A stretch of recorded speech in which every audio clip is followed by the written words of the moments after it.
Good evening. It is January 5th, 2024. First full episode of 2024. The year is new. Yes, it all starts again. It all starts again. Looks an awful lot like last year. I checked the clips. Looks an awful lot like last time. Pretty much. Starts I'm going the to be same a way. lot more positive this year, though. Carlos, Yeah. Eric, Bobby, we're all here. Yep, pretty much. But I'm going to be All right. positive. Well, let's start off with the bat. The only person that I think of more as a bastion of positivity than Eric is Hockey 99. Hockey 99, first three comments right out of the block. Carlos, going to have your own version of 2023 awards? No. Best panelist, Bob Lewis. Chair. Worst The panelist, chair. Bob Lewis. Biggest joke of a channel, whatever floating head's on. Done. Positivity. Easy. Positivity. Very positive. What the? Whatever. Bobby, it seems you no longer have an interest in cars, just quirky knickknacks. And, it's not just knickknacks. We also have trinkets.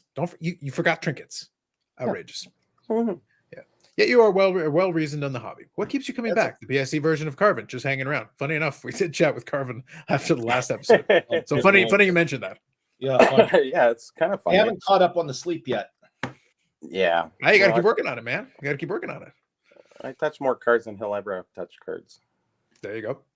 It's like, what is the chatter about Canadians getting charged more for tax and PSA submissions as of late? Really? You're the How do first you I've heard of charge it. More? I think we get charged a lot of taxes in general, but generally speaking, the taxes is just based on the charge of the cost of the actual grading. It's just taxes. Actually, you shouldn't even be charged on your tax because you're using an American product. So, Well, the businesses, if they're based out of Canada, they still have to charge the If like it's a big- like in Ontario, it's 13%. huh? I don't. But I'll just put it this way: it just depends on how the companies want to do. Unrelated, but I do contract work sometimes with American companies, and because you do business in Ontario and they have an Ontario office. One of the things now, even if I'm doing as an LLC, so even if I'm doing it under a corporation that is my corporation, so they're paying the corporation, I'm still putting in the tax rate. So I still have to provide an HST number, not to get too far into the weeds. I still have to provide an HST number because I'm still operating as a business, even though I'm doing contracted work and all that. It's a whole ridiculous nonsense because of the way we do our business. That's interesting. Yeah. But then as a full-fledged business with like many employees and such, like taxes are part of the discussion as well. So here we go. Let's scroll through. What the hell, Good Brad? evening, Jeff. It's Brad. If you're not going to come on, don't bother typing. All right. Well, I think Brad's changing his mind on it, so we'll see. So he might make an appearance yet. Good So we'll see. Lord. Good evening, Carbon. Yep. No, Carbon can't. No, Carbon, you go away. BIC too. is because I'm Carlos. BIC is because I'm Carlos Carbon. That's it. No, That's what the acronym stands for. Carbon, you need to go away too, because I still haven't caught up on my sleep from the other night. All right. Sleep I is am for the weak, very- Eric. Sleep is for the weak. I am Moving very upset with you. You're very upset with Very, him. very. That's two Ignore varies, it. Carbon. Two. Ignore him. Ignore him, Carbon. Ignore him, everyone. It's what we do. I'm very, Joshua, very. good evening, everyone. Good evening, gentlemen, and Eric. Thank you, Josh. Shut up, Josh. CC, good evening, gents. Good evening to you. It appears the CBSA is charging more. Not that I'm aware of. I haven't tried. Now, in fairness, to be fair, To be fair, that's right. From the expo, because we don't get charged for them right away, I will be able to speak more on that when my card that I did submit at the expo is graded. So at the moment, right now, I've got the initial charge of the shipping and the initial charge of the actual service level for the item, because there's only the one thing. It was that Macho Man, the large Macho Man. So because it's oversized, so I've got that plus shipping. So that's all I've got right now. My expectation is to pay the 13% tax because that's usually what I've been charged in the past. Yeah. But we'll see. We'll see. I'll be able to report back once I see what the actual numbers are. Gotcha.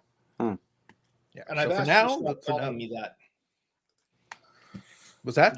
I asked you to stop calling me that, Macho Man. Stop it. No, you're closer to the Nacho Man. Yes. I do like nachos. Just Mm. saying. You're a You lot like closer to the cheese? Nacho Man. Huh. Mhm. Didn't think you like cheese. Paul, Eric is upset. In related news, it's Friday. That's right, Paul. Good That's evening. Carmen says you will sleep forever when you die, Eric. That's profound and true. And true. It was great talking to you, Carvin. We haven't spoken in a while. We haven't been on the same schedule, I guess. And it was good seeing you and talking to you. It's been a long time. Yeah, it was a good conversation, Carvin. I enjoyed it quite a bit as well. It was funny though that it was kind of interesting that Carvin was back over in Ontario. So it kind of allowed the time zones to match up, because usually Carvin has been over on California time. It was kind of funny. It kind of surprised me when he was local. But it worked out. We spoke quite into the evening. So it was almost like old times as far as the time zone difference. Which is why he was a good conversation, because he was still on California time. And he wasn't getting tired, where I'm still not recovered. You worked hard all day. Yeah, sure.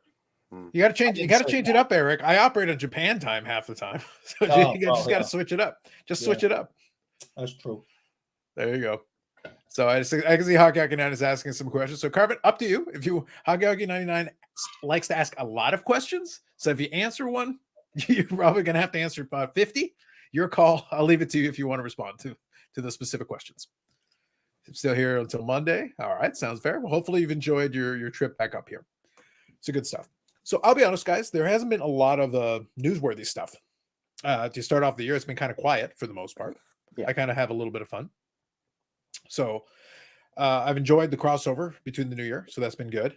And what's funny is, hobby-wise, it's just kind of me getting back into the rhythm of looking for the stuff I've been looking for. And I'm working on some other stuff as well, but that's going to be fun.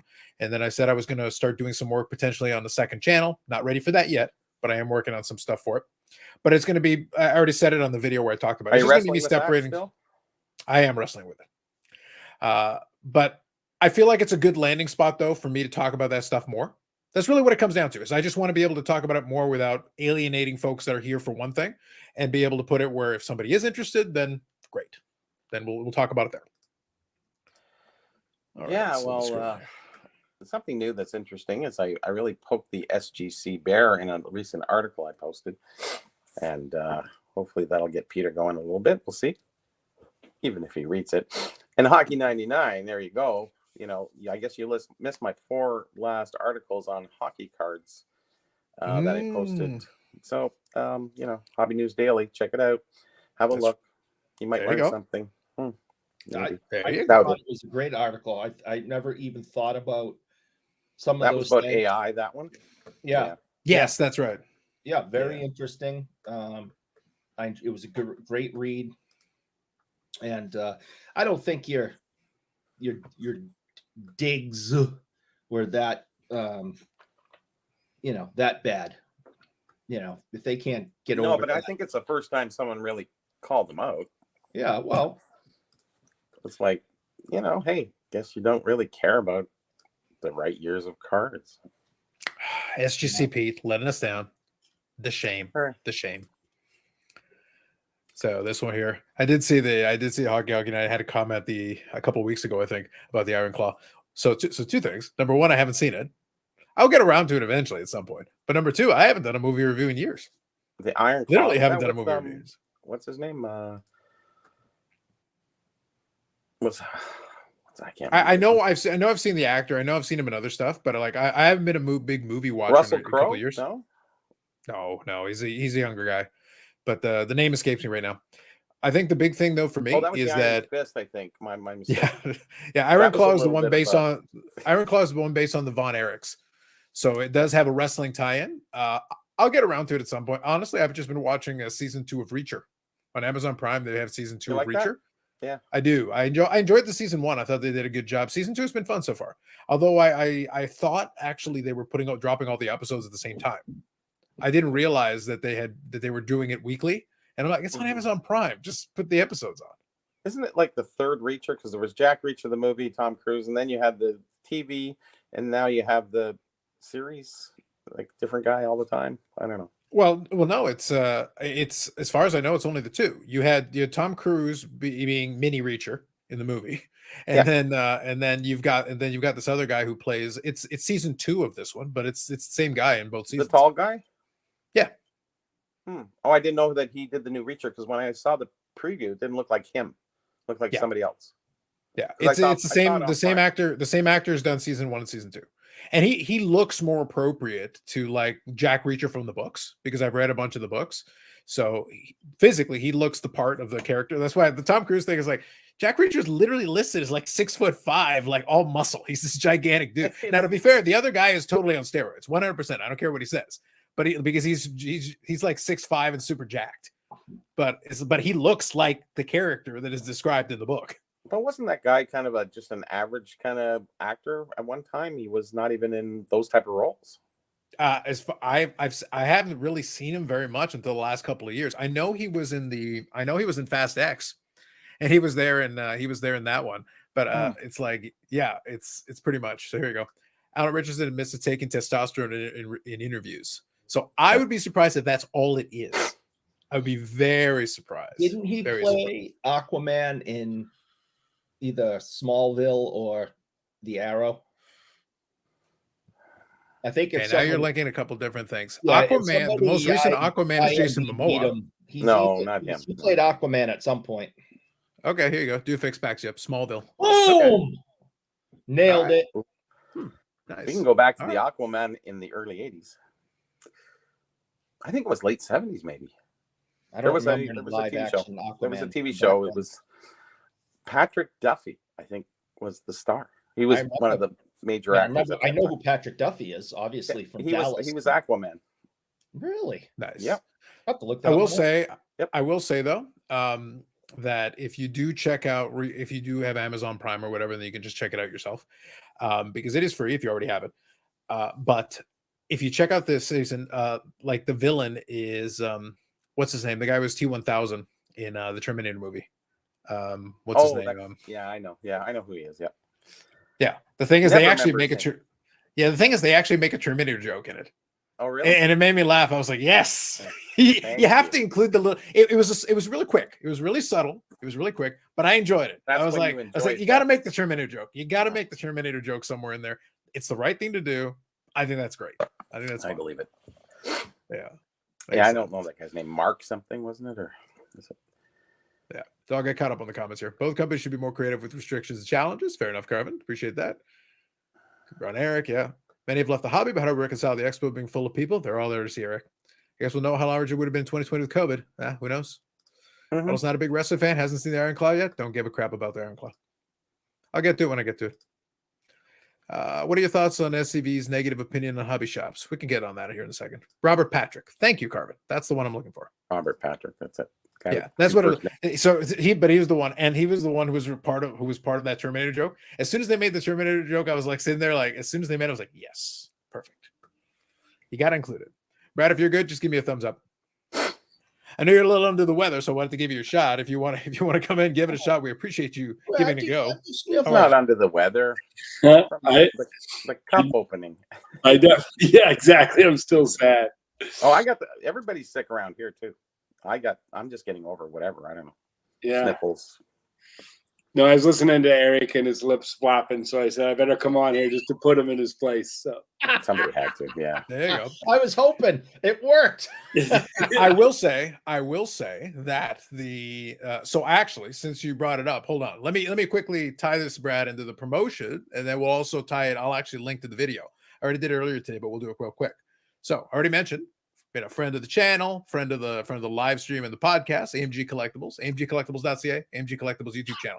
Now, if you go to the AMG Collectibles YouTube channel, we did an impromptu kind of, we did a recording. We were going to work on it. And we actually did do a recording where we did a full break of a case of the cup. So 21-22 the cup, giving it a go. And we ended up doing a personal break. And it was, let's just say, underwhelming. It was interesting. Yeah, interesting. So I'll quickly pull up here just so you can see one of the. So this is one of the cards that was pulled here. I'll actually showcase. Yeah, where's that weird one that looked cool? That's the one. Yeah. Yeah. So this was kind of an interesting one. No, I don't know yet. So here I know based on the checklist, they say Upper Deck says that the out of twos are supposed to be the tag. These are supposed to be tag cards. That's what the out of two is supposed to be. So that's the hanging tag, probably. I guess so. It's got to be something like that. But the point is they're supposed to be. If it's the red version out of two, it's supposed to be the hanging tag. It's a cool looking card, but I will say if you look at it from a value proposition standpoint, it was rough. You know, let's be we need to be very honest about that. It It looks was, better than the value, I think. What is what we're trying to say. 100%. Yeah, because So actually it looks kind of cool. it I does was- look. It, I was if you're a impressed. St. I Louis went, Blues "What the fan, hell that is is a that?" very cool card. If it's a St. Louis Blues fan, it is a very cool card. It was, So yeah. the question is, what happens then? So that I don't have an answer for, but we did discuss the possibility of maybe having a companion video to that, because now that you got a chance to see in this video, we opened up the full case, all 610s, all the cards. So you got a chance to see all the cards. We're going to do a little inventory of the cards, and I think we're going to try auctioning them off, and then we're going to find out. So this is how much this would have cost you. This is what's going to come out the other end in terms of value. And you're going to see a difference between number 1 and number 2, and you're going to see it for yourself. And it's probably not going to paint a pretty picture. Bold prediction. It's not going to be a pretty picture at the end.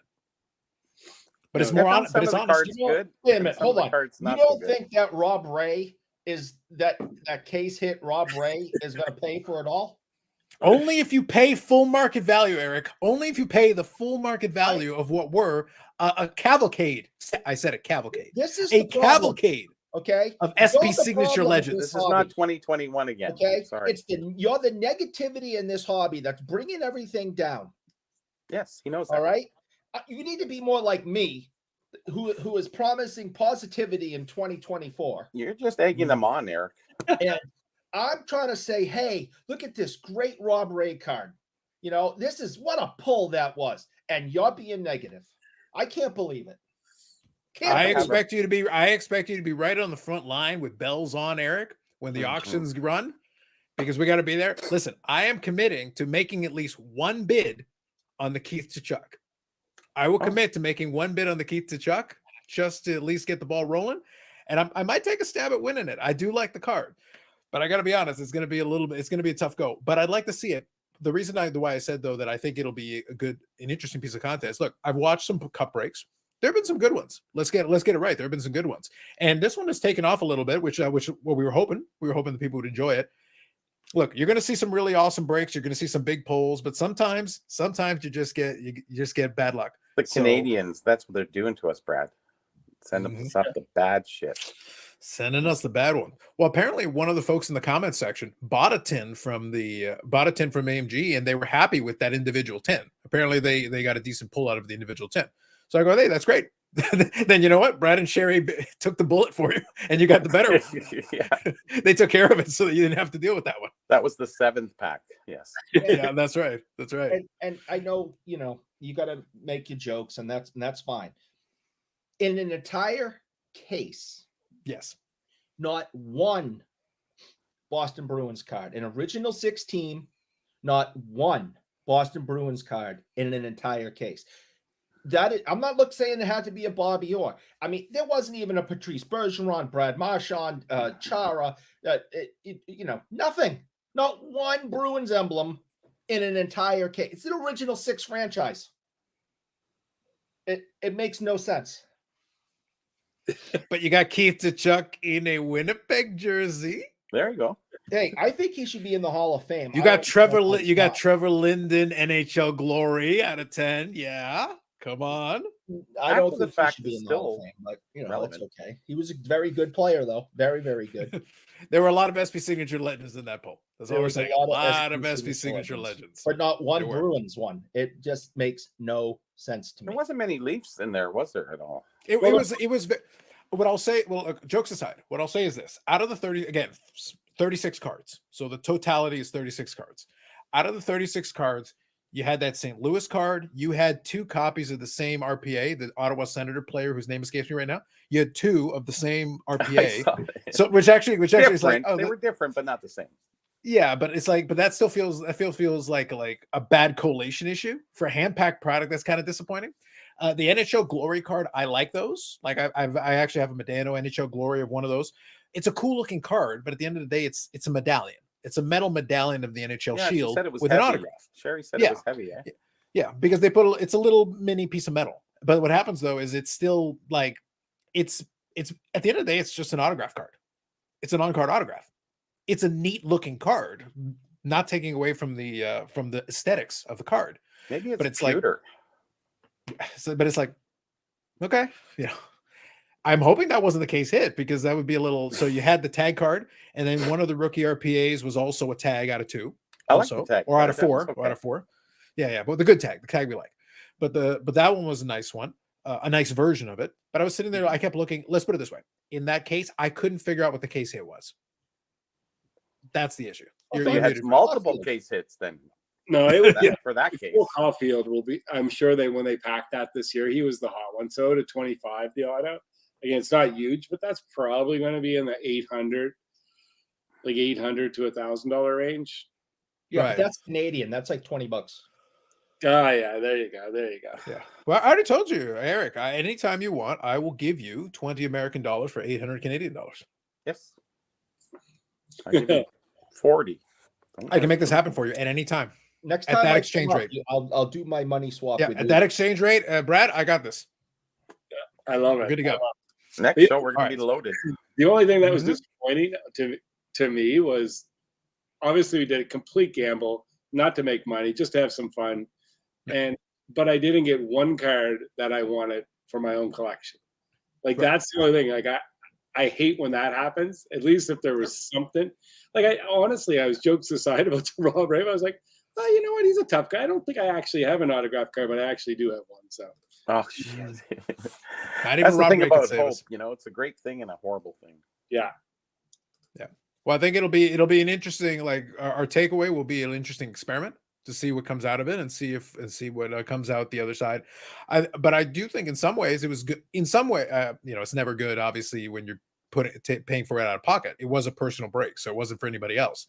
Yeah. But the good news is at least it tells you, hey, sometimes it doesn't work out. This is reality. It's not all the, hey, oh my God, you got like all these 1-of-1s and the craziest hits. And so I watched another case where the case was actually pretty good, but what really made the case is they got a Connor McDavid patch auto, and that was obviously the monster card in the whole thing. So that was a huge pull. But the rest of the case was just kind of like, okay, pretty good. And I'm being serious. How much roughly? Just someone educate me, because I don't live in this world. What does a patch auto McDavid go for roughly today? Just roughly. No idea. I've looked at it for you. It just depends on the Depends on year. from the cup. Anything in the cup would be like thousands. Oh, right. Yeah. But like, so that would be. I'd have to take a look. I'll look. The case is $7,000, right? It'd be 72, yeah, 1,200 so per just 610. Make it simple. The case is $7,000. How much is the McDavid? Not $7,000. Say you pulled Okay. everything that Brad pulled, plus the McDavid. How is he making his money back? The McDavid will eat up a Oh, decent he'll make chunk it of on McDavid and the other stuff. Sure. But will he Yeah. crack $7,000 Yeah. and make a profit? No. No. We're doing it for the love of the hobby, Eric. Well, You you cannot love it more put than up- I do. How are you ever going to make your money back on your Hal Gill and Reggie Lemelin collection? Well, Al Gill's Well, a good. first of all, Al Gill's a good. we don't joke about Reggie Lemlin. Okay. And Oh, then we we don't do. joke about Al Gill. Oh, we do. All right. That's number one. Yeah. Yeah, It's probably somewhere in this neighborhood would be about. I think where we'd be about sitting. Here's maybe a good way of telling you that McDavid one is a great pull. It's not going to save your case. Just to be clear, it's not going to save your case, but it means you're not losing. It means you'd be good on that 10. That tells you how tough it is in the cup. The fact that the McDavid would mean that you are good on that 10, and then figure out the rest for yourself. Yeah. So cases, like, it seems like the odds, if you really kind of figure it out, very few people would make anything back from a case. Pretty much nobody. Not at this point, unless you pull like a monster. But you did it for the love of the hobby, and hey, Eric, you can't put a price on love. So And for collective entertainment. Exactly. And now we get to make a second video out of it. And And even then, I watched depending it on what the Hockey result- 99. So is See? a Gretzky patch auto the only thing that could pay for a case, or is that For a even case? $7,000? No, like when you get in, like if you get a Byfield, like some of them out of 99, a Caulfield out of 99 is probably $3K, maybe $4K for his RPA. Yeah, you also have to take into account if you get a really low parallel of one of those nice cards, like a really like a low like a 1 of 1 Yeah, or like right. one of those low ones, but you get like a Caulfield, like say let's talk about that one we had. That if that tag RPA had been a Caulfield out of 4, that would have been a monster. That would have been a pretty good one. That would have done a lot of damage towards the cost of the case for sure. But it's got to be it's got to be either the right person or low numbered enough. That's what you're looking for. A combination of those two things. So it sounds like they didn't stock the boxes very well, considering the price.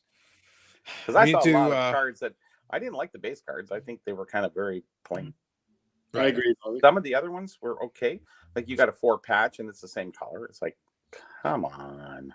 Yeah. Throw a little bit of something in there. But hey, we got to get rid of some of the white jersey, right? Yep. Let me get a couple of these in here. All right, so real quick, Brad, saw Neo's video on the new PSA submission price. So this one's a fair question. Is there going to be any special to accommodate with the special that the mothership is doing? Yeah, so I've been working on the specials for 2024, which we'll be launching by February. All right, sounds good. What we're going to do is have some PSA Canada exclusive pricing. All right, sounds good. See if you can get something on the oversized just in time for my Macho Man card. So get on that, Harlan. You know, let's call a guy. Quick. Yeah. Timeless Carver says, Carlos, how pumped you? The Green Bay Packers have another Hall of Fame quarterback. I appreciate the enthusiasm. I like that he's playing well. He's playing well. Look, I'll say this. I'm not going to spoil it, but I might have purchased a Jordan Love RPA. I might have. Oh, Yes. So I'll be showcasing that when it comes in. That'll be later on. It'll be a part of a Ship My Cards mail day. So when that comes in, I'll show it. It's not a super crazy fancy one. I was able to get one at a reasonable, more affordable price. But I like what the kid's doing, and he's earned the right to come back next year as a starter and potentially get an extension. If they build on what they've done this year, I am super pleased. I'll put it this way. We joke about it on the podcast. In contrast to Eric's situation with the quarterback in New England and trying to figure out what they're going to do with that situation, a lot of teams are looking for trying to figure out their situation. I'm not unhappy. I don't need him to be a Hall of Fame quarterback. I just need, if he's a good quarterback and they build a good team around him and they give him the right weapons, I'm pleased. That's enough. Especially if they build the rest of the team to make it work. You need the cohesive unit. We had a Hall of Fame quarterback, won a Super Bowl, but there were missing components to it, and a lot of opportunities were missed. They could have been even better if the rest of the team had been built in a better way to complement what that person was doing. Rob Ray is in the cup. WT Ray, there you go. The only negative is in your wallet if Rob Ray is in the cup. See, I like saucy Carvin here. I like what's going on here. I like it. I needed Carvin to pack my cupcase. That would have been much better. I was going to say. Somewhere in the distance, I don't know if Billy was responsible for this year's cup, but if he is, we may have to give him a hard time. Oh, he's single gonna tier. have a hard time next single time. tier. Rob Ray, a legend. He is this SB signature legend, if nothing else. Here we go. Can some of the hockey guys explain how McGillney is in the Hall of Fame yet? All right. You want to? I liked Alex McGillney. I'm not going to lie. I liked Alex McGillney. So I'll take a stab at this first, and then Eric, you can elaborate. I think the problem with Alexander McGillney is the same problem that befalls a lot of players.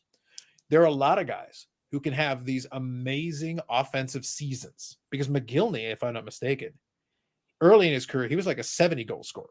He had one of those crazy monster seasons. He did. But then you add up the total, and by the time his career is over, I want to say he's somewhere in the 400 goal range. Am I close on this one? Probably close. And the problem is that there are so many guys that fall under that category. 473. So he scored 473 goals, which is outstanding. Stayed to get 500. Yeah, get 500, right? 1,032 points. That's very good. By the way, 1,032 points in 990 games. Yep. That's better than a point a game for the career. Yeah. He probably should have played one more year. Got him to 500 goals, and maybe that would have been enough to put him over the top. But here's where his problem is. And by the way, offensively, that's outstanding. So I didn't actually realize it was quite that good with the points. That's actually excellent. That's very good. I think what hurt him is that he didn't get to the 500 goals with the 1,000 points to go along with it. He did win a Stanley Cup, so he's got that. Yes. He did win a Lady Byng. He was a 2-time All-Star, though. Think of all those great seasons, and he was a 2-time All-Star, doesn't have any other hardware. He does have a Stanley Cup. He does have a Lady Byng award, so he did win awards. So that's great. and he had some great seasons. But then, yeah, He moved around like- a lot in the later part of his career, right? Leafs. yeah. So he started off in Buffalo. It was 76 goals in 92-93. So that was the Wow. monster year. Wow. So that was huge. 55 goals in Vancouver. He scored that. He did well there. And then a bunch of like 20-ish goal seasons, 30 goal season, 43 goals for New Jersey, 24 and 33 goals for Toronto. Again, not terrible, but he was basically out of the league by 36. I think the problem is it wasn't sustained. It was like feast. It was literally like you're going to score 50 goals or you're going to score 18. Well, he's with Vancouver there, right? So they didn't have a great team back then. Understood. But I think what it was is that he was all over the place. He put up Yep. these amazing, by the time you added it up at the end, they were amazing numbers. But he retired at 36. So how many years was he with Buffalo, and how many goals did he get with those seasons that he was there? So 6 years in Buffalo, and he scored 211 of those goals with Buffalo. Okay. But 76 in the first season, though. 70, it was 76, actually, no, 76 in his fourth season. Yeah. Oh, his fourth season. Oh, okay. Yeah. So what Oh. happened is he first year 15 goals, second year 30 goals, third year 39 goals, then 76 goals, Wow. and then 32, 19, 55, 31, Well, it makes sense. 18, 14.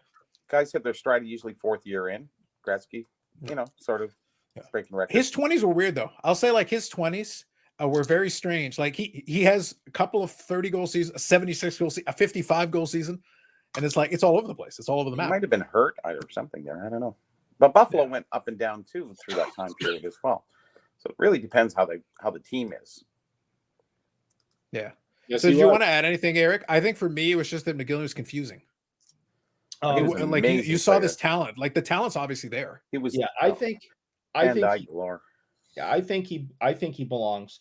I think some of the Okay. reasons, and I've had this discussion in the past, and I'm kind of reminding myself of my arguments from the past, is that he never played 80 games in a season.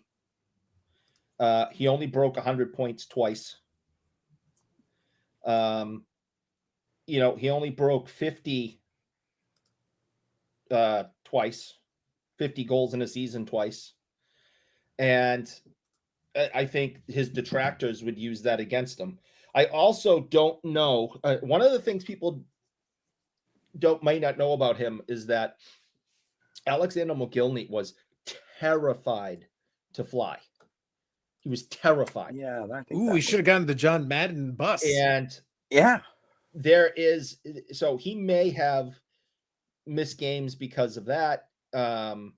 He may not have played well on away games because of the traveling. I don't know all of that. I don't know how that affected him when it comes to missed games or how he played in away games. But we do know that unlike most people who might just be uncomfortable flying, he was terrified.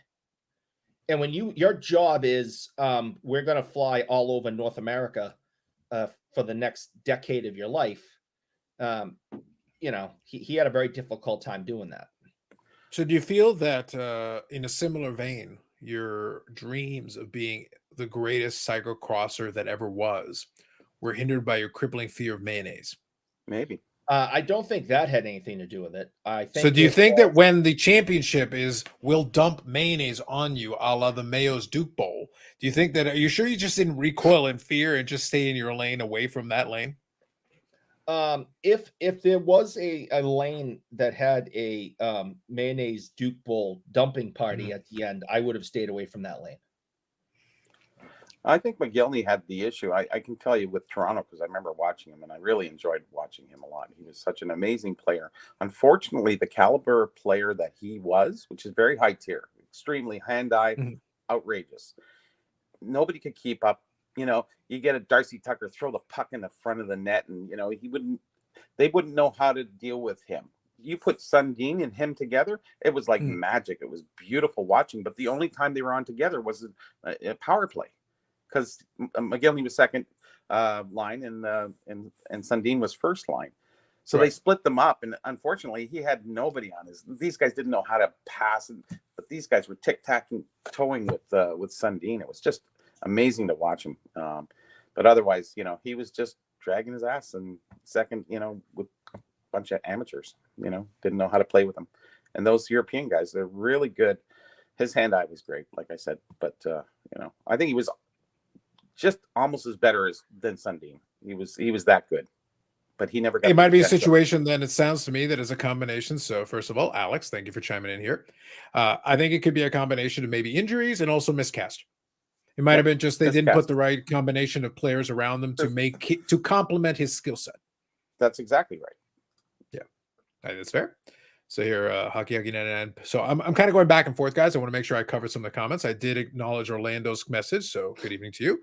Hockey 99 says, thoughts on Wander Franco cards still being listed for a high price. I've told Eric to stop it and to lower the prices. We're working on it. The funniest part, I always thought it was Juan DeFranco. Maybe Bobby, maybe what you're outlining right now is like, wait a minute, are you trying to get back in the league? No, I am Juan DeFranco, completely different guy. Juan DeFranco, that guy's gone. He's on the run from the cops. I am Juan DeFranco. I don't follow it, but you hear it and you assume, right? Like who's called Wander? Fuck, nobody. Did you guys but see a lot of people called Juan? did you Franco or Franco? Huh? Did you see someone posted that Top sent it was a redemption for Wander Franco to follow you on Instagram? Or yes. I don't know if that was real. Cool. I think it looked real to me, but that was hilarious. There was something like that in Top's Big League. I know that Fish Boy was one of the ones that could follow you on social media. Yeah. So maybe he was in the checklist. I don't know if you want that follow right now. So here's some advice for Wando Franco collectors. Another one of his aliases. Go on. Yeah, Wando. If you feel as if you're stuck with all of these high-end cards, what you can do is there was a list of people that just came out over the last couple of days. Try to see if any those people that are on the list might be interested in him. They have a lot in common, and I think if you try to push those cards onto the people on that list that just came out in the news the other day, you might get some hits. You don't like lists. Yep, it's sad times. Sad times. Tough time to be on a list. Like President Clinton, I'm sure he'd be very interested in cards like that. Maybe. That was a special guy. Still not your worst president. Not by far. Nope. He balanced the budget. like I said, Eric, I'm sorry. Based on the illustrious history, like I said, as a history major, you've done worse. Yeah, you've done much worse. Taft wasn't that great. I know there's a lot of Taft. I know there's a lot of Taft fans out there. The 30s. Who was who might get upset in the comment section. Herbert Hoover, President Taft. Herbert, but Hoover was the one who was in charge during the Great Depression. He started the FBI and stuff like that, but he was kind of weird, wasn't he? Didn't he dress up in women's clothes or something? Okay, wait. So you're talking about that was the head of the FBI. Yeah. So Hoover was the president. The head of the FBI was what's Juan his name? DeFranco. Yes. Juan DeFranco. Yes. Hold on. What was J. Edgar Hoover was in charge. J. Edgar Hoover. J. Edgar Hoover was in charge of the FBI. Yeah. Same last name, but different guy. Okay, yeah, that's why. Okay, so it is a Juan DeFranco situation, though. Yeah. There you go. Two different names. Stephen Hawkins is dead, so can't send him the cards. They're both underagers, though. There you go. Yeah. J. Edgar. Yes, that's right. where that black hole. Anyways, go ahead. Leaving that one be. Just letting it go. I just kind of just put it out there for half a second. Yeah, you did. It was like a starburst. Shooting star came and gone. Let's go. Oops, another one again. Damn, gotta stop it. I can't stop. Yeah. Yeah, if you go through American history, man, there's some, let's be generous and say characters. There are some characters in the old American history. So that's the thing. So bring it back into sports cards with great reluctance. Let's bring it back into sports. How about Lyndon Baines Johnson used to go to the bathroom with the door open and have meetings with people? I don't know. With the initials LBJ, it's kind of scary. It's, Yep. like I said, Eric, that's why I say, like, I'm sorry.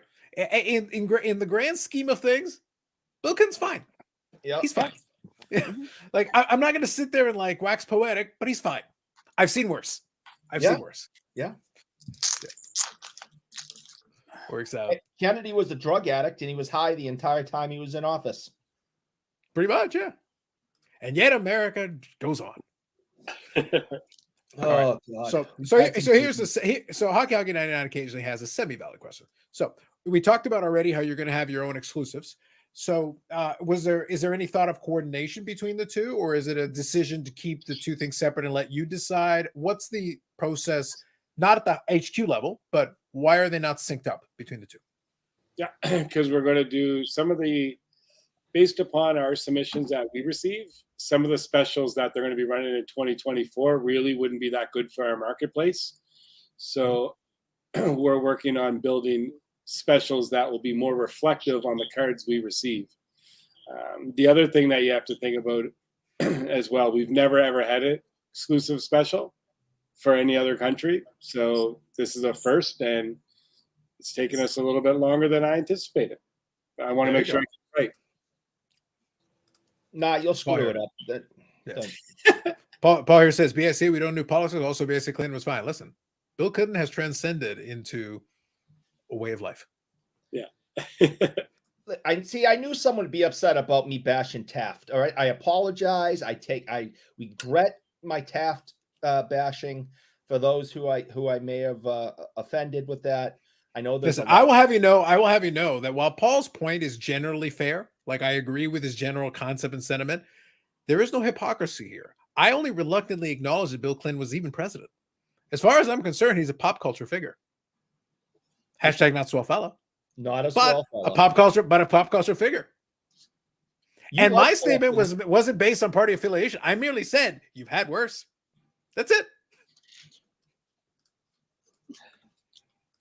Yeah, people are not going to like that Taft stuff, man. I'm going to hear about Listen, that. you take on Howard Taft. This is dangerous grounds for you, sir. You keep this up, and one of the Teddy Roosevelt sycophants are going to get you. They're going to get you. I know. President James Marshall single-handedly stopped hijacking for once. Wait, that might be a movie. Also acceptable. Brad has a degree in public relations. That could be your next thing, Brad. I can't remember the name. Greatest American president of all time was the one from Independence Day. He flew the jet. That's true. And I think that's a fair call. Helped shoot down the aliens. Come on, you can't beat that. Greatest president ever. What? Harrison Ford threw a guy off a plane. So what? This guy went and fought aliens in a jet. Is that Will Smith? That's America right there. Will Smith was in the movie. Yeah. He wasn't president, but he was in the movie. Yes. Greatest American president ever. I liked Armageddon. I never liked that other one. So there you go. Well, and Armageddon wasn't Morgan Freeman president in that one? Yes, he was. Yes, good. There you go. Good stag. I like that. Yeah. Morgan Freeman has played the president so many friggin' times in movies. It's ridiculous. Deep Impact. Independence Day. Those movies that the ones there was three of them. It was a Oh, here you go. Deep Impact. So for the record, Dufex, thank you for correcting. So for the record, though, this is my problem with that run, that time period. If you go back to the years that within a short period of time, the reason I got confused with Armageddon and Deep Impact is that they were like not that far apart from each other. Like there was a run there where they did them within a couple of years of each other. I think was it a couple of years? I thought it was at least 5 years difference. Like Deep Impact first, and then I think Deep Impact was 1998. Deep Impact was 1998. Oh, was it 98? Really? Okay, I thought it was earlier. And then Armageddon was 98. It was the same year. I said that. It was worse. Worse than I thought. Worse than I thought. But I can't. The quality of the movies really varied then. And then a couple of years ago, they made 2 movies in the same year with people taking over the White House, right? Terrorists taking over the White House, right? Gerard Butler And the one with Gerard Butler, Morgan Freeman's the vice president, then the president, then the president. Oh, that's true. So Morgan Freeman's been a movie president at least twice. and he's been God at least once. That's true. Morgan Freeman, He as made a far as good occupations in film, Morgan Freeman is hard to top his resume. If I die and I show up and it's Morgan Freeman, I'm going to be totally okay with that. I'm good with it. He'll be able to narrate your life very well. Yeah, talk to you in Olympus a has fallen soothing versus White House manner. down. That's right. Yeah, Olympus That's right. has fallen, then something else has fallen, then something else has fallen. There's a lot of people that have What's fallen. it, They Channing really gotta be more Tatum, or careful. who was the president then in that one? Channing Tatum, I don't think he'd be too young to play president in that one. No, the No, guy no. who, No, he the guy wasn't. He who was in the played movie. Harvey Dent in Batman. I was just trying to think who the president was was in president. that movie. There you go. That was a good movie. Jamie With him. Foxx was in Yeah. the one with the stripper. What was that? Something down? Like was it White House Down? It was White House Down. White House Down is the one he's got here, and Olympus has fallen. Olympus Right. was Gerard Butler, right? Yeah. Yeah, and they had a couple of sequels to that one. It wasn't just Yeah, the Olympus. It was a something couple loosely different like ones. that. There's Yeah. three. I think I had 2 or 3. Three. Of them. Yeah. It's all has fallen. So they would like it'd be like the has fallen trilogy. Yeah. Well, The there's serious Wesley tripping Snipes in has another over one, there. right? Yeah. He was playing. I forget the Hit president. it, Brandon. We need Hey, a list of Brandon, buddy. presidents. All right. What was all that We need a list of presidents who played presidents in movies. in movies? Yeah, I'm sure that'd be an extensive. list Morgan at this Freeman point. would top the chart for sure. Absolutely. You know what I just watched over Christmas was The Butler again. That was a great movie. The Butler. Remember The Butler, Oprah Winfrey and Forrest Whitaker? Forrest I never Whitaker. saw it. You never saw Oh it? yeah. It's a really good movie. Like really, really good. A little bit I saw Forrest Gumpish, like where they go over the years and the history. Yeah, very, very good. Nice. Yeah, I liked the Nice. movie. I didn't love it. It wasn't overly exciting. But Yeah, true. Good they're like evening, Driving Dave. Miss Daisy. Good movie, but Mm. I like a little action or drama. I like all different. Depends on the day, what I'm in the mood for. Well, they don't make movies like they haven't made good movies in a long time. You know what? I watched No Reservation, which is a food movie about, anyways, I watched that and I said, why don't we get movies like this? Like simple, fun, just a happy-go-lucky kind of movie. It just doesn't happen anymore. Mm. Not in the last 5 years, at least. Ted Lasso. We're missing out on. I was good gonna stuff. say, listen, when I need my positivity in film, I just go watch John Wick movies. Oh, or you can watch John Wick, right? Yeah, there you go. Yeah, listen, I enjoy it. It works out for me. I am always feeling positive during a John Wick movie. I do. 1 I and 2 do. was It's okay. great. 3 sucked so bad. Like 50 billion bullets. I stopped with this jacket. Oh, fucking whatever. It's like Mission Impossible. How many faces? It's not him. It's another face that they made. Okay. When are you going to stop? Is this really him or not? The whole guessing game is gone. And John Wick going around, and he was shot like 8,000 times, and that jacket and suit saved him. They couldn't gotta get get one that. in the I head. gotta get one of Come those. on. Huh? I gotta They're get one of insulting those. our intelligence when they do movies like that. It's Oh, like yeah. it's beyond stupid. It was good premise, but then they went with the bulletproof suit. And Right. it's like, I mean, okay, if the whatever. suit's made out of Kevlar somehow and it can stop maybe one round from a distance, all right, maybe I'll pretend to buy I that. don't think it was Kevlar. I was thinking it was what's that other stuff that They're just shooting them with like machine guns, and he just is like, "No, hey, no problem. Let me hide behind this." yeah, Bobby, it was just- he's being protected by plot armor. The plot says he needs to. And by the way, even at the end of the 4th one, I think they've already said they're going to have a 5. Oh, they- whatever. yeah. Like so it's like he was literally already shot, isn't he? Didn't he like keel over and die? It's like you'd think so, Yeah. but In movies, now he's John Wick Vampire Man. those I don't care. Russians. Whatever. Just do the what you got to walking Wick. do. What you got to do. Yeah. So John says, "Who's the president? Murders 1600." So what I've got here is Ronnie Cox. Oh, that's it. President Jack Neal is what it says here. Really? That's what it says. Murder at 1600. Yeah, that was good too. Yeah. Another calendar year of opportunities to run up Eric's like button tab. Facts. What did I do? Oh, where do we begin on what you've done? Where to begin on what you've done? Mhm. John Wick is being protected by box office dollars, plot armor. Absolutely. 100%.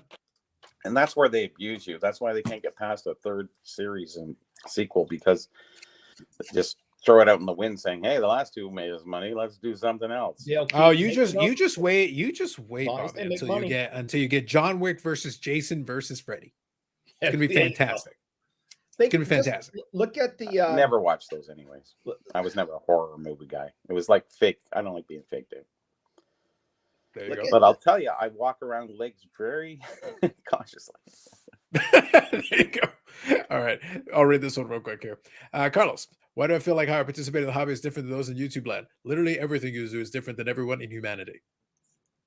They think the hobby is dead because of fanatics. There are many avenues to collect. They are whiny. What fanatics does or doesn't do doesn't really matter. If you're buying into current product, then it's an issue. Yeah. But nobody said you have to buy into current product.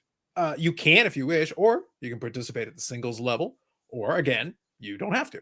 You can go into the back catalog. You can venture. You can go find the Burrell books and enter into the realm of trinkets. Like they're there. Like they're there for you to explore. Please That's bring the me into direction the you present time with the app, please. Thank you. Anyways, Listen, you can go into the app, There's no need to bring that up. download and purchase the app. here's the And fun learn part about it. is I'm getting the sick funny- and tired of this. If on I don't Facebook, get that thing soon, I am gonna get really upset. there is no app. Anyways, There is so no spoon. 3 of my books were for sale on one after another. Mm. $150 and $200 for my Shilling? 50. Eric, did you shill the third one to 200? No, this is on Facebook. People are just offering. Guys are going, yeah, I'll take it. Ah, So I'm looking because I know who's on the list or I who's paid signed up. $75 for mine. Now those guys signed up. It's like, I need this book. So I typed, they go, well, I guess the book is a collector's item now. However, the app has 10 times the information of all 3 of my books. Just saying. Anyways, maybe So Bobby, do what you you should want- do is add to the app. Maybe Bobby, to the app, you should add a tab that is a marketplace to buy the book. yes, at 500. Yeah, it's but get a commission on the sales of the books in the tab in the app. And that one would probably go for 300. I love this one. Yeah, everybody loves it because it's like the Playboy edition. It's got big Oh, I love pictures it. and a little bit of writing. So there you go. Well, it's awesome. Works out. But works yeah, out. those don't come up a lot. And there's 2,000 printed. So they got to be somewhere. Well, this one will come up when I die. So like next Mm. Thursday? Next I week. mean, spoiler. Well, I Spoiler. could die at any moment. When he gets his next crumble cookie delivery, open it slowly. Savor the moment. Very slowly. Why is the cookies ticking? That's all I'm saying. I know. Savor the moment. So Brad, I don't want to. So feel free to hang out. I know you were a little under the weather, so I want to. But I want to ask you, bring you in the conversation for a bit. We'll chat later. Like I said, so 2 things that I'll give everybody heads up on. We'll communicate on getting the follow up to the cup case break because I think that'll be fun. Like since people seem to have enjoyed that video, I think it'll be fun to have that follow up. I think that'll be good. And then the second thing is, I'm actually in touch with my associates. There will be more AEW being opened, but more than likely it's going to happen on that other channel when I actually am ready to officially dictate my plans for it. But I've got a pretty good idea what I want to do. I've had some time to think about it. I've slept on it, and now I think I know what's going on. I'm giving them a chance, though, if they want some boxes, because some of them may want one. And if they do, then I'll be the exclusive get rid of this shit off of AMG's books guy. Guy. That'll be like my job. I'll Gotta have let, a guy. I'll let Steve, Sherry, and Blair know, and they will be very excited for that. Yeah, I know for a fact. There's one thing I know for a fact, and I will send you a text message so that you know exactly what I'm thinking. And then I'm giving the guys till the end of the weekend to make up their mind if they want anything else. And if they do, then I will add it to the order. Otherwise, what I send you will be the order. Yeah, perfect. Sounds good. Amazing. Now I know Carlos says good getting new AW cards. Listen, I like me. Look, no one else may. I'm enjoying. So you talk a moment ago about how fanatics and stuff doesn't affect you. The AW stuff is upper dark. I have critiqued it in front of one of the guys who designed the sets. I still like the cards. And under the right circumstances, I'm still collecting the cards. So if nothing else, that should prove the idea that you choose whether this hobby makes you sad or not. There are avenues to explore. There are other categories. You don't have to play in the playground they say you have to. If Prism football is too expensive for you, don't buy Prism football. It may not make any sense to you. We did that cup break for two reasons. One, it was an interesting opportunity to see how it went. It was fun to have Sherry open it up and then try to pronounce the names. That was fun. We enjoyed ourselves. It was good content because, hey, we got a chance to look at it. Not everybody's going to have not everybody has $7,200 even at retail to drop on a case of cards. And maybe it could have worked out. Maybe it would have been the most amazing pull in the world. But in this case, it didn't work out. Well, guess what? That's more realistic. Most of the cases are not going to be home runs. That's probably now that one was a little bit unlucky, I think, but in the grand scheme of things, it averages out. Somebody else is probably going to pull like 3 1-of-1s in their case. It's going to be crazy. No, but it happens. That's true. But I know I'm the bastion of positivity now, but this is the second time that Brad has been nice enough to do this and take don't forget the first one was Luke. Luke was the first one who was his case. Yeah. That came out of his pocket. He paid for that. That was Luke's. Yeah, that was Luke's personal case. That was it. Okay, so Luke was nice enough to do it for and take that risk. Yeah. So that's two different years, right? And two different cases. Yep. We're batting 100 on crap. Well, we're not really to current times, really. So you can't really say that because that's sort of past tense, right? Because we're not. But I am willing to blame Billy if it helps. Yeah, you can do that. Yeah, I'm willing to blame Billy. Sure. I bet this wouldn't happen if Carvin had been around. No. Yeah, that's true. Certainly not. Absolutely not. Absolutely not. No. Yeah, things ran. The trains ran on time when Carvin was in charge. Oh yeah, Carvin. Yeah. It's crazy. Yeah. Not like when that William Howard Taft guy was around. That was bad. That was bad. That was Taft bad. Yeah. Real quick, I'll read a couple of these. Raz and John Wick is based on Carlos's life. Yes, I've been shot many times. They'll be a number 5. 5 at least by me. Yeah, and yet I'm still here. His name really sucks, by the way. Albert says, "Happy New Year's, guys. Happy New Year's to you." The cards are nice, but AEW is not in a good state. If AEW gains momentum, those cards could yield high returns. So I am actually, like I said, in that other channel, I'm trying to figure out, really, the only reason I haven't made new videos on it yet is one reason. I'm trying to figure out the mix of what I want. So card stuff is going to appear on there. That's a guarantee. I will be doing some card related stuff. I'll break down some of the new sets. I'm going to talk about WWE and AEW. That's my plan. So I want to talk about both. But the other piece is I do want to talk a little bit about wrestling, but I'm trying to decide what that's going to look like. I don't have the time to commit to a full-time channel, but I would still like to make a couple of videos on there. So I'm trying to figure out how that blend is going to be done. But I would still like to make a few. If you add the trinkets, you might be good to go. I might need a couple of the old action figures. It might be a thing. Might have to do that. Well, when I saw all that at that show, I saw all the wrestling stuff. It was action figures. It was stuff in packages. It was they got a lot of merch. Cards, to be honest with you, it's not like there's a lot made anyway. So there you go. If I'm honest, Bobby, in that genre, the not cards is the bulk of the collecting energy. True. Yeah. It's very much so. Yes. So I would argue that there's a lot more of that. So Joel here. Good evening, Joel. I called Panini regarding my 2022 Immaculate Triple H and Goldberg autos, and they said they're going to have reps at the end of the month for signings. Optimistic or foolish thinking? So right now, we know that Panini and Fanatics came to some kind of an arrangement because they've got let me correct myself. That Panini and WWE, because WWE is the one who pulled the plug, presumably early on the license. There was confusion about where things were going to fall. That's the question that we all had. What's going to happen next? So we also heard that there was some kind of a settlement. The problem is we don't know the terms of the settlement. It appears that Donruss Elite is going to get released. If that is so, if they were able to work out some kind of a deal to let them finish their obligations, then you should have more optimism of getting your stuff. But to be blunt, I wouldn't feel comfortable having any redemption with Panini WWE product right now. I would want it to get, if you haven't already, I would get that shit in as soon as it's humanly possible and cross your fingers and hope for the best, because I have no idea what that's going to look like. None of us do. Like literally none of us have any. If something's already been signed, then you're done. So be it. Is another product going to get released? Maybe. Looks like. Beyond that, your guess is as good as mine.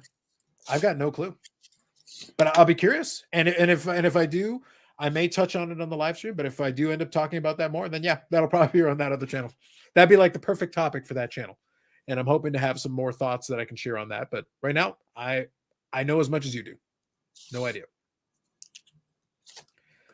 Paul says the collation of the 2023 Prism is garbage. Some have seen some teams get 30 plus of the colors, and I've seen go on. That's a major issue right now.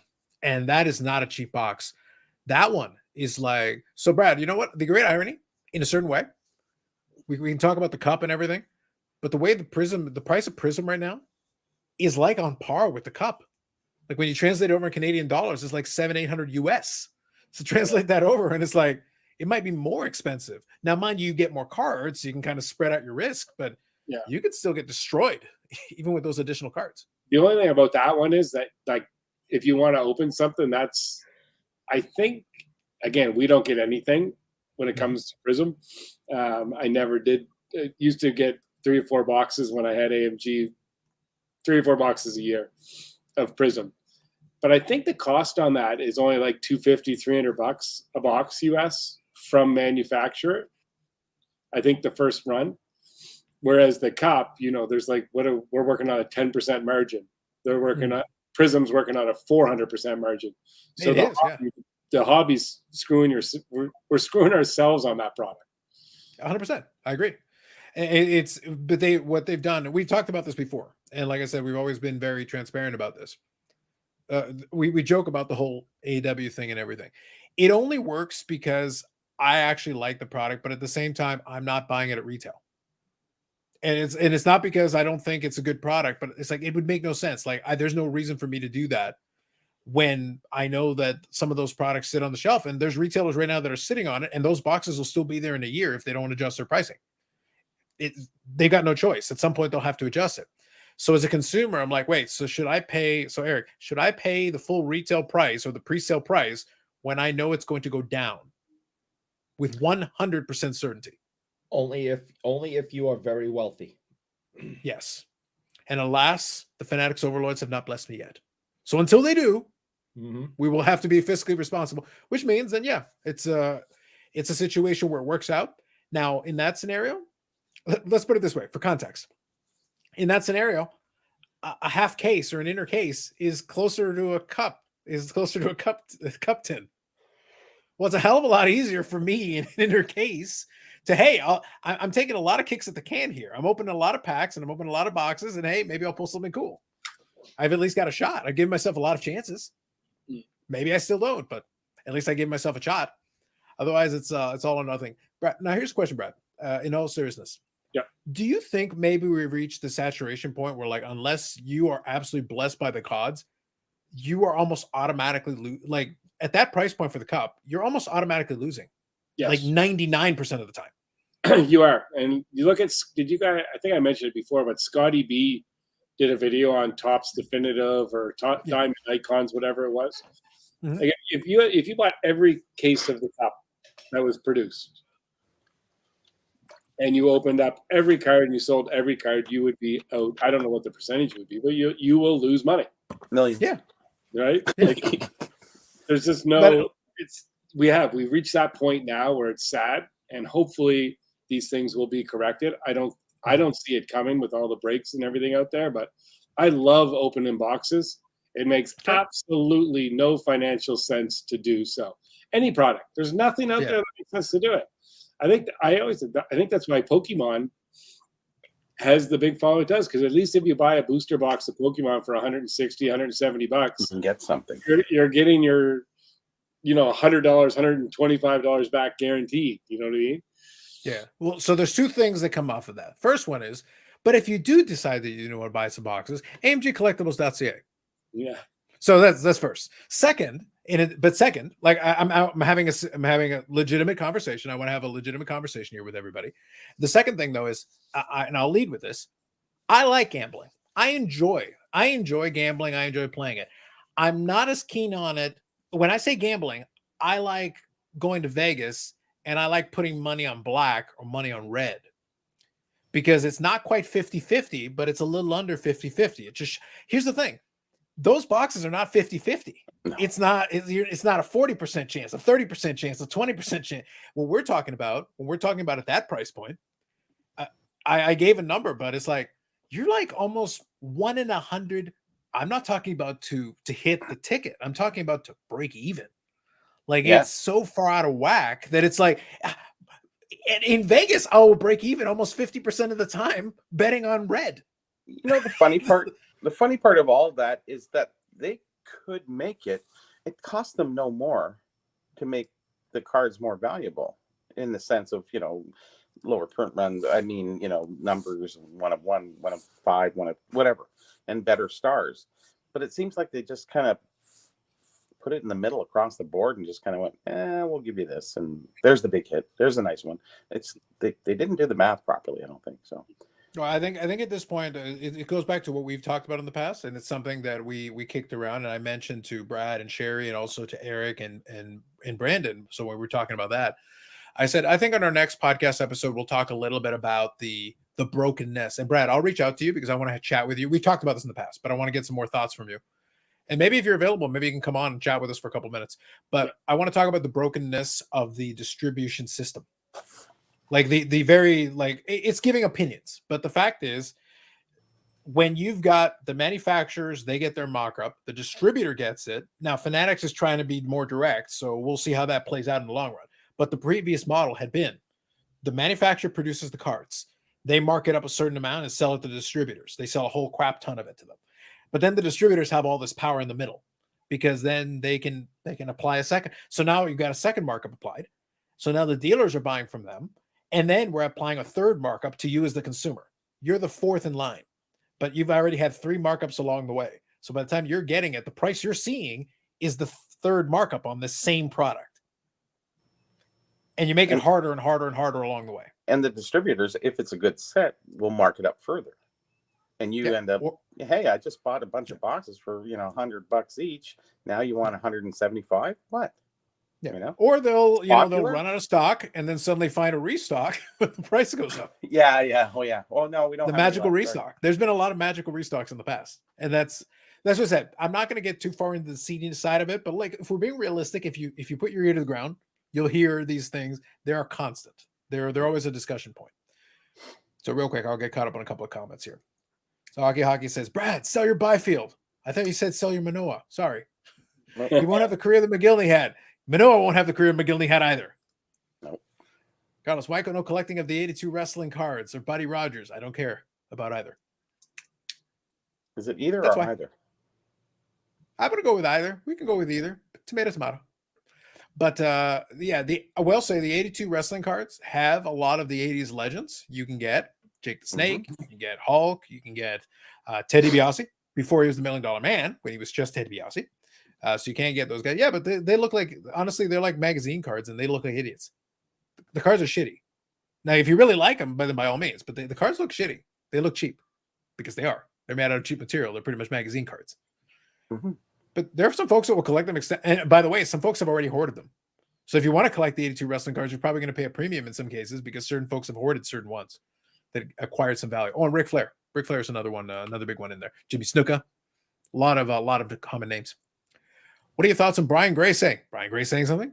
What? What did he say? BG. Psh, perish the thought. Brian Gray saying their Shum Ralph Kiner cards will lose a lot of value. What does it mean for Eddie Murray and Larry Walker cards? Well, you've already asked me why no one collects Larry Walker or Eddie Murray. So as far as you're aware, they're worth 0. There you go. So it means nothing for Eddie Murray and Larry Walker cards.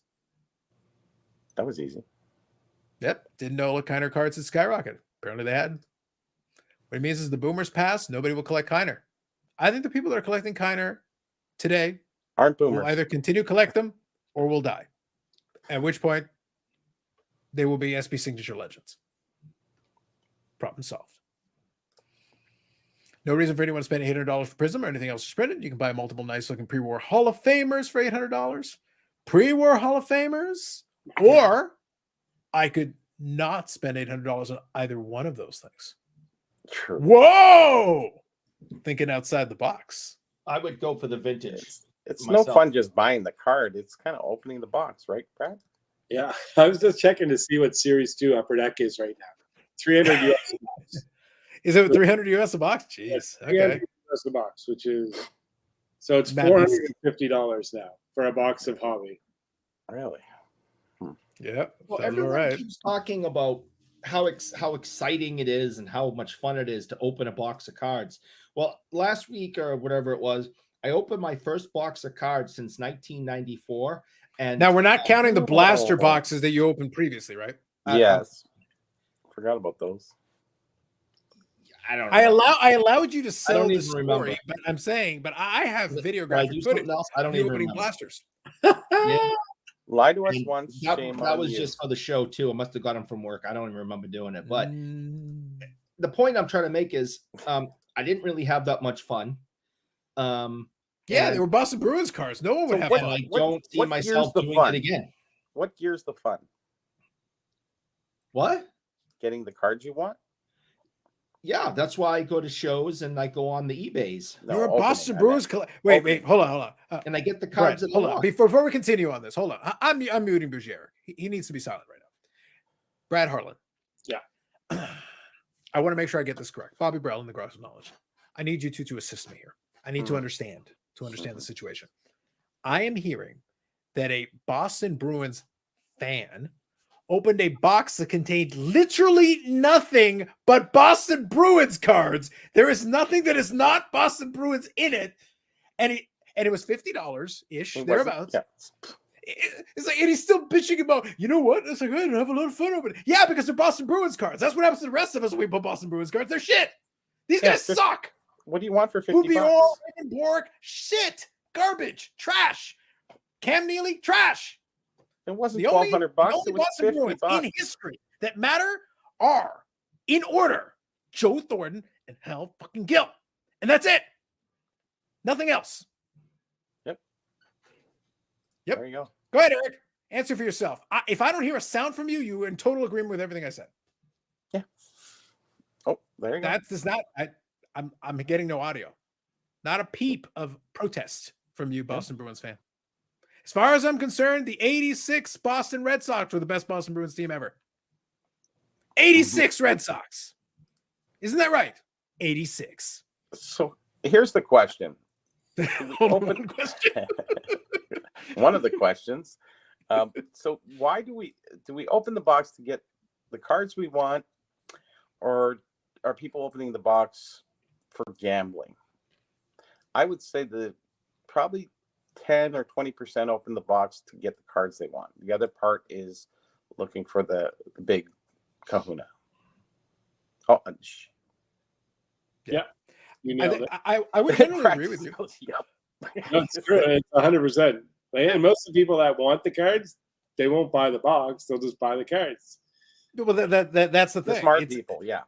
I think the only scenarios that work out, like if your goal is exclusively to get the cards you want, there is no scenario in which not buying the singles isn't the optimal play. That is the optimal play. You got your best shot at getting what you want. Maybe you can negotiate a price. In some cases, you can get it for cheaper than it would be to open a couple boxes, depending on what it is. So, True. Yeah. and obviously you'll actually get what you want. So that way you know for sure. But the other piece of the puzzle is that, so from the box opening perspective, when I opened like all those AEW boxes, I was like, no, I like the gamble of it.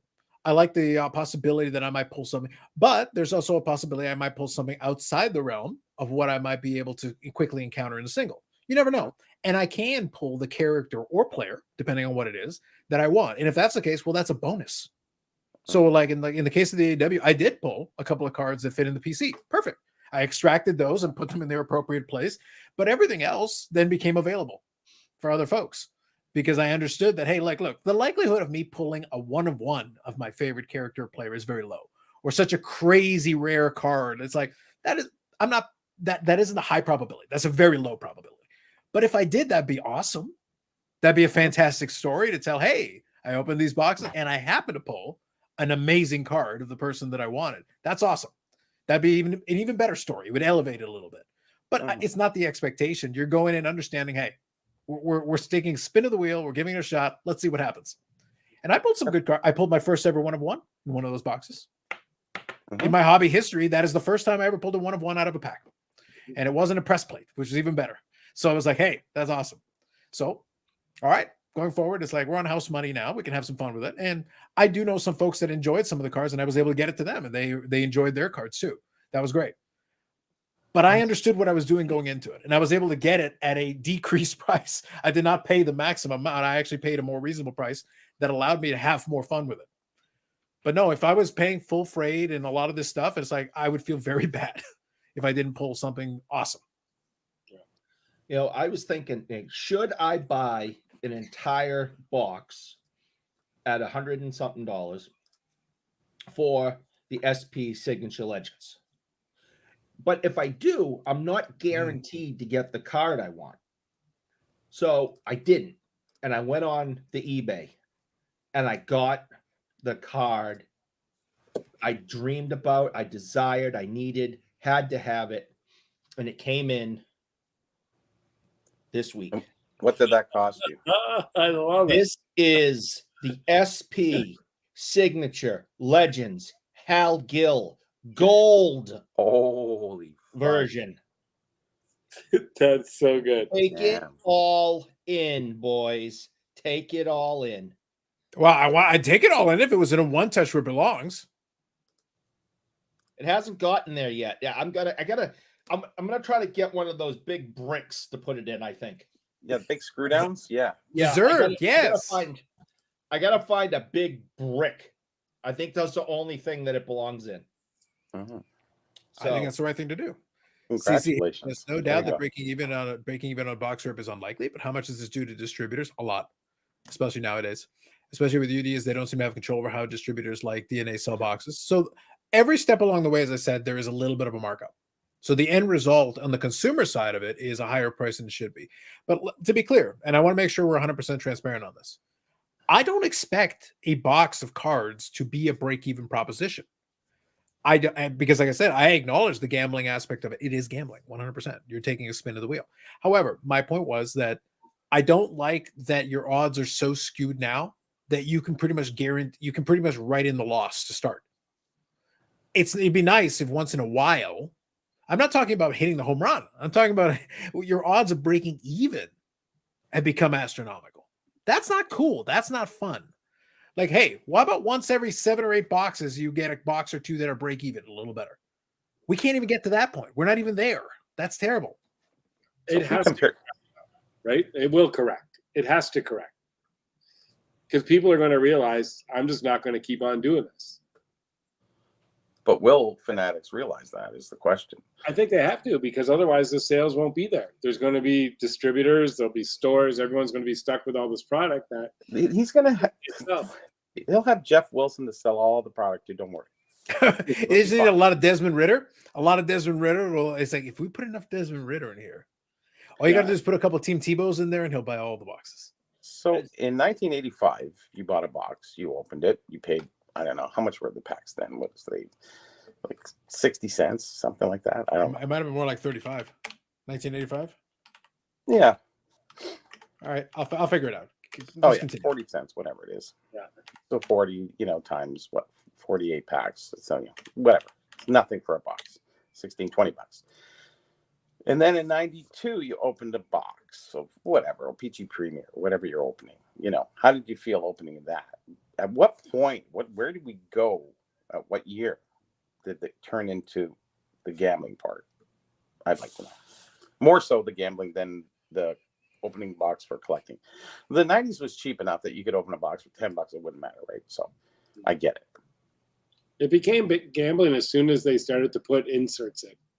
So as soon as you could start to, you look at Upper Deck and you could find 98? the Nolan, find the Hank, Yeah. right? And it's like, oh, Don Ross, Ryan Sandberg. I remember his auto was in 91 Don Ross. Bobby Orr for Eric, 91 score, right? Yeah, but it wasn't mainstream at that time. That was the odd product, but I guess now it's sort of mainstream. Yeah, but that started it, right? You're right. You nailed it. Like, Makes Yeah, sense. it's interesting how things have changed, and now we're at this place that's just wow. You open a case of that, and like $7K, you can buy a nice card, great Gretzky or something, but it's the entertainment value and the thrill of pulling, and it's stock for your store or whatever, whatever. So you can do whatever. It's your money. Then just sitting here going, how long do you sustain that? Now, I know people like to gamble, so that's the problem, right? At what point is it bad or is it good going forward in the hobby is what I'm thinking. Listen, Bobby, I'm not going to Vegas for the shows. The just food, saying. though. The food's pretty good. There's plenty. You're right. There are some quality restaurants there as well. But I'm not going to Vegas for the shows, is my point. I'm not going there for the shows. Cirque du Soleil ain't going to cut it for me, sir. Well, you're not going in the card shop just for a box anyways. That's true. You know, top loaders, one touch, upside down, right side up, whatever, you know. Yep. What I like a this couple all of these. So penguinschronicles.com. Eric is diabetes. I do not have diabetes. Shut Where up. does a You're Peachy Platinum rank? laughing. Shut up. Where does Peachy Platinum rank? It's a fun product. I like Peachy Platinum. It's fun. I like it in blasters. Peachy Platinum is fun in blasters. I'll say that. Would love to see Steve of AMG Fame on the panel. Steve is out collecting people. That's what he does. He can have my He's lurking in spot. the shadows collecting people as we speak. Dave here says in 1981, minimum wage in the US was $3.35 an hour. You could buy 11 packs for an hour's work today. So let's see. What would the what's the equalizer on that? Yeah, so definitely for minimum wage, definitely not. Because minimum wage is only like $8 an hour. They've increased it now. Well, actually, sorry, let me correct myself. They increased 16. it now. It's like 15 or 16, yeah. $16 or something, yeah. Yeah, but that'd be like 2 or 3 packs max. Of what? The cup. SP Authentic? Okay, so hold on. So we're not talking about Series 2, Brad. What was Series 1? It was like $140 a box or something? Yeah. 24 packs in a box. Yeah, so for like Upper Deck Flagship, it'd be like a pack, basically. You get a pack for minimum wage. 1 pack. After taxes. Yeah, but before taxes, you get maybe 3 packs. Taxes and minimum wage taxes doesn't work like that, Brad. You're not getting taxed that much of minimum wage. No, packs are like $5 or $6 a pack. I mean, forget about taxes. No, but the problem is, Brad, though, Upper Deck changed their configuration. So if it's like 140, like let me call it for the sake of argument. Let me call it 144. Well, you're making like so you've got 12 packs. Oh, that means each pack is $12. Yeah, each pack is $12. Yeah, I was thinking it used to be like $5 or $6 a pack, but now it's $12 a pack, basically. So and that's for Upper Deck Flagship. That's for Flagship. A box is like a half week's work. Yeah. At minimum wage. Just saying. At minimum wage, yeah. At minimum wage, you can't even play. No, you can't. Nope. No, you cannot. Why would Upper Deck alienate people at a time when financially crush them in instance? Upper Deck's look, much love to friend of the channel, Billy City. Upper Deck's been alienating people for the last decade, easily. 15 years, probably more like it. Well, Billy Cilio's been alienating me for at least 3 years. But we appreciate that. That we like. That we're fine with. But as far as Upper Deck generally alienating, have we missed the discussion? Like, it's like, holy crap. It's been look, the SP Signature Legend joke became a joke because it's like, how much are you asking for this box? What can you pull in it? Really? Oh, but there's some nice cards in it. Yes, there's almost always some nice cards in it. We didn't get those nice cards most of the time. Eric, if Hal Gill comes into the shop, do you get him to sign that again? Yeah, I'll sign the back. Yeah. Yeah, because then it could be worth you can get him to sign the receipt from ComC on the back. Yes. Hasn't even removed yet. No, I told you. I'm waiting for the I gotta find a big slab of lucite. All right. Let me read a couple of comments here. Paul says, I'll say 2016 era, but speaking of football, box breaks and valuable rookies because Cowboys were good. And Dak and Zeke had rookies. That's when I realized it was gambling. There you go. In 1981, you could buy an uncut sheets complete set for $24. Probably sounds about right. 2020 really jacked up the wax. It was already trending that way, but yes, it definitely accelerated it. With 90s chase cards, find the Reggie at $1 a pack, 2,500 autographs out there. Didn't have some margin deficit as today. Yeah. So like going back to 89, 1990, $1 a pack, Upper Deck was, crazy for asking for 99 cents a pack. Mm-hmm. A 36 pack box was $36. $36 was a full hobby box. Oh yeah. It's big. So, but obviously money was worth more than that today. So I don't know, like $36 in 1990 is worth what today? Like 50, $60? I don't know. No. I'm talking about the inflation equivalent. That's what I'm talking about. That's probably more than that. Well, let's I find mean, out. Am I I will check. stating the obvious here that the 71.46. the only reason That'd be a lot more. the cup costs what it does, or other high-end products, or even base products cost more than we think they should, is because we, the consumer, continue to pay those prices. If Correct. we, the consumer, said we are not going to spend more than $20 on the cup, do you know how much the cup would be? $20. Wouldn't make it. Yeah, I was going to say, no, they would So- not literally not make the cup. But you understand my point. It's really on us. Because every year we have this discussion, and so do other channels and other hobbyists, and you hear them talk at the shows, and you hear There's no them at other the card channels and there's no shops. other apps. Don't worry. And it's the same thing every year. Yet, when the new product comes out, people are spending hundreds, and if not for stuff like the cup, thousands. And then immediately go back to They complain. almost said Brad. It was like it's funny. No, I wasn't going to say Brad that time. Sure. No. Brad's in Hundreds a of position Brad- where that's, what he did yesterday isn't going to negatively affect his life. There are people that we see come into the shop every day that don't have a pot to piss in, and their credit card debt is in the tens of thousands. But it's the one way for them to get out of it. Yeah, That's the right. difference. Yeah. That is the difference. That's the truth. Does not I- a gambler go in to win? Like you see those stories on like how many movies are made like that?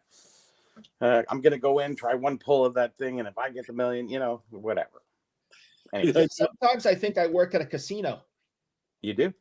No, absolutely. Every day we deal with that. And it's More like, like a- maybe you shouldn't be doing this. Come on, this has to be the one. This has to be the one. Here's my credit card for a $500 box. And then they're pissed when there's nothing in it. And it's like, there hasn't been anything in it every Friday for the last 4 months that you've come in and done this. But it's that one time they got it, and that grabs you. It's just ridiculous. It's more like a carnival at your place, you're the modern day carny there, and you just deal in fun stuff. I found Can't some leave out. new site. I remembered I had one hiding at the bottom of the closet. Mm. It has now taken its proper place. And where are you going to put that? Doesn't fit in your box. I'm going to put it back in the bottom of the closet. There you go. How apropos. SP Signature Legend. Boys, it's been a pleasure. I'm going to be listening, but I've got uncontrollable sinuses here, so I think it is a time for me to hit the hay. No worries. Take it easy, Brad. Don't bother All listening. right, Brad. I'm just We'll chat going with to you talk later. bad about you the whole time. Don't bother listening. I can't wait for it, and I'll type something back at you. That's right. Probably my premium membership is now complete for Needham as well. Nice. So Thank we're you. good. Thank you guys for everything. Carlos, we'll chat later. Eric, you know what you Yeah. do. Bobby, keep smiling. What? Yep. See you. Don't tell See you Eric. later. Thanks, Brad. There's no premium. Brad, There's Brad nothing- got the app. Brad. Nope. He's Brad from PSA Brad Canada. got the okay. He's got All right. connections. I have no idea. There's, He's got connections. listen, not there's even Bobby dog has those shit, kind of connections, and it's his app. There's dog shit. Then there's Brad. And Oh. now I'm here. I'm below Brad. Well, you've literally been below If you put everyone another this layer whole of dog time. shit in there, Like there's probably another layer. We got like Well, sub this is to fucking radio. ridiculous. Listen, saying. I'm eating just like all the product placement I promised. I got the M&Ms in the cup. I'm wearing the stupid hat. All The right, cup? I kissed your ass. I hold up your books, and I still don't get the app. so you got American M&Ms in there, but you don't have Canadian Smarties. That's the problem. Ah, yes. If you yes. only knew. Dang. Gotta be kidding. All me. right. It was just I'm that. I'm muting Eric so I can read these comments. Okay. And thank you, Dave. I think I have to double check. I think Topps Finest came out of the box. I want to say it came out of the box at $3.99 or $4.99. This is the original Topps minus Probably. 93. It was $3.99 or $4.99, which at that time was like crazy nuts. Oh my God, what are you doing? You're ruining the hobby. Because that was 1993. So that was like, oh my God, what are you doing? But was people crazy. couldn't wait to buy it though. It got to $20 a pack. I remember it like got to $20 a pack because the secondary market went so The secondary crazy went that crazy. people were like, and that's 1993. That is now more than 30 years in the past. And yet here we are. And that's when Nothing has Prince changed. wholesalers just sitting there going, "Oh, all right, you guys want some more? Okay, we got lots." Correct. Lots, yeah. So Brad wasn't, so I didn't get to this one before, so you can always like again, hockey tonight. You know, you can always message Brad. If you have an infinite number of Brad questions, you can literally message Brad. It's an easier way than trying to wait for me to get to your comment. Watching some idiot show on IG where you spend on prison player and team breaks make me laugh and laugh. Said person has barely got a pot to piss in. That happens a lot. A lot. Cold streaks are always followed by hot streaks. Law of the universe. True. Is there suggestions that people have sports card addiction? True. Many in the hobby for some reason have a lower socioeconomic thoughts. Do we call it sports card addictions though? Or No, but he's something asking many in the else? hobby for whatever reason a lower socioeconomic. Eric, do you know why yes. this could be the case? Do you know why? Well, guess what? Because you're poor. That's right. That's the truth. Sounds to me like we solved it. Moving on. Eric is now officially a PCA Athletic altered being in that screw down. Facts. Eric, what are your thoughts on being the 1 year addiction fallout video? Hold that thought. It's the funniest thing Eric ever said. Dog shit. True. Hmm. Are you going to attend Money in the Bank? That is actually happening in Toronto. I don't have any plans on it, but I've at least gotten the emails for it. I'm curious. I'm like, I'll chat with some of the associates and see. They're doing some of the shows. It's a gambling addiction for sure. A lot. Yes, true. Yeah, that's what it is. Absolutely. It's why voting with your wallet doesn't really amount to the hobby. Yeah. A lot of people say, like, I'm never going to buy one again. It's like, okay, but it's the product still sold out. So who cares? We're moving on. Yeah. Yeah. Said person I'm making fun of is yes, no, maybe. All right. Well, I've seen a lot of people leave the hobby or kind of step aside, maybe because they were spending too much money. They don't have the passion for the players. They kind of get taken over by the money aspect of it. And maybe that hurts the hobby going forward a little bit. And that's why we're having a little bit of a tank time. And actually it's tanking worse because, you just have Christmas. Now you got New Year's and just, everything's slower than usual. So it's getting people a little bit of cold feet. And then you have the cup when you have cases like that where you don't get your money back. It's like, or not even your money back, like even half your money back. And the cards aren't super pretty. Well, I was going to say, like, the biggest issue, I think, is that it's what I said a minute ago, and I was being serious.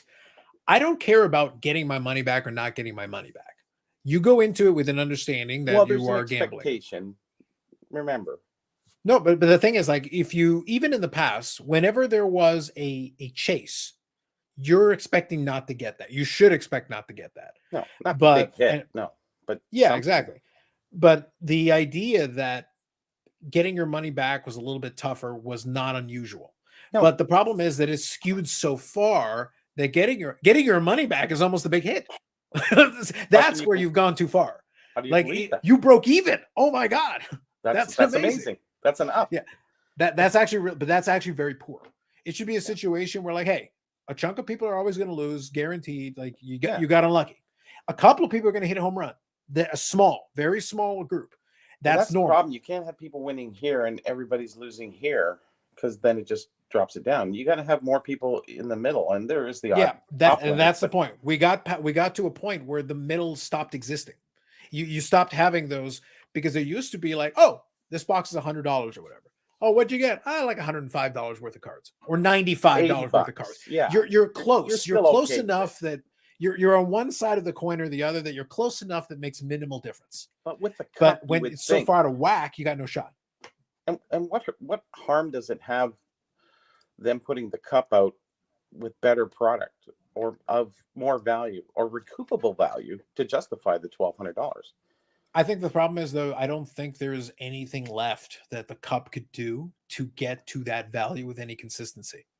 Because even the memorabilia, there is no memorabilia piece you can get. There is no player you can get an autograph of. There's like, you could give us Wayne Gretzky for the day and it still might not be worth the $1,200 to some people. Yeah. Yeah. Like it's like the problem is that the price is so high, you've made it impossible for us to recover and make it value add and be able to make that work. When it was $300 or $400 a tin I was towards the buying it then. beginning, that was plausible. Okay, let's put it this way: at $300 or $400 a tin, that case that Brad and Sherry opened, even though it wasn't the most amazing case in the world, was okay. What they pulled out of that case at $300 or $400, even $500 a tin, it's all right. Maybe you lost a little bit, but it wasn't like crazy. The Caulfield would have made you back on tin and then some, and would have offset the price of some of the other stuff. Sure. Would have done it. But as it is today, like you've got no shot at that price point. At that price point, you got no shot. It is Because tough. I'm not a rich person and I am stingy with where my money goes. I cannot wrap it around my head paying $1,200 for 6 hockey cards. It doesn't. That does not compute. It doesn't make sense to me. I'm going to give you $1,200 of my hard-earned money, and you're going to give me 6 hockey cards. Well, they all better be, Gretzky rookies or rookies and how rookies. If I'm giving you that kind of cash, You're not getting 6 Gretzky rookies for $1,200. Be $12,000. Yeah. Exactly. I can't hand $1,200 over to someone and they hand me 6 mystery cards. I can't do it. I will agree with you, Eric, on this one, because $1,200 in the hobby is a lot of money. It is. Yes. If I look at paying something like I'm buying vintage, real rare stuff for $1,000, $1,500, it's a nice piece, and then you compare it to that and go, whoa, man. At least with the piece, you can resell it and make some money or break even, whatever. But yeah, and that's a hefty sum. I'd say $800 would be pretty much top end, but $1,200, that's a lot. And what are they going to do next year? Oh, inflation, $1,300, $1,400. Well, next year you've got a problem because the next year is going to be 22, 23, and that's the Connor Bedard set. Yeah. Bedard, but it's so they're just going to be one guy. insane. Honestly, it's just one guy who hasn't even proved himself in the fucking hobby yet. Like I don't understand that. He's an it's all-star. just like your resume, whatever. He's an all-star. You perceive your resume. He probably will be. He probably will be. He is. He got picked. He's going to Toronto. Is it so what is it, team vote or where are they doing it now? Yeah, didn't Matthews get the nod too for his first? Yeah. Okay, but I'm asking, how are they voting on the All-Stars now? I don't know. Is it the teams themselves? Is it the players who's doing it? I think the team picked one player. Yeah, either way, to be blunt, Bedard's actually having a good season so far this year for a rookie. Sure. For 18 years old, he's actually playing extremely well. But so I have no issue with him being an All-Star caliber. He's doing great. But here's and also, given that Chicago has nobody good, he's certainly probably their best player by far. So I have no issue with him being the representative for Chicago. Well, my acquaintance Nick Foligno plays for them, so they have 2 good players. Okay, we'll go. SP Signature Legend. Dave here says there are several issues impacting collectors. Just the sheer quantity of product is overwhelming. It can be. The price is ludicrous. It can be. And it's just the same old in terms of products. It can be. Yeah. Not to mention you can't actually read any of these guys' autographs today. Initials shouldn't count as autos. Psh. Yeah, they're horrible. A lot of them are. Man, that doesn't say Hal Gill. But if it's on the card, then you know who it is. But if it's just written on a stick and you get a team signed stick, you'll be sitting there for 5 years figuring it out. I like this statement from Dufex. I prefer my cards the same way as I like my cheese, in singles. Very nice. Look at you. Look at you, sir. Mm-hmm. Look at you. Bob Jackson says it's too much too often at this point. Dave addicts fuel breaking for the most part of this at this point. Lots of people losing the shirts on everything. Amaze has lasted as long as it has. System is broken. The system is broken. Also, I saw from Bob Jackson's statement, he was saying hard to kill. I was double checking. So this would be the TNA show because apparently they're doing that in Vegas. Hey, good for you. I don't get to talk about them very much, but there are actually a lot of good wrestlers in that company. They do a decent job considering they are not considered to be one of the top tier companies, but they've got a lot of good talent in that show. It should be a fun show. If you go and check it out, hopefully report back your findings. Hopefully it's good for you. It's because these guys don't know how to write cursive anymore. Yeah, we've discussed that one in the past. That's because probably. Yeah. Yeah. All right, Who knows well, when the House of so hold on. Let me finish did reading you- this comment. Hold on. Let me finish reading these Okay. comments. Who knows when the House of Cards, pun intended, is going to come crashing down? They've been waiting for that one for years. He's an all-star on a team of scrubs. Yes. Just like Hurdle. Daring, bold move, putting a card in a holder worth more than the card. SP signature legend Hal F. and Gil. Come on, man. all right, are we Show some gonna love, show some finally respect. are we gonna finally block Bob from being in the comments now? After that, I still like horrible most of thing? Bob's comments. He's I'll okay. I'll forgive it, but Bob, we gotta understand this channel. We are two things. We are wacko for Flacco, Yes, we and we are. appreciate Hal F. and Gil. Yeah, we do. You know, show some respect. Show some respect. We respect your feelings and your thoughts. You got to respect us on this one. No, I don't. Hal F. and Gil. No, I Hal F. don't. and Gil. Screw you, Bob. I see Tommy Dreamer on the card. What year is it? Tommy Dreamer is timeless. Yeah. If you take it in the spirit it is, and I don't think I would think this is being it's a TNA show, it shouldn't be expensive. It should be fine. I think they should do something with the card market. They need to change something. I don't know what it is. I can give some suggestions, but I think they really need to. Like if Fanatics really wants to take over, they're gonna lots of great commercials. Yeah, okay, whatever. That still doesn't help with the product. I think they need to change it up a little bit. Maybe make the odds a little better.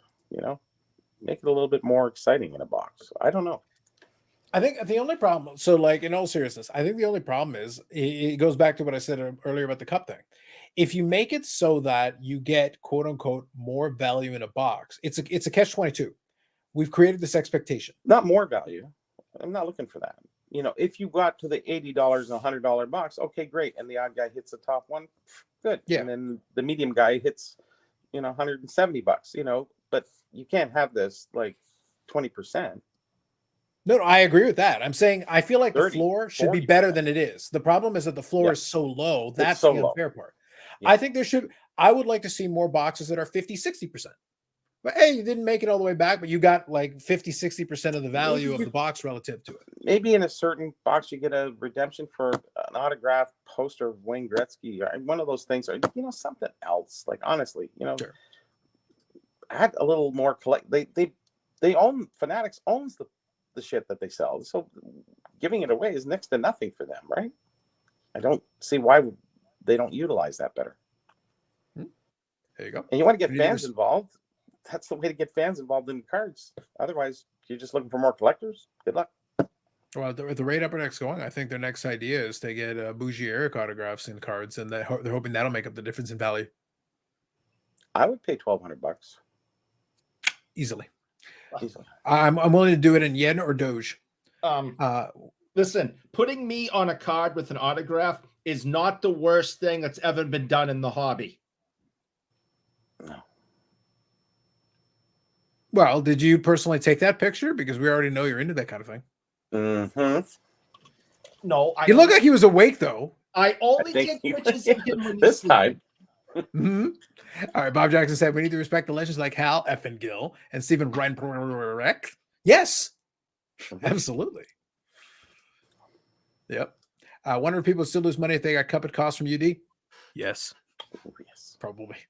But right now, with the way it's configured, probably, honestly. Yeah. Nope. Happy New Year, Paul. Doge.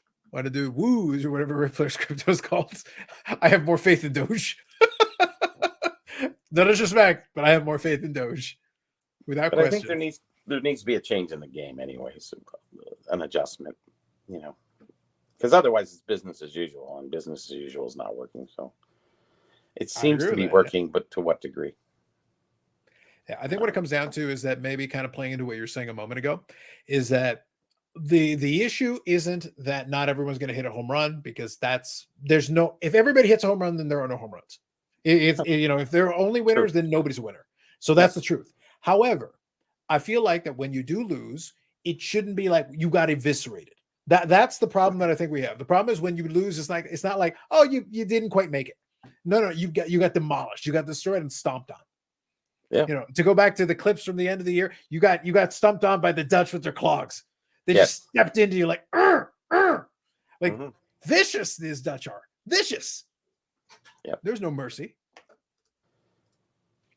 Imagine the uproar of the format of the cup. At this point, there's an uproar whether they do or they don't.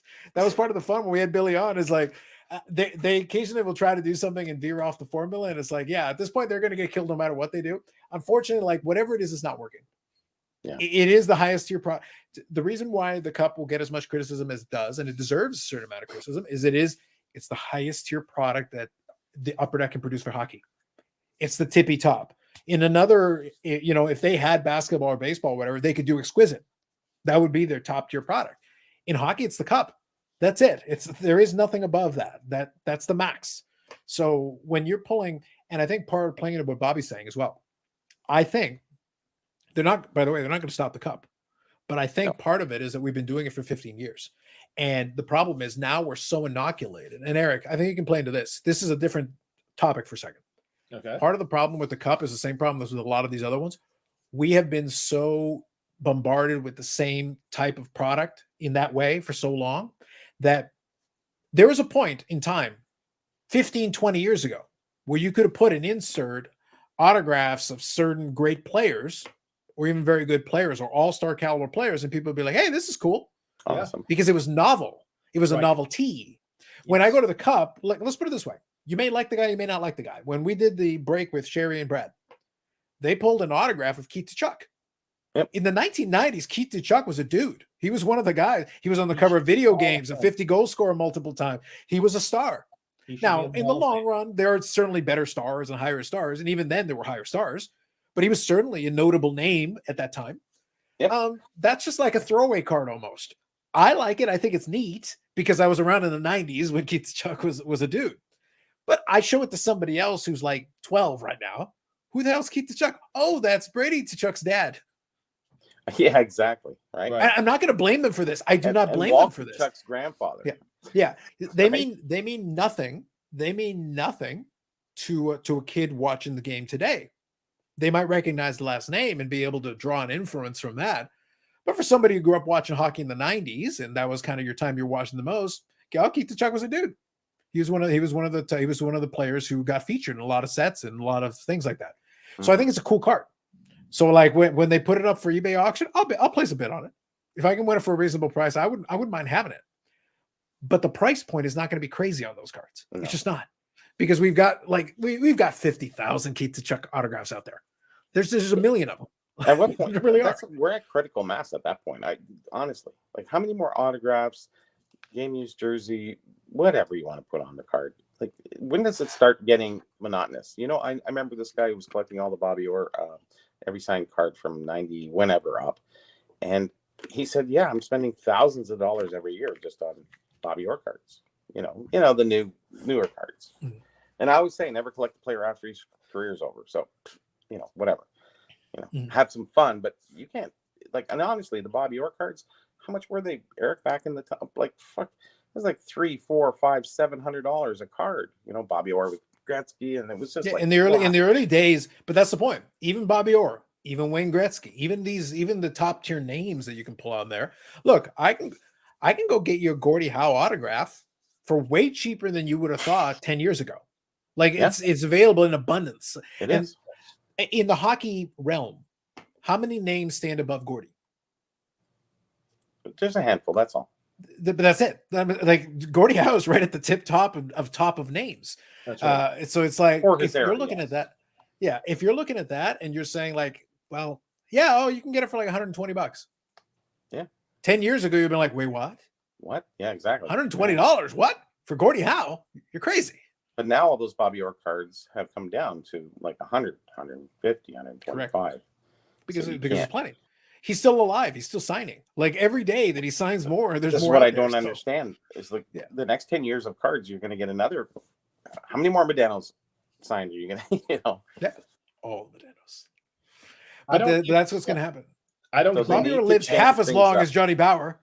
Yeah. Well, true enough, right? Yeah. I will not buy any more Bobby Orr autograph stuff. No, there's no sense in it at this point. I'm looking right now, just sitting here, just on the desk, not on the walls. I got Al Gill. Al Gill. Oh well, he's right here. Yeah, I'm saying on the Probably desk. a couple others too. So Bobby Orr autographs just on the desk. 1, 2, 3, 4, 5.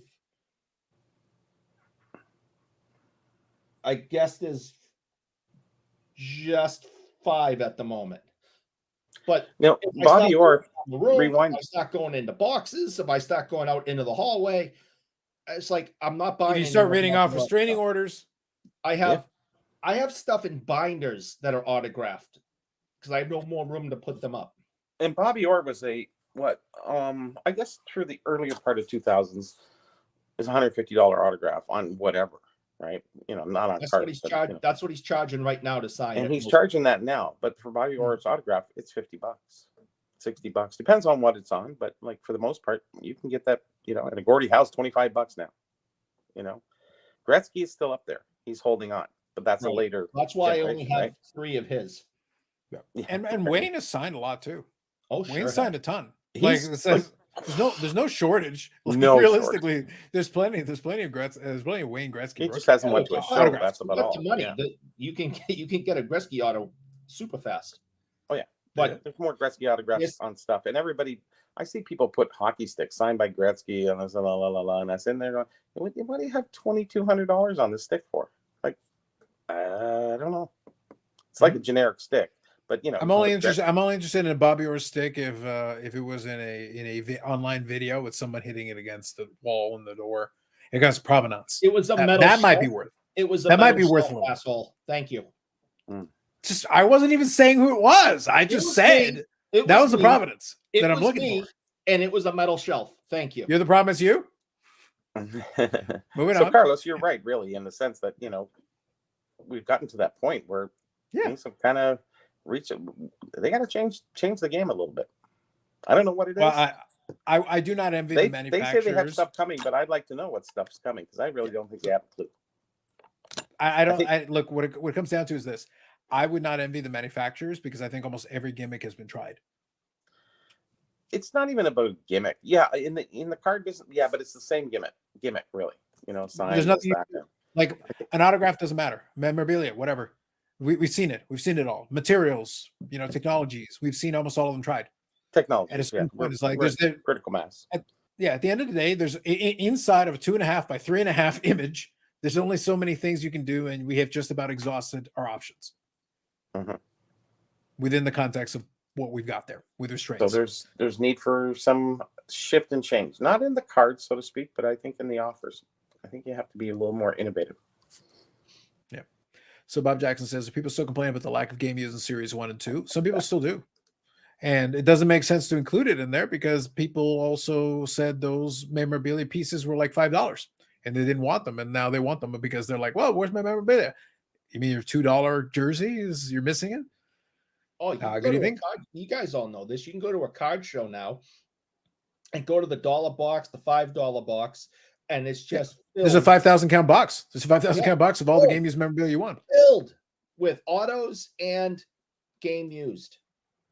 And somebody will come up now because it came out of the cup or because it's the new shiny.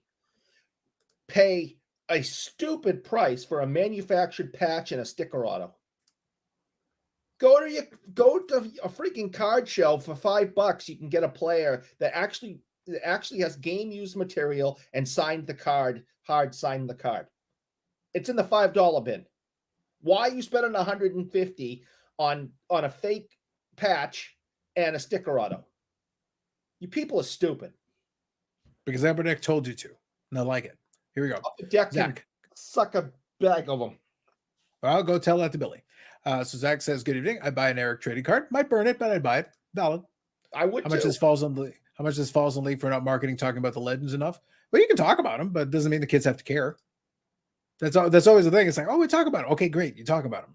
Shut up now. I'm doing something else. Let's see. Hal Gill, Wayne Gretzky, and then Gordie Howe. Yeah, that's pretty much it. I now have autos of all of them. Paul says, how many charged out autos do you have? He's working on it. Eric needs a chain for his Hal Gill to wear on the Springer Expo. Facts. Rage here. Good evening. Got my Phil Niedermeyers. Who's Bobby Orr? Nobody knows who Bobby Orr is. Card manufacturers need to start adding true inserts and chase cards. I think it would be cool to have players like Orr or Gretzky to sign game ticket stubs or something actually rare and unique. I think I'll put it this way. I think it's an interesting idea, but having them sign ticket stubs are not rare or unique. I showed one of my pickups for the year end I got a Brett on a signed ticket stub, on a ticket. They were like 70, $80. And he's a 3-time MVP and Hall of Famer in football. Now, or Gretzky, do you know how many ticket stubs are sitting around somebody's scrapbook? You can get him signed 1,000 of them if you want. We could have 1,000 of them in a day. Does it make it any more special for you? By the way, look at the size of a ticket and look at the size of a pack. You'd probably have to do it as a redemption. And people love redemptions because you probably won't be able to fit in the pack. But does that make it rare or unique? Or put it another way, would you pay a premium for a signed Gretzky ticket stub when for the entirety of his career, you could have had him sign ticket stubs? And people have. I think partially because ticket stubs no longer exist. They'll never exist again.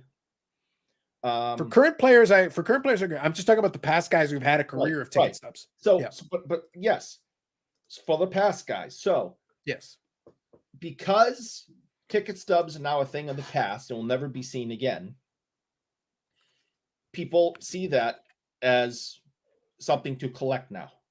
So we are selling a lot of different ticket stubs at the shop. We do have some of them autographed. People buy them up. People are sending them in to grading companies now. Ticket stubs have been a growing collectible over the last handful of years. And I think the number one reason is because they no longer exist. So the reason collections start usually is because people are going into their past, usually their childhood, to try to reclaim your childhood and good memories from the past. Well, ticket stubs are now that. Therefore, they're collectible. And it isn't just old guys, who collected vintage. It's people that could be in their, could be 30 years old. Well, 30 years ago, they could get tickets.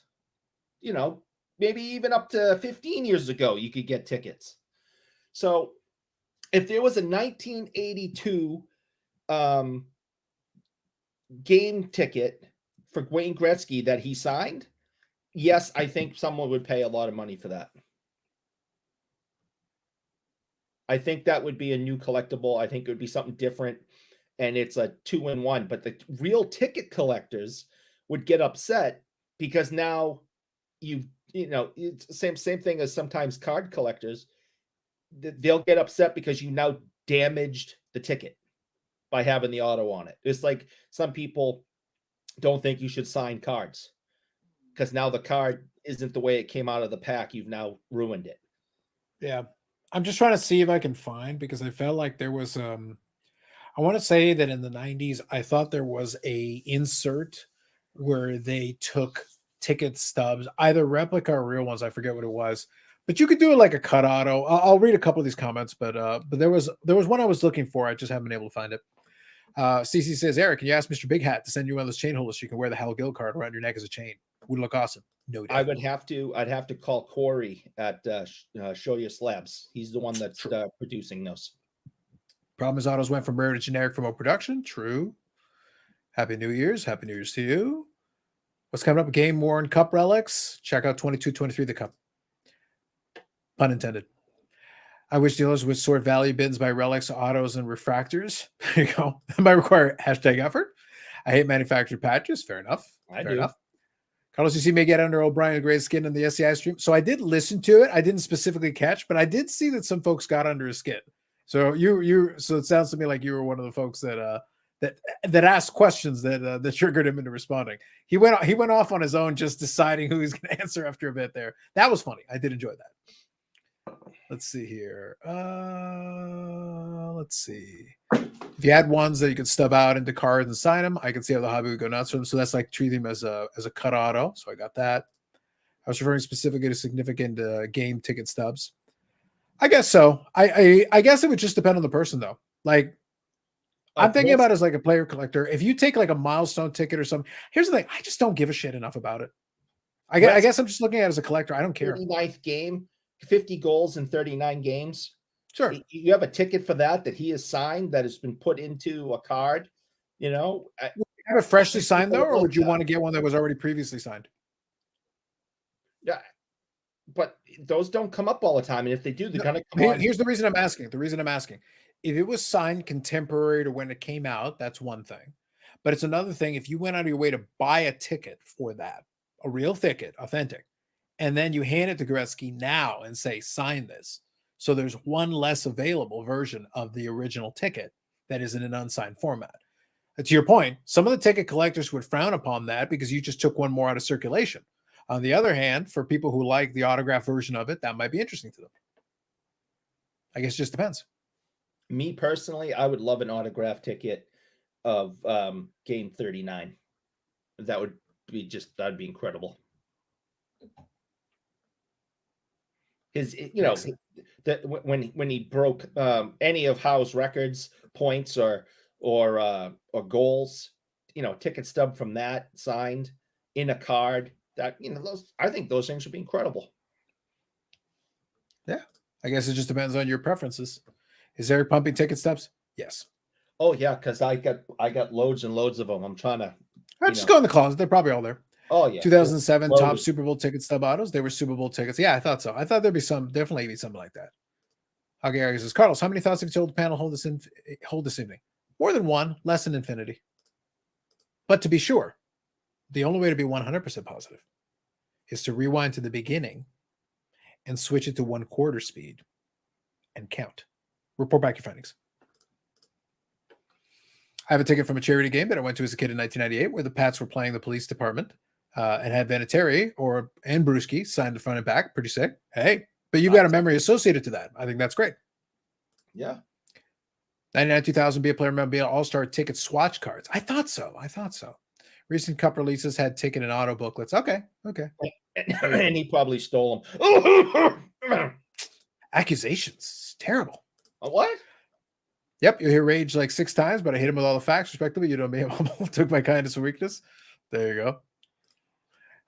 The pro clustering amongst the hobby has had the same reaction when they cut up game used Babe Ruth bat and world moved on. And the Vesna pads. Vesna pads was another one in the hockey side. Yeah, there was a lot of that too. That was a huge kind of scandal. It wasn't a scandal. That was Brian Price. Yeah, he made a decision. He owned it. He bought it fair and square, and he decided what he wanted to do. And with a lot of, I guess, scandal. What's the word I should use instead? It was a controversy. It was a controversy. It was Yes. an argument. Yeah, There's no controversy. If you own something, you can do whatever you want with it. Saying they, again, Carlos, you probably are old enough when this stuff started, but definitely Bobby and I, when they we were adults when they first started putting stuff in cards, and those controversies really were loud. And at the time, at the very, very beginning, it was new. No one likes new things. You're talking about game used here? Yeah. Yeah. So, I was in high school. Yeah, okay. You were being rolled into geriatric for the first time. Go on. Right. I think that was the first senior care living experience I was in. Yeah. It was around. Sounds about right. Go on. So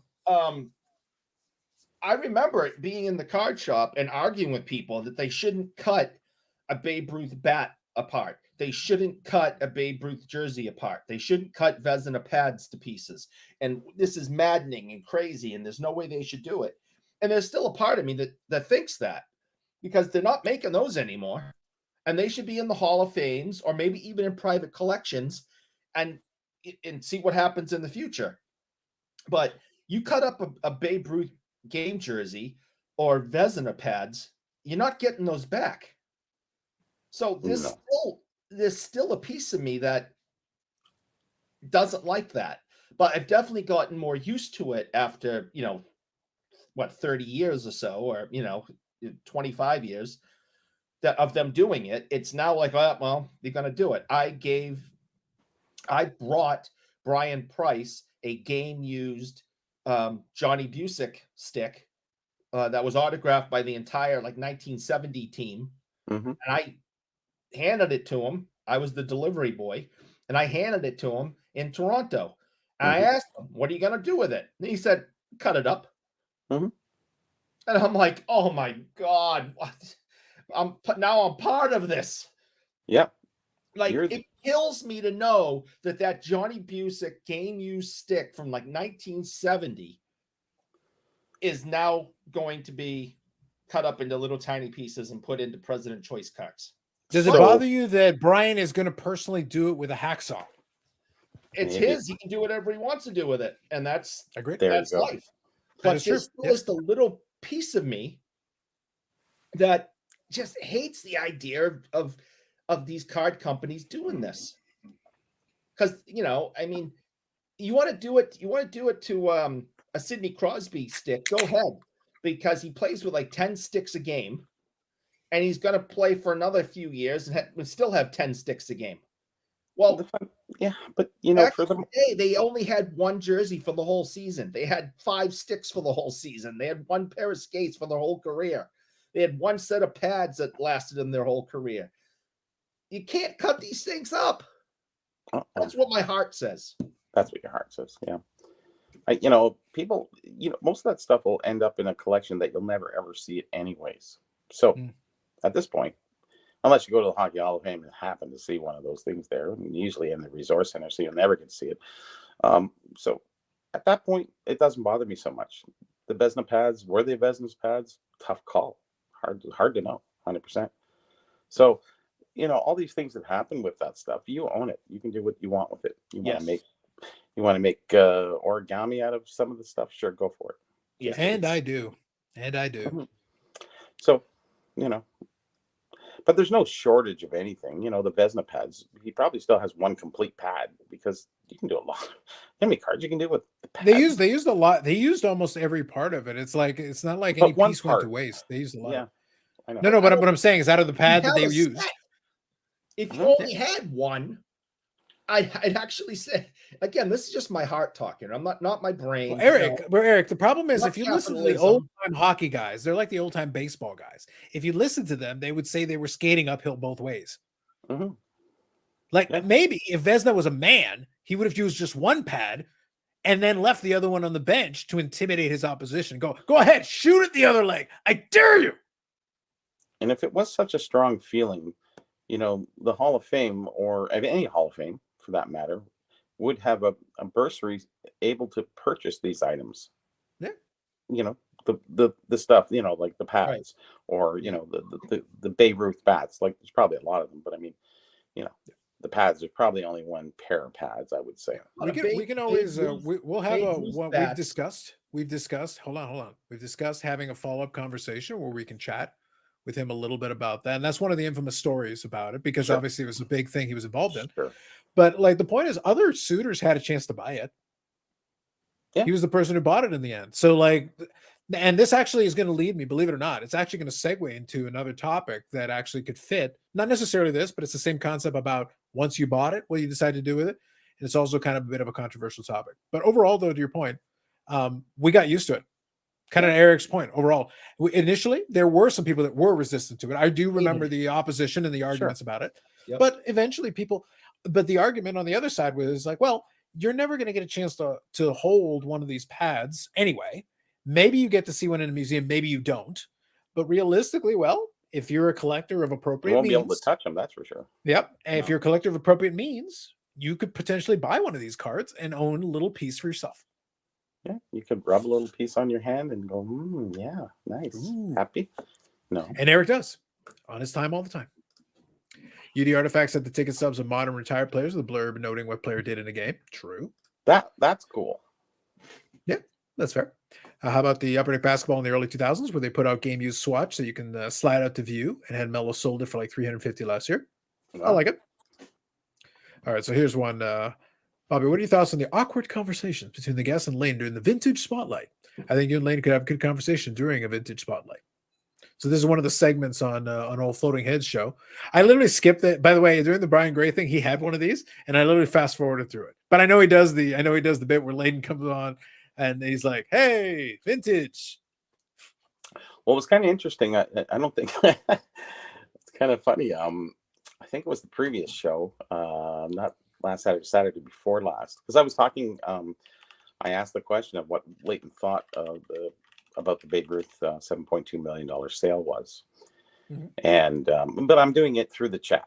But my name is up there and everything, and he said, "Oh, it's great." He kind of said about the grade. I won't really talk about the grade because he was kind of hinting that yeah, it was definitely overgraded.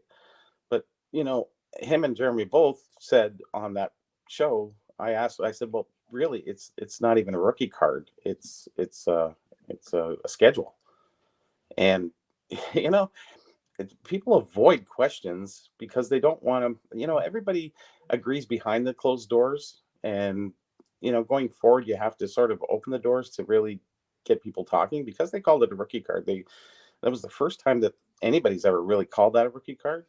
But to let um, SGC talk about it and promote it, but REA to use that in their title, I think that was a little bit that showed too much hobby power in the wrong hands, I believe, at that point. So I pushed them on it, and they didn't answer the call. So Right.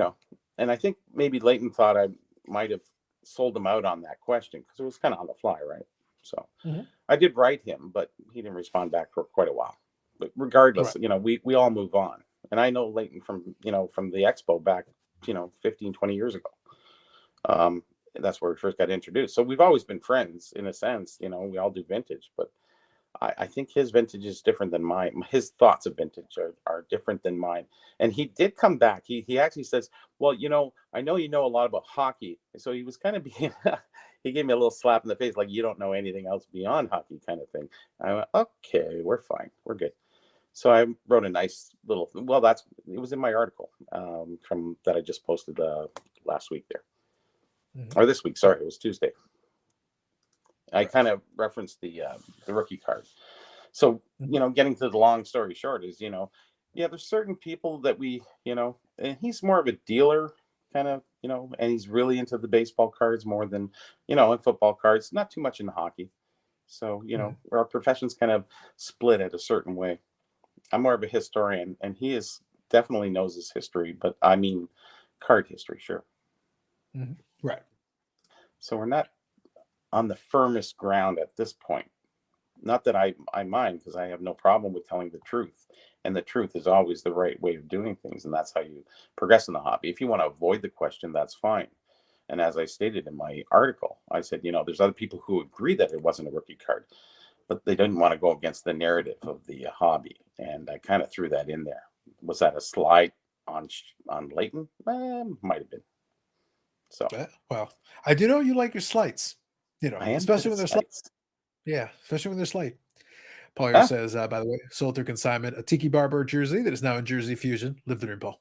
Live the dream. By the way, some of those Jersey Fusion cards are hideous, but if you guys know, version, a Tiki Barber jersey that was now in a Jersey Fusion. Jersey Fusion is basically they take an existing card, they get a piece, presumably. Again, I take them at their word. They buy these game used memorabilia jerseys and things, and they create their own jersey cards out of a card that was never a jersey card. They're not really a manufacturer per se, but they're making kind of their own. I get the it. idea, though, is that presumably they're actually getting real game used pieces and putting them on there and effectively creating their own art card with a game used piece. So they're using a game used piece of memorabilia and putting it on their existing card. To each their own, but some of those pieces are legit pieces. So it's kind of weird. It's kind of a weird middle ground there. Yeah. Love it or hate it kind of thing, right? Pretty much, yeah. People do. They either love it or they hate it. So just U.S. Sports Cards here just signed on. Have you guys talked about the Bedard injury yet? I did scan over to check it out, what was going on there. I did hear about it. Oh, so, well, that's what I was. So apparently, it looks like, honestly, it just looks like he got hit maybe a little high, and because it says here he was skating off with his hand in his mouth, so maybe he got his teeth rattled a little bit or something. So probably just looking. That's what I said. You're paying all this money for Bedard, and he can get a career ending anytime. These guys they have no history. The resume is before them. It's like it's almost written on the wall. He's a Hall of Famer. He's going to do this. He's going to be there. He's going to beat Ovechkin. So he's going to whatever. It's just like, yeah, that's a lot of money to put in your. I don't know. That's real gambling at that point. It is. Does it pay off? Really? Does it pay off in the end? I don't know.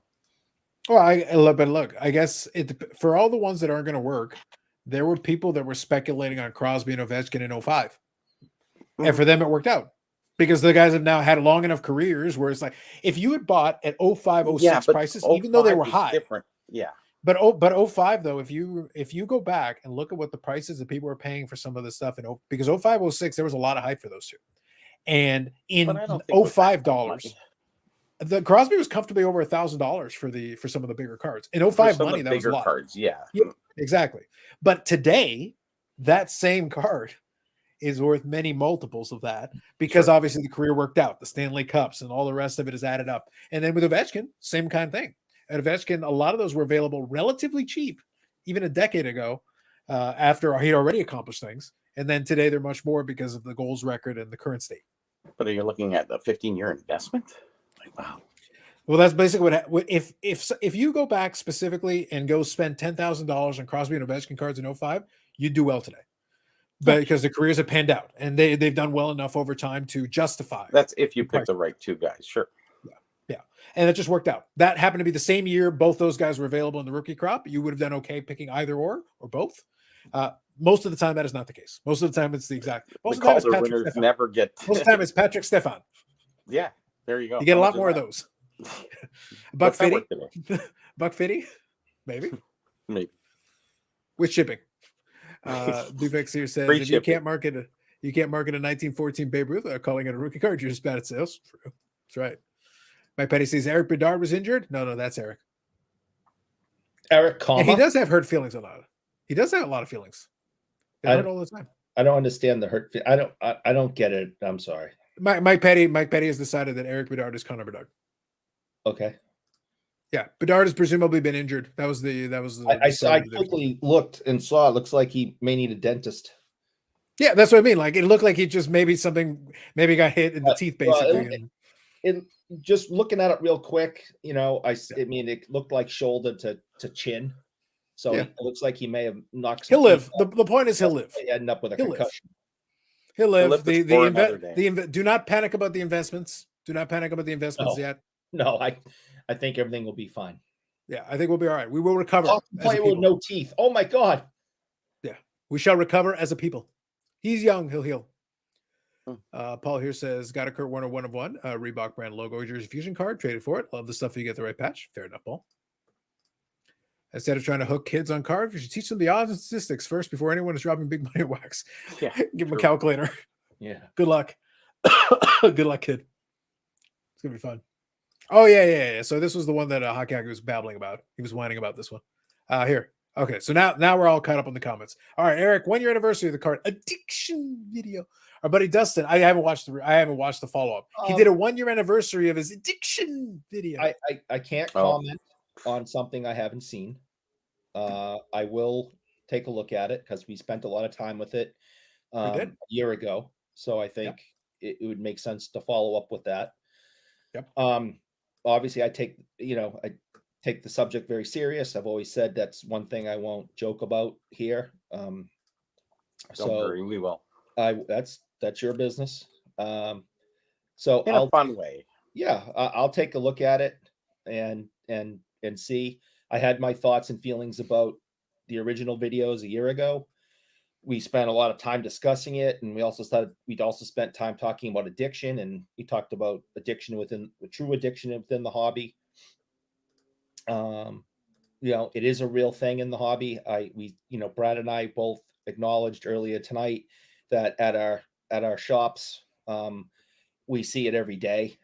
And I've seen people with, I think I said earlier, my quote was, they don't have a pot to piss in, but they're buying $500 boxes on credit, which their credit cards, are hot to the touch because they're just on fire because they're in so much debt. It really had an issue during the pandemic of seeing that type of stuff. And some people are still trying to make their money back and still trying to ride the wave. Well, it's not a tsunami wave anymore. It's just a regular wave every day at the beach. And people are still getting themselves in lots of trouble. So it will always be the case. I hope Dustin's doing fine. I hope, I know there was a thing a year ago in the original video about a conversation with his wife and how his wife felt about things. And I hope all that's good. And, hopefully there's no issues there. I think that's where a lot of burnout came, where guys were just keep acquiring things. And, the next video, I got to post something about, I got to buy this and I'm after this and let's watch the PWCC rundown and get in there. And it was just driving force and everybody didn't want to be left behind. Yeah. And just real quick, I wanted to actually say this earlier when something was brought up. It's not just gambling addiction. Someone had in the comments said that card addiction is just gambling addiction. Well, that's only for the resellers and investors. For someone like myself who doesn't sell anything, You're addicted too. well, The Boston Bruin cards and Hal I Gill. don't think I'm addicted. But you know, it's again, He can quit Bobby Orr anytime he wants, but Hal Gill not so much. addiction is all about negative consequences, and I don't seem to have any when it comes to my collection, so I'm doing okay. But it really goes with OCD, hoarding, and you know that type of addiction. It's not gambling if you are just collecting. It's gambling when you're trying to hit that big card so you can turn around and flip it and make money. That's the gambling aspect. If you're buying things to keep them, Maybe they're just paying the bills. whatever the situation is, if you're relying on That's called work. yeah, if you're relying on what's behind door number one, So you're saying pay the your stock bills. market is that's all gambling. addicts. Stock market's gambling. There's no question. It's a gamble. You put money in and you don't know what's coming back. So they're all addicts. Some of those All. people are definitely addicts. They just spend all day looking and watching But if their it's a money job, grow and fall. So yeah. I get it. so anyways, that's kind of where I'm at with all that. Yeah, it's the negative circumstances that come around it that hurt your life. That is the definition of addiction. Is Sure. It's about negative consequences. But we all have addictions, and they're good addictions too. Nope. I'm No, addicted. I I'm don't addicted wanna- to trinkets. Are you kidding? What do you mean? I don't know if they're good. There's nothing. Addiction. is Eric, only Eric, we negative. watched you open the Bruin Centennial box set. No did. good was coming from it. We all knew it We before knew in you even advance. got close. Before you touched the box, we knew said put the negative box down, consequences. Eric. Put the Negative, box negative, down. negative consequences no, about to happen right you now. still Opened it opened up. What happened? There were Boston Bruins in it. Yeah. Fuck this shit. Flip the table. And no Milchschmidt. Like, Yeah, That's exactly. I still don't understand. Exactly. So as far as what I'm hearing is negative consequences, Eric. There were a lot of negative consequences that happened in real time. Last thing, just want to reiterate, you can't call it an addiction if something is positive. Addictions are only negative. well, what's the word we can use? Hoarder? Oh no, that's another addiction. No, if it's positive, it's fun. You're collecting for fun. Your collection is fun. Your collection behaviors are positive and fun and enjoying, and they bring you enjoyment and happiness. I think an addiction is an open-ended word on the good end. It's fine. Well, That's okay. I disagree with you. There's the negative connotation of it, sure, of course. We understand Addiction that. is only negative. The word addiction is only negative. What's the Merriam Dictionary? What's the definition of it? Please look it up. Well, I spent Carlos. 20 years discussing it. I'm sending Eric to that one because I'm going to read a couple of comments. If you want someone to look up addiction, we're going to get our addiction expert on it. Yes, please. Spent 20 years talking about it. I kind of know what I'm saying. All right, I'm going to read these comments now. So I just gambled on a 1 year GIC 5%. You see, with inflation, you just lost money. You gambler! Oh my God. There's a 12-step group for him. I know, right? That's what I'm saying. Mike Petty always likes to brag that he never lost money on this stuff. He goes, I haven't opened a box since the 80s. Psh, Eric hasn't opened a box since the 1880s. You're a peasant. Funny how I never lost a plug nickel. You should get a plug nickel. Funny how that works. No, it just means you're not creative. I don't want to play a game where I can't lose. That's no fun. The whole point of gambling is that there is a risk. If it's no risk, then there's no challenge. There's no joy. There's nothing. You're dead inside and outside.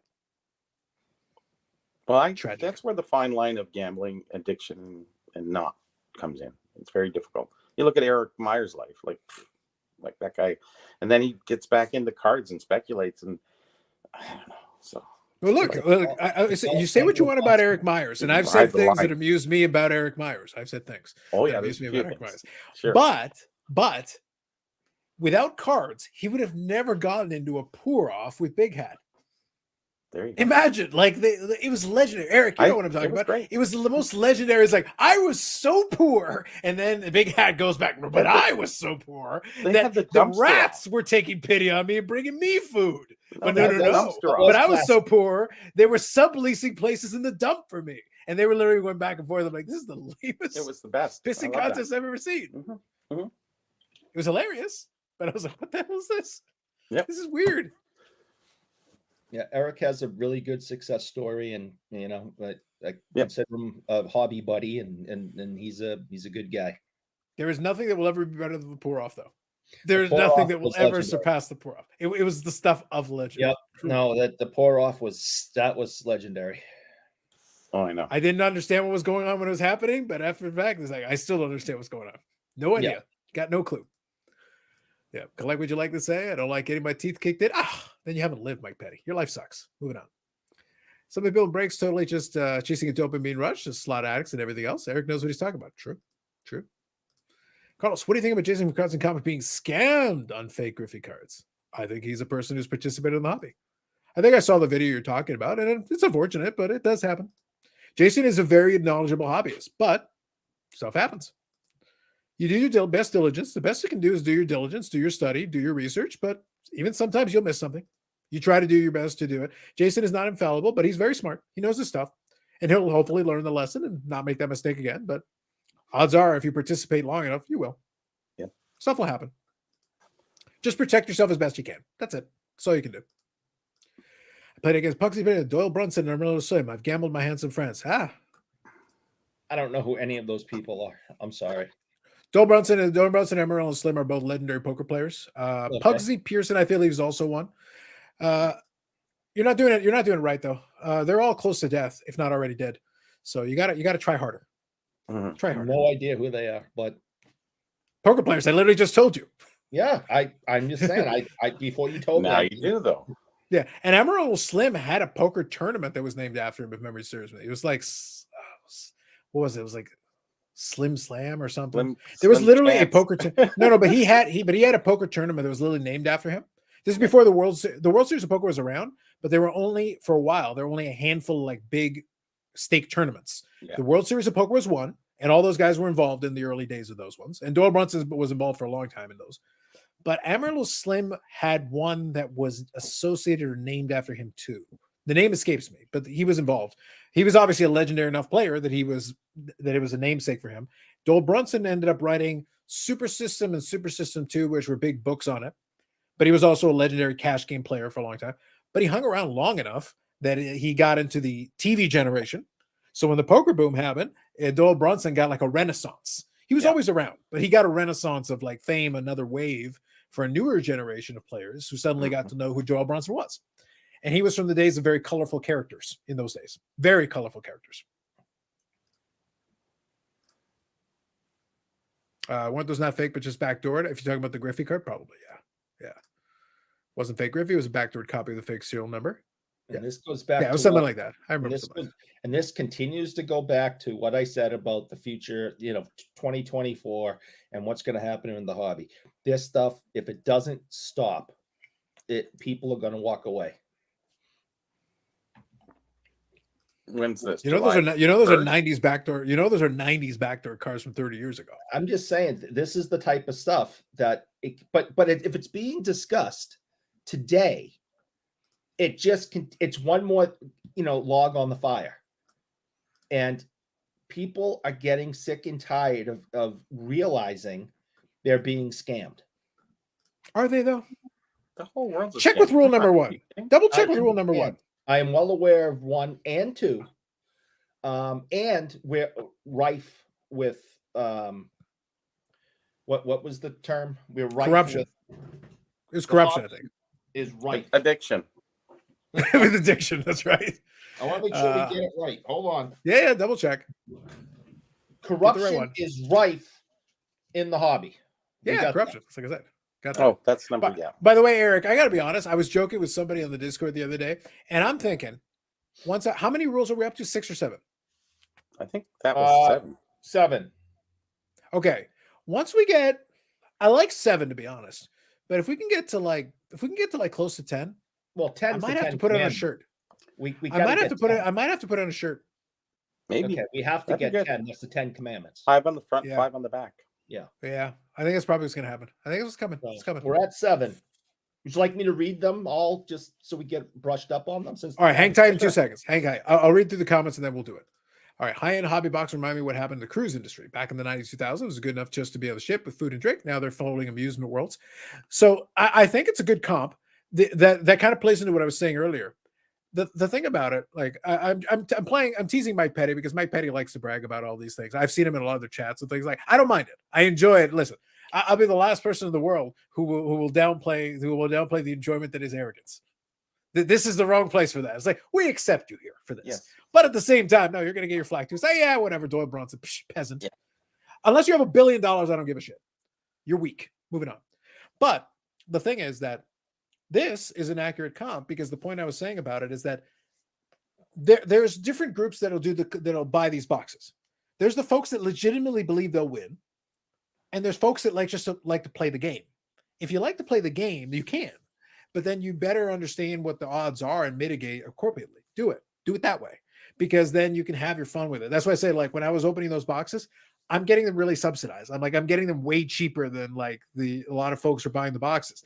So I can okay, there's actually low an risk avenue on those. I've minimized it as much as possible to the point that there is an avenue which I can break even, and I actually have on those box breaks because I lowered the cost enough to get And a good chance to even be on the up.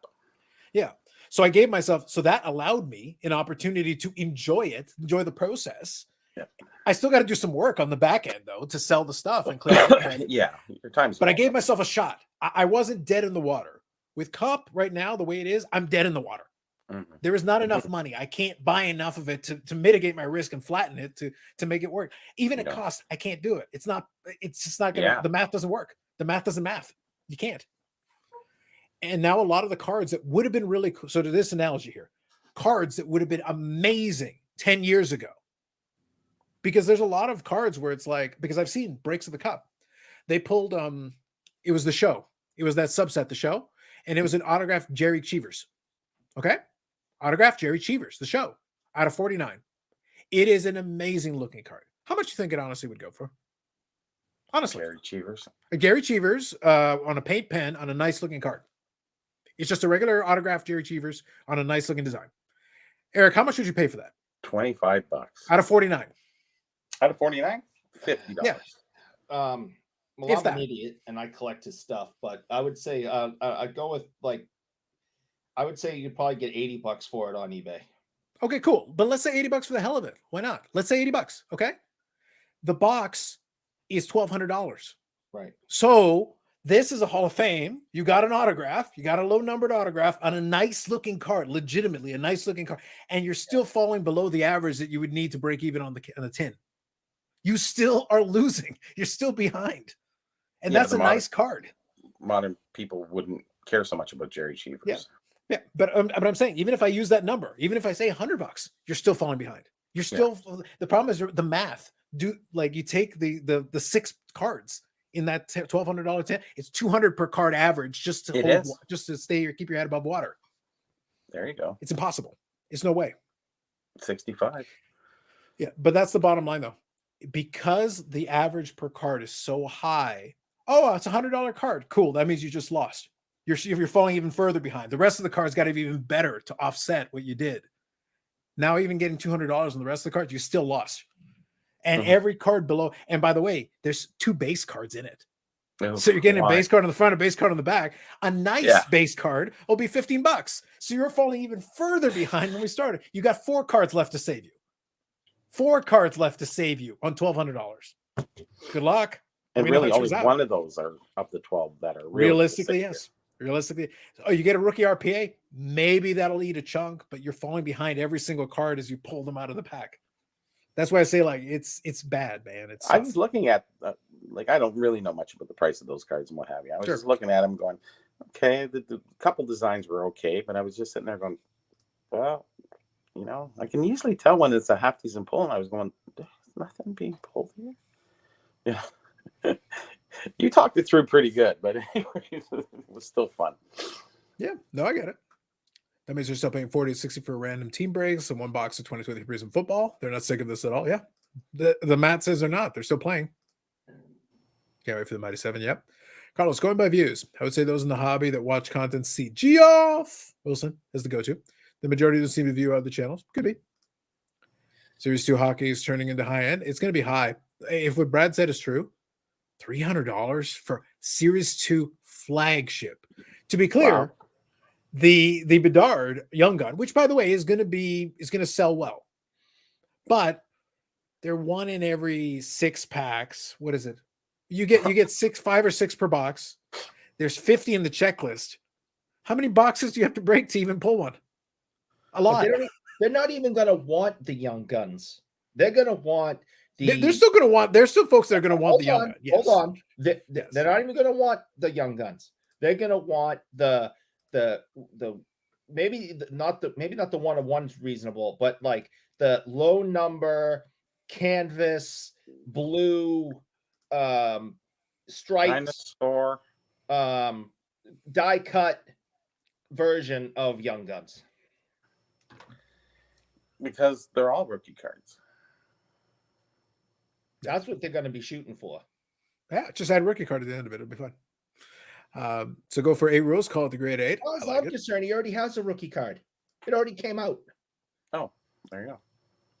The Mike Petty says, you can listen to me, you can listen to Dunass like Jeff Wilson. If you can't spell Jeff Wilson right, you're not going to win the argument. Who lost 3 million in 3 years? I'm just a regular guy who listened to the other than more than knew what I did. I made 3 million in 3 years. Only 3 million? With inflation, that's what? Like $1.50? Maybe. Nothing. Can you and I be friends? Nothing. What's that? I want to be friends with Mike. You two I don't know. suck. I don't want to be friends with you two anymore. You suck. Mike, let's be Nobody's friends. friends with you. Mhm. And you're not being a very good bastion of positivity. You suck at being a bastion of positivity. That's true. Shameful. Shameful. And I again, guess- in this economy, Bobby, $3 million, that's like what? I think I can buy a coffee with that. Well, that's American, not Canadian. You don't understand. I can Oh, buy a yeah. Starbucks coffee. Yes. Woo!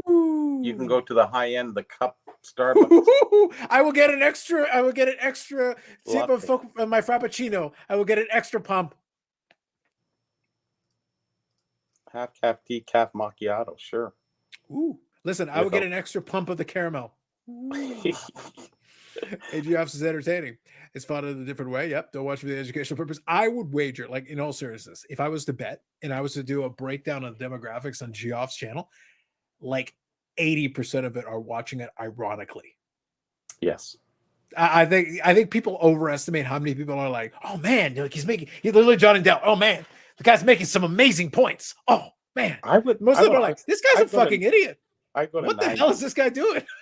I would push 90% on that one. Yeah, No, I think people might be surprised. Now, to be clear, there are people who legitimately think, "Oh man, this guy's smart.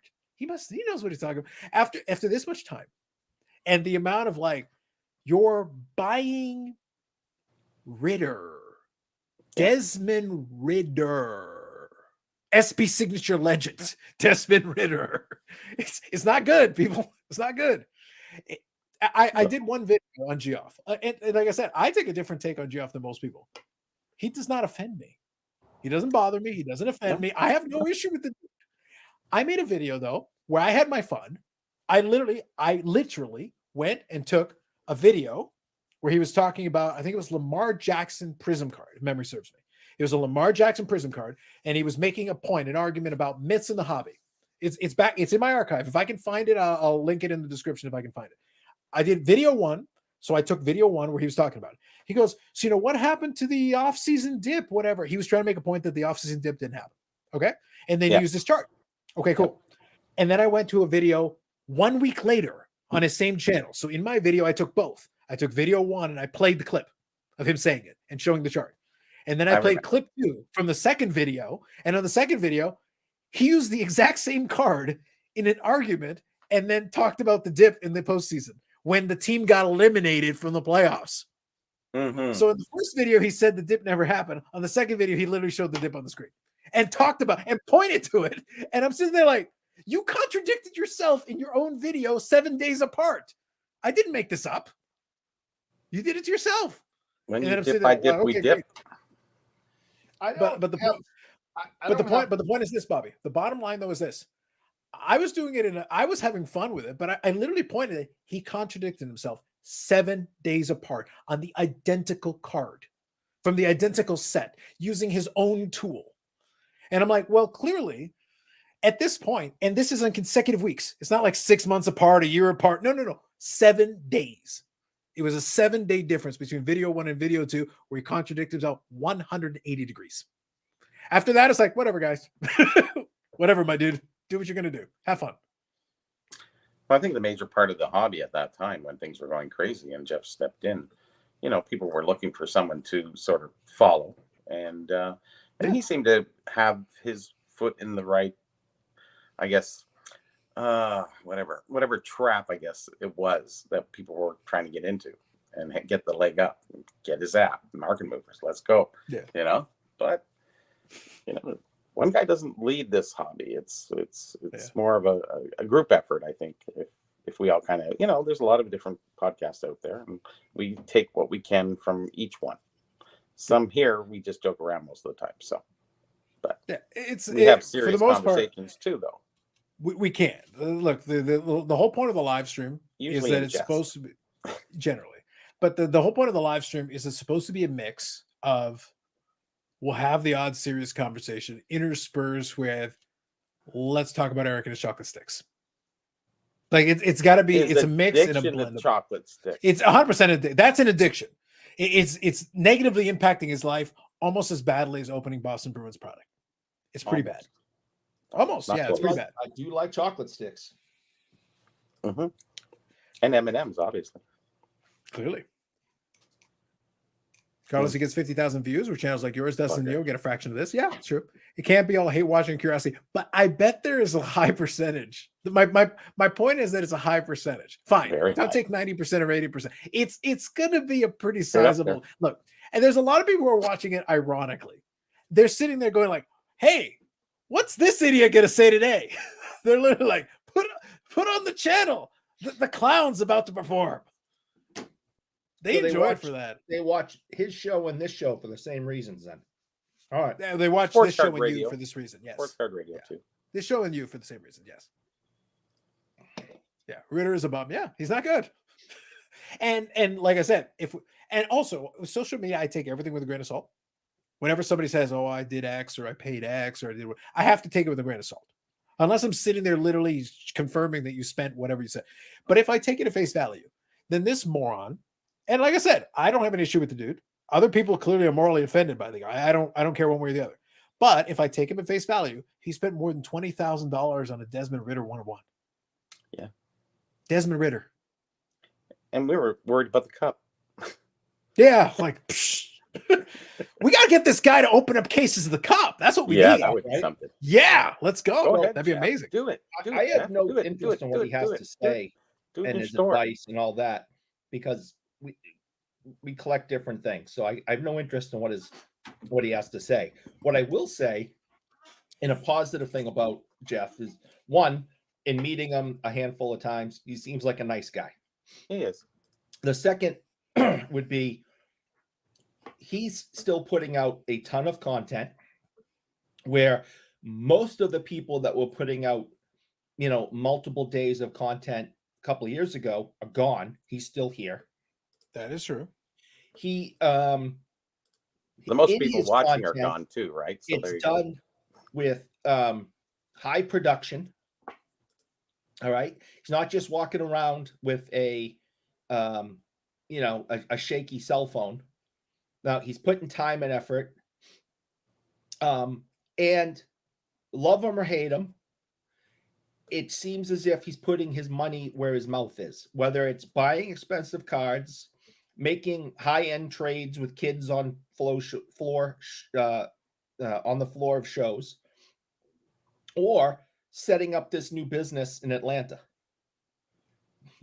If he is sitting in a penthouse somewhere, spending other people's money and not, putting his money where his mouth is, Eric, that is called the American dream. No, don't play with it. So, I mean, I just don't have the hatred for him that other people do. I don't because he is literally, based on the description you just gave, living the American dream. That's it. I truly believe that Jeff loves the hobby. I think he loves being in it. It's like a fun business that he's running. Yeah. Be it at a profit or a loss, his other businesses are probably doing well, and he's Right. just having Doing fun well. in the space. And I- yeah, he'll I'd finish. be inclined to agree. I don't think I think the thing. Look, Mike Petty's point is not wrong, but my Mhm. thing is like if he can literally afford. Look, he has lost all this money on all these deals that we've looked at, but we're Would you seeing still do whatever this, deals he shows. Carlos? If What's that? if you won $5 million, would you still go online? Oh yeah, but this would be That's- like my state of the that's what art I mean. studio, and I would literally have Oh. a hologram Hal Gill behind me. Be sensational. Be And great. look at his And setup, servants right? running to the store getting a sandwich for you. That'd be great. I mean, look at his setup. I mean, it looks like it's a news studio. I mean, he has put his money where his mouth is. And when you tune in, it's not three guys, sitting, in a garage. They're in a freaking studio. It's sort of like that. That is why he continues to get the attention and the numbers that he gets, because he's doing it in such a professional way. And he doesn't take himself serious. He's goofy as all hell. Some of these videos he puts out, whether you think he's funny or not funny, he's putting himself out there. He doesn't I'll put it take this way: himself he serious. knows he's a meme. At this point, he's aware that he's a meme and plays into it. But he loves it. Yeah. Better to be a meme than not. That was actually my point. I'm saying he understood. He figured out at some point that it is better that some people hate your guts, because and then they keep talking about you. And then other people are like, okay, look, I keep hearing about this douchebag. Let me go look this up. And they'll go and check and they'll watch it and they'll be like, oh my God, you're right. He is a douchebag. And it's like, great, fine, keep watching. As long you think you're a douchebag, as long as he wants, as long as you watch. Works great. Howard Stern YouTube made likes $1 that. million that way. YouTube likes It's a that, little man. different though. But yeah. Yeah. Seems Yoff has more knowledge than Mike Petty. Who knows? Apparently, according to the numbers, YouTube numbers don't lie. What are you going to do? Mhm. It's a guy in North Louisiana that could open a restaurant one year, and he'd fail, and he had to close the doors. He did this several times through all sorts of different restaurants. There's actually a soccer player who conned his way to a 15-year career where he never played. The name escapes me. I'll see if I can find it.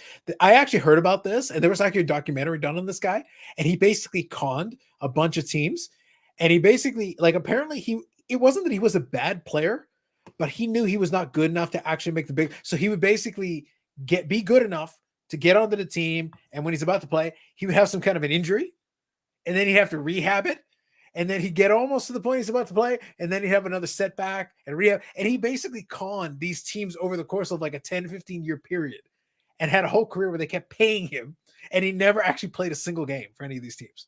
Sounds like DiCaprio and Catch Me If You Can kind of thing. Yeah. I'll see if I can find it. No, but it was like a He's thing. not Hold on. really a pilot, but It He's sounds catching like pilots' every jets. third string quarterback in the NFL.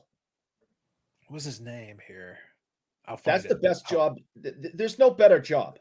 You're getting paid hundreds of thousands of dollars yeah. to be a third string quarterback. You'll never got it. play. You're I never got it. gonna I got get it. hurt. You're not going to get a concussion. You just collect a paycheck. Okay, so I got it here. So here it is. So this guy was named Carlos Enrique Raposo, Carlos. also known as Carlos Kaiser. Oh, listen, you can never Kaiser trust the Carlos. Sose Carlos? What? You can never trust the Carlos. You can never trust the Carlos. Just saying. Or Kaiser Sose. Actually, Eric, how many rolls are we up to? We are at 7. 7. Okay, number 8 is never trust the Carlos. Write that down. Never trust the Carlos. Well, That goes very much with Carlos That'll Lies. get us close. No, to but 10. it's a compliment to Carlos Lies. It's a compliment. okay. We have Carlos Lies. No, That's but fine. but I said never trust a Carlos. Well, maybe It's it's maybe we should call it a little bit different than that.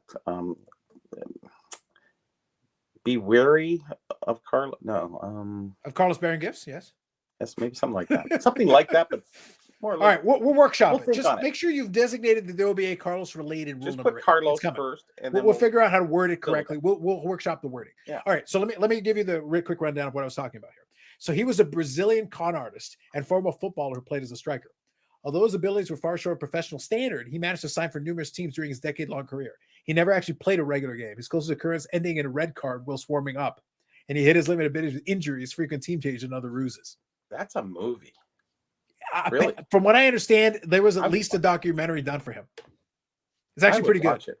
Get Yeah. Denzel in there. Yeah, that'd be awesome. I'll see if I can find it, but I heard about this guy a little while ago. I want to say it was like an ESPN 30 for 30 or something. They did like a documentary on this dude. That's why he Oh, came back into prominence.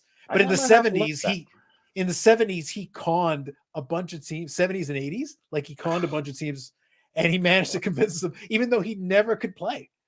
But to be clear, he was good enough to convince them to let him onto the roster, but then he could never actually play in any games. He found all kinds of excuses. It was pretty good. Sort of like Hal Gill. Yeah. Listen, how goes a goat? Goat. There should be a award in the Hall of Fame called the Hal Gill exhibit. Whole thing. The That's all I'm saying. Hal Gill Hall. Yeah. All right. Promise people don't think he's been spending his. Hell. Yeah. So Tom here. Good After evening, Tom. break. Promise people don't think he's been spending his money. It's tax money from PPP. He's using it for fun business when he don't get the same opportunities. I'm sure he plays into it for some haters. Yes, he definitely plays into it for some haters. I think the other piece is honestly, look, I don't really give a crap. Like other people focus in on this. It's like if you want to connect the PPP loans to his fun business, then great. But either way, it's still going on. So here's the question. Remember, Mike Petty was saying, I think somebody did like napkin math.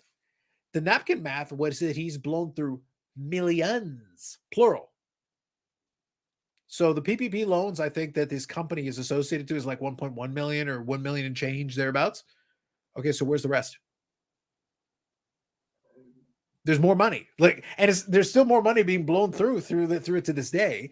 So clearly there's been other revenue streams that have been added into it, or maybe like multiple PPP loans. Well, go investigate it and find out the rest of it. The point is, look, I don't care where he gets the fucking money from. It's not my money. I don't care. It's also honestly not my tax money. It's Eric's tax money. And like the like button, he enjoys spending it. No. Yes. No. Yes. I just think Yes. if there is a question of whether or not he broke some laws, if someone's really hung up on that, notify the authorities. They will then determine whether or not they think they should investigate.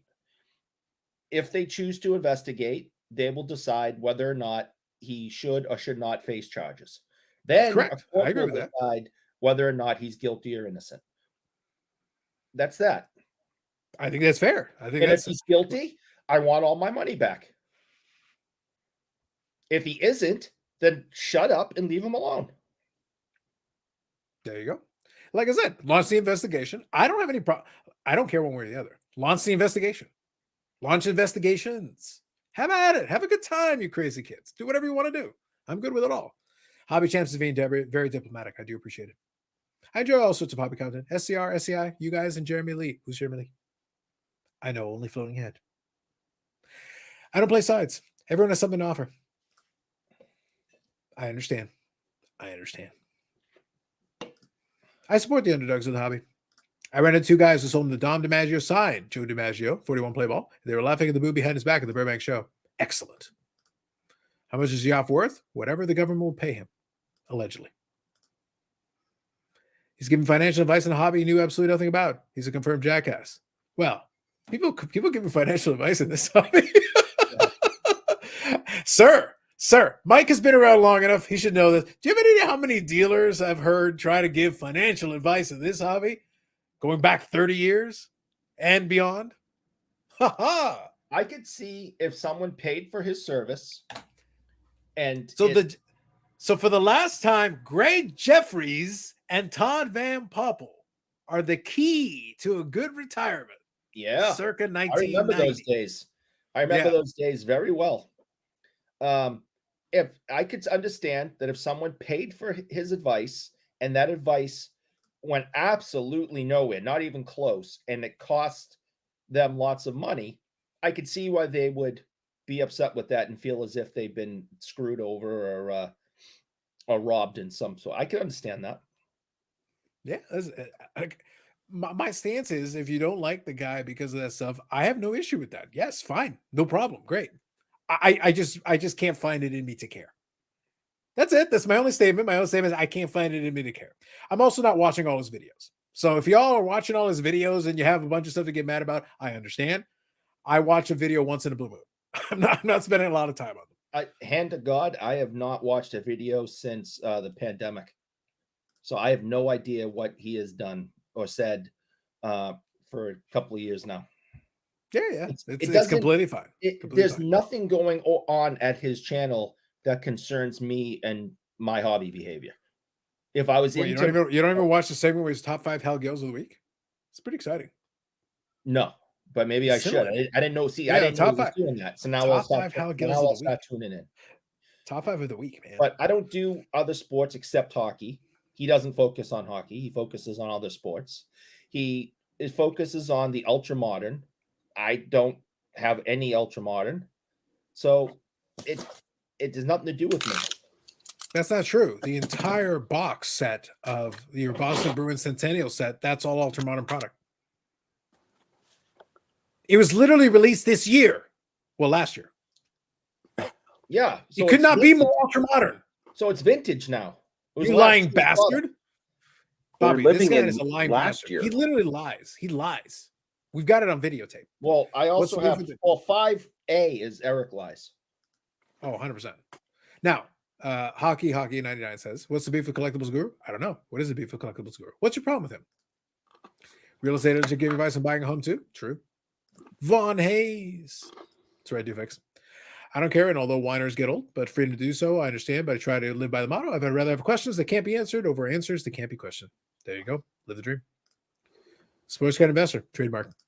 I never once seen a person legitimately blame a hobby answer as costing them money. I think that narrative is nonsense. There are people who yell about it, but the same way that anything else is, you shouldn't be letting other people dig.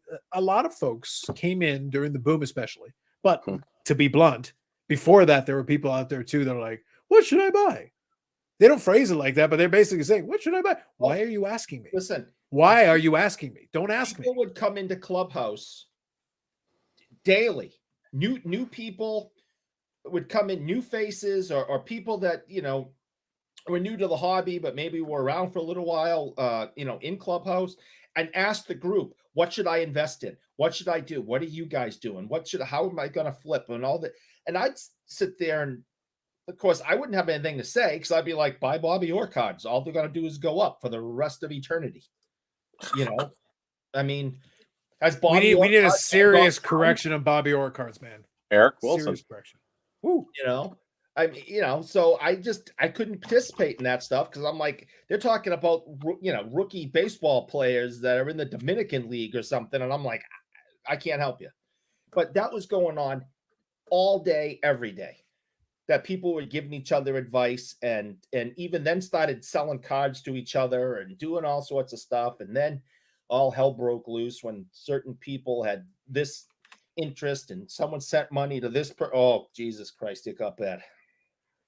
Well, that's what people always want you to invest in what they've invested in. It makes them feel better about themselves. Well, basically, yeah. But so the point that I wanted to make was that, 2 points. The first one is, by the way, Bobby, I will text message you after the name of the documentary of this guy. It's called Kaiser! ! The greatest footballer to never play football. I will watch that for sure. That's right. Yeah. So I'll pass that along to you. So anyway, and the second point is that, yeah, when people were doing that, I was always my take on it a lot of times. And I think that sometimes they got confused. I'd be like, why are you asking? Because it's not my job to. I'm not going to tell you what to buy. Do whatever the hell you want, unless it's Sharknado futures. Like Sharknado is the future. Just to be we haven't brought that up in a while. That's good. Yeah, but since we were discussing the topic in general, I think now would be a good time to remind you that Sharknado is the future. When we're talking about cinematic masterpieces, we're talking about Sharknado. Yeah. There are only a handful of franchises that truly stand the test of time, and one of them is Sharknado. And because of that, Sharknado in 2024 and beyond. I don't see how you can go wrong. No, I don't think you can. And to bring this up, to prove to you, if you go on any entertainment site, movie stars, TV stars, all that, the number one story you're going to see has to do with Ian Ziering, the star Amazing. of Amazing. Sharknado. Oh, Amazing. So a couple of comments here I'll read into. So the bottom line, though, the second part is, I think that really came down to a lot of folks that were too lazy to do basic research. Riding waves is weird. Don't try to do that. It makes no sense. Why not? Like, don't bother with it. And I also have no issue with somebody that likes to take a flyer. The problem with that whole boom period was that taking a flyer became too expensive. We got priced out of the taking a flyer category. So bringing it into the analogy I'll use. Again, we talk about the whole gambling thing. And I'll repeat again. I like gambling. I enjoy it. For me, it's fun. Yeah. But here's the key. If I'm taking a long shot, then I want the odds of a long shot. This is super important. This is extremely important. If something is a long shot, I want 1,000 to 1 odds, 2,000 to 1 odds, some like long odds. Then you can put down $1, and if it works out for you, you win 1,000, 2,000. That's amazing. But what happened is during the boom, the long shot became 2 to 1 odds. Those are shitty odds. Those are garbage. Oh, but you can double your money. But the odds of this happening are worse than 2 to 1. You're getting destroyed. You're doing the same long odds, but you're not getting the ratio of payout to pay off the difference, because most of the time you will lose. The reason it's a 2,000 to 1 bet is because it's super unlikely. Yeah. But if for whatever reason it hits, you get 2,000 for every $1. Hence long odds. That's the point. The point is you're getting the additional multiplier to give you the reward if you happen to hit. The problem is we were getting a situation where if you hit on the long shot, 2 to 1, 3 to 1, and it's like, but the odds of that hitting were like 10,000 to 1, really. Yeah. So you gave me almost nothing. You actually took my money away from me, really. Basically, yeah. Yeah, that's the difference. So when you're going to take a flyer, you need to make sure you skew the odds closer to being in your favor. That's what happened with the thing with the cup. There was a time it was always a risky game. It was always a risky product. But we've made it so much riskier. We've increased the price while we haven't improved the odds of getting the hit. We have not improved that, but we've increased the price. So we've actually made the odds worse progressively as time has gone on. I brought your favorite chips. Cream and bacon. There you go. Ugh. I knew he'd say that. Why? Ugh. He ate almost Cream everything. and bacon. I don't It's almost know, everything. fine. All right, moving on here. All right, so watch SCR talk about CC2. So yeah, like I said, I won't touch on it anymore tonight because nothing has changed. As it stands today, the story hasn't been updated at all. The Instagram account that promised all these things. Wednesday came and went. Thursday came and went. We're into Friday. I haven't seen anything since. Just And nothing. I said very clearly last week, put up or shut up, show us something or shut up. Nothing. So they can go suck a bag of them. Yeah. But I will add one thing. If something changes down the road, we'll talk about it then. Until then, there is nothing to discuss. More 69s? Jesus. Yeah.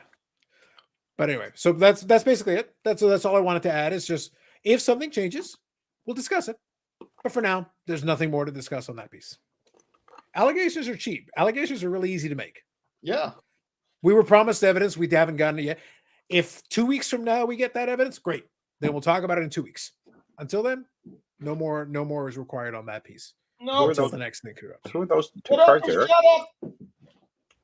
All right. The $25 book for Sports Card Investing Dummies comes out in April, not on April Fool's Day. Missed opportunity. That'd be a good start, Eric. Booby or Illy Dilly Cruz or Isaiah Ryder. How about Wandering Franklin's doing? Wah DeFranco. Please, everyone, buy any and all Pat. Wait, hold on, sorry here. Paul says, real issues, too large a percentage in this game. Doesn't have a PC. Having a PC at least allows us some frame of reference to value. That's right. Like the Chosen Rosen. Super legit PC. Please, everyone, buy an all Pat Falloon, Rick Ankiel, and Tip Couch Cards, please. At least Rick Ankiel turned out to be a decent player. I did enjoy his second run as an outfielder. He was actually decent. Yeah. Not a great player, but decent. Wasn't he a pitcher or had the yips or something? And Yeah. he ended up having to change. But then he became an outfielder and actually became a half decent one. All right. Not like amazing, but he was all right. I was very impressed. He made a good comeback as an outfielder. He did all right for himself. Again, it goes back to the Alexander Degg discussion we had in the past. As a generational player, he was a bust. but he played 10 years in the league. That's still good. Like that's, hey, Yeah. most players try their best and can't even get to the NHL. Right. The fact that he was able to be a bust and still had a 10-year career, he found a role for himself. He was able to do something. That's okay. I've seen worse. I've seen worse. A lot of guys have gifts too. That's right.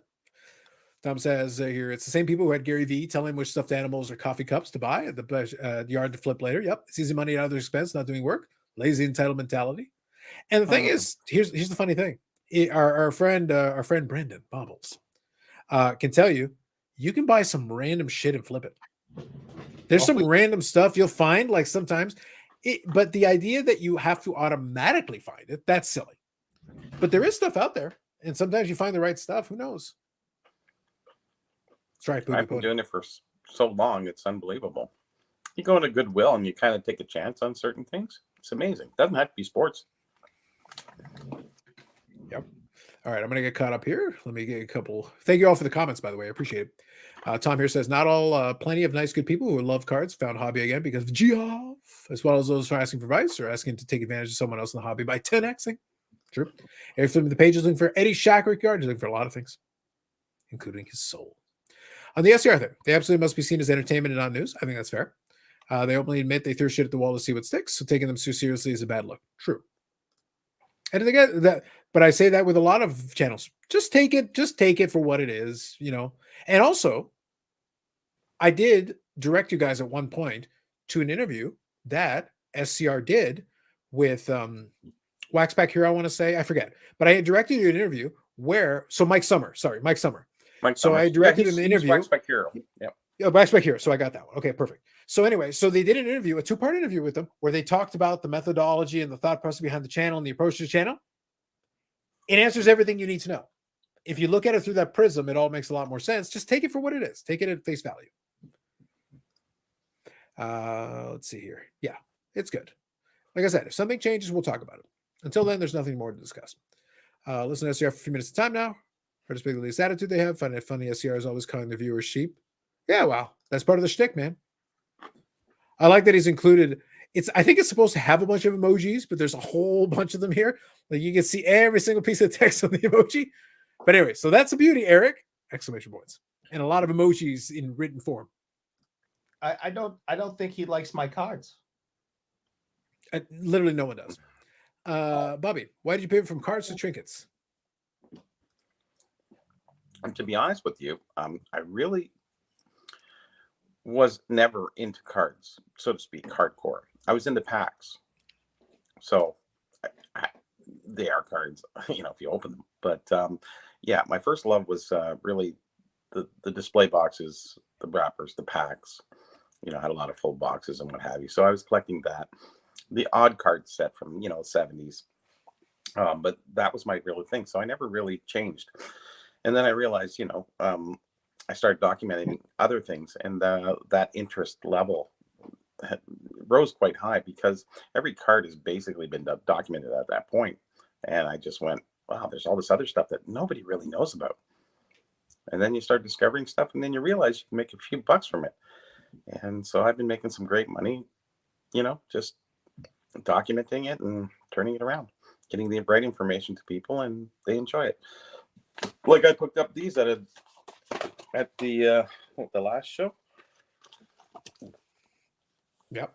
Now, Bobby, is it fair to say, and you can correct me if I'm mistaken on this, is it also not fair to say that part of it is that at a certain point, if you have already got your fill of a certain category, then maybe it just doesn't excite you anymore and you move on to categories that do? You know, the information did. I think the information took over for most everything. Sure. But I really like the rare things. I love point of sale stuff, and you know, where it originally came from. That's the real tough stuff. And Sure. That's what I really enjoyed pursuing. You know, after a while, like if I wanted a PSA 9 of, I don't know, Daryl Sittler rookie card, it's like, okay, yeah, well, just a matter of me buying it. It's on eBay or someone's got it. So that kind of bored me. And I'd rather look for something that, you know, takes a few years maybe to find, but find a lot of those things along the way. There you go. The ashtrays. Those are, you know, those are really good. See, they didn't issue every team, and then they go, why didn't they issue every team? It's just like, well, some promotions, these companies, another thing I'd like to get into, but they would just get their license from the team, and Mhm. they would say, they would mail out and go, hey, here's a sample. This is what we want to do with your product, and they didn't have to pay the NHL licensing because they would get it directly from the team. So the team would buy them, sell them in souvenir stands, and in the programs and what have you. So that's only so many teams participated. Not all of them Mhm. did. And that's Right. what we lack today is we don't have anybody coming into the space. Like you have to make $1 billion of whatever it is now to get a collectible. There you go. There's another thing. Those are everywhere. Not those ones, but I mean, stuff like that is really interesting and different. It's unique. Right. I like people I when gotcha. they used to come over to my room and go, wow, what is that? What is that? What is that? It's not just another set. There you go. Boot wax. Nope, that's the Mhm. hockey tape. Oh, I never seen the hockey tape for that one. Oh, that's cool, man. This is the boot. Yeah, but it's unlicensed. It looks like it's made by Panini. Yeah, it might be. I never seen the tape. That's the tape. Is it still sealed? No, Oh, well, why do you still have the sticker on it? well, if you take the sticker off, it's just tape. Well, that's all it was sold as. Yeah, pretty much. Without Okay. the sticker, who cares? All right, I'm going to read a couple of these comments here and get caught up, but I agree. Move on. I agree with the general sentiments. So Ankiel resurrected his career after the Yips. That's right. That's what we're talking about. I want to buy Wanderers at 95% discount. I hope you didn't have 95% discount based on today, because otherwise 95% discount is not enough. You need to get that poopy horsey graded soon. Carlos, why is 1990s Topps Chrome unpopular? Because Eric vouched for it. Looks better than Yeah. Topps Chrome. All right, answer the question. We'll be able to follow Wanderers Prison Yard Baseball League stats. I hope it affects his WAR. Moving on. Yeah, that's fair. Mean machine. There you go. Eric, what percentage of people walk into the shop to ask what you should buy? Ooh, get advice from Eric. I can't Most. give you a percentage, but there's two types of people that do it. People who are looking for investment advice and what should I buy? That's a good pickup. And then you have the people that you're not asking about, which is someone who's shopping for someone else. A parent comes in, a friend comes in. Hey, I want to get something. What's hot? So those don't count because they're not even in the hobby. They're just shopping for somebody. But the people who are in the hobby, we definitely get a handful a week that come in and say, hey, what's hot? What should I buy? Direct me to something. And, we try our best to say, okay, well, on an upper end product or card or player, we have this. For something, a little less expensive, we have this. And then they start, depending on how much time they have and how busy we are, they start asking more and more questions about, what is this person doing? Why do you think it's going to be good long term? Do you think it's going to go up? And then that's what's fun about actual hobby shops is walking through the front door and being able to sit and talk to somebody about the hobby. I think that is the number one best thing about brick and mortar. So the other part is how much of your shop is dedicated to cards opposed to other things. Well, our shop is definitely different. I would say the majority of the space is sports memorabilia, but we're the largest shop in New England. So we have thousands upon thousands upon thousands of cards. Mm-hmm. No, I understand. But I would say the majority of the shop is filled with sports memorabilia. It's bigger items. It's it's hard to store it all, so we got it everywhere. Now, do you have the memorabilia section quarantined off into untouched and ones that Eric has damaged on social media? Do you have like sections? Maybe. My hope is that we sold that stick, thankfully. But my hope is that my boss never sees that video and doesn't know that I smacked his game used Bobby Orr stick on a metal shelf. I hope the person who bought it never sees that video. That would be good. Yeah, that'd probably help you. Yeah. And going back to that original question, if we look at past auction catalogs from, let's just say 95 up, or even 90 up, it doesn't matter. Not until 8-10 years ago. Well, I'd even have to say even 5 years ago, cards weren't really in there so much. It was sets, and there was no single cards. Now it dominates. But before, all the other stuff dominated. Share of coins, the European butter glasses, the the game use skates, sticks, stuff like that. So really, a major part of the hobby, getting up there wasn't necessarily cards. Yeah, there was card sets in there, but the catalog wasn't this thick full of cards. It was actually 90% memorabilia at that point. So that's why that influx has always been there for me. Cards were always there, but now Right. things have changed going forward. Obviously, the investment side, and that's the difference I- why I I love- chose. I love it all. I mean, Yeah. Bobby knows this. I don't just want cardboard. I want it all. All right. I mean, this little, patch thing from Eaton's with Gordie Howe on it. I am so excited about this. Above me is a in the package mint, absolute mint, like it just came from the factory. Gordie Howe skate sharpener hanging on my wall above me. You saw the ashtrays and the tape. You need a bigger house. Totally. I love. Mom, you're moving out. Yeah, that's right. So, The problem is he makes that call and all of a sudden he gets booted. Yeah, he does get that booted. You're moving out. You're Michelle, moving my out. mother and Michelle would throw me out before each other. So, Yeah. it's not. I'm lucky to have what I have. I know that, but Mhm. I love the stuff. I love looking around the office and seeing, posters from the 70s and the autographs and the pucks and and all the different things.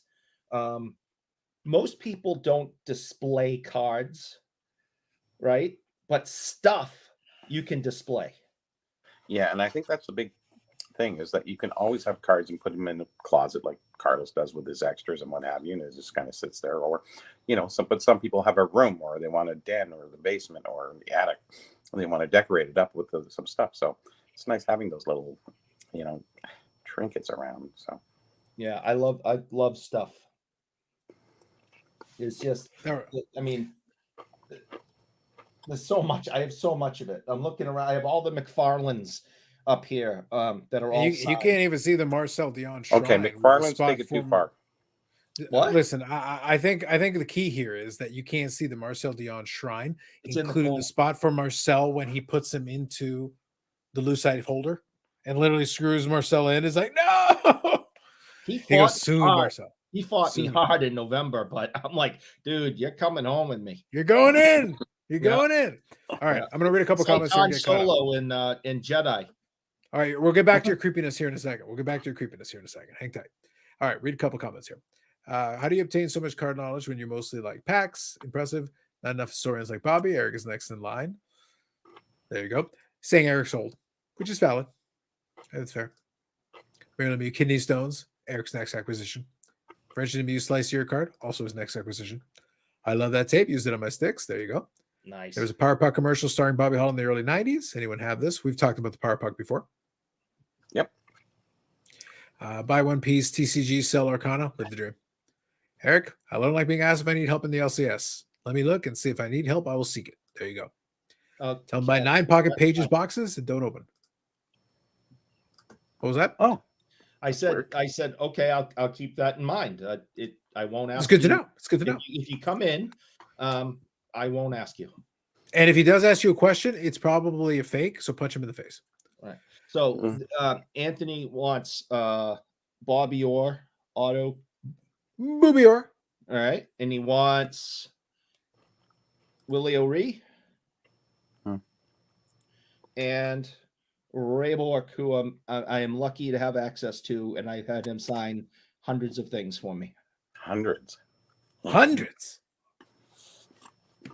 And I just, I saw him in Toronto, and then 2 days later, we had him in the shop to do stuff. So I saw him twice in a week.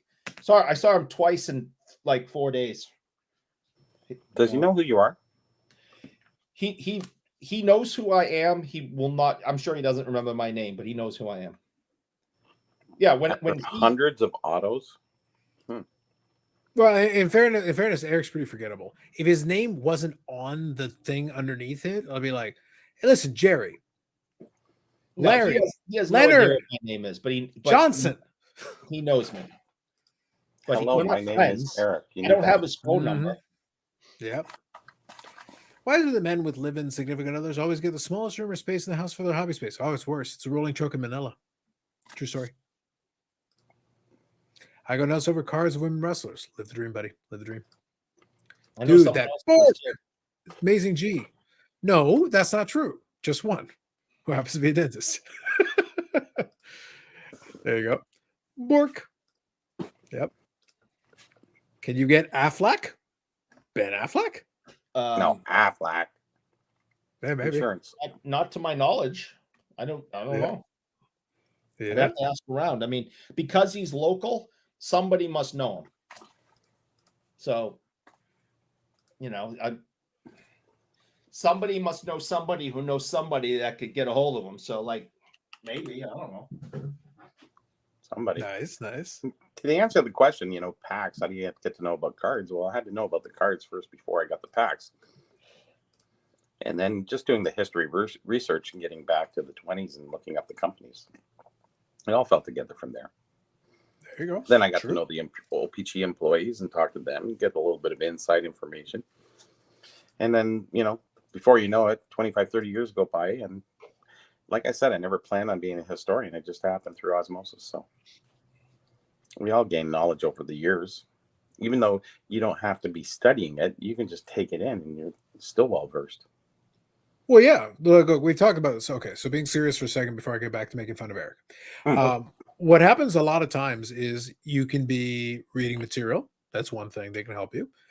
Over the years, especially nowadays. Now, going back years, like 15, 20 years ago, the message board forums were a treasure trove of information and people exchanging information and people sharing information back and forth. If I was to study up on, tobacco, we always talk about how Bob and a lot of the folks, well, not Bob, but going backwards here, and we go folks to talk about, the vintage baseball. I know a lot about vintage baseball because I was collecting, but I was also working with a lot of folks that collected and talking to them, and they would share information. And then the Net 54 forums had a lot of vintage collectors collecting pre-war. So they have a ton of information and they would share that information or they write material and they do all that stuff. That'd be awesome. And what would happen, one other thing that also was really good, if you got a chance to talk to some of them directly and they would share some of that information with you and pass some of that along. So you get information you're getting passed along to you by direct conversation. You're getting information that you're reading from materials that are available. And then your whatever reading or study you're doing on your own. The three things combined are adding into your knowledge base. So you're building the database in here, adding all this other stuff. And then over time, you acquire that. And if you really want to study it, well, then you go all in. Even as somebody who didn't study it and go all in on it, I was still absorbing that information all over the place, a little bit here, a little bit there, and grabbing a little bit as we went along. So, and if you want to go into a certain area of specialization, well, then you really learn about it. Then you can deep dive and then you really understand it more fully. Yeah, it's fun. It was fun for me. Yeah. Just learning. Does Eric stock all these poor old guys? Sadness.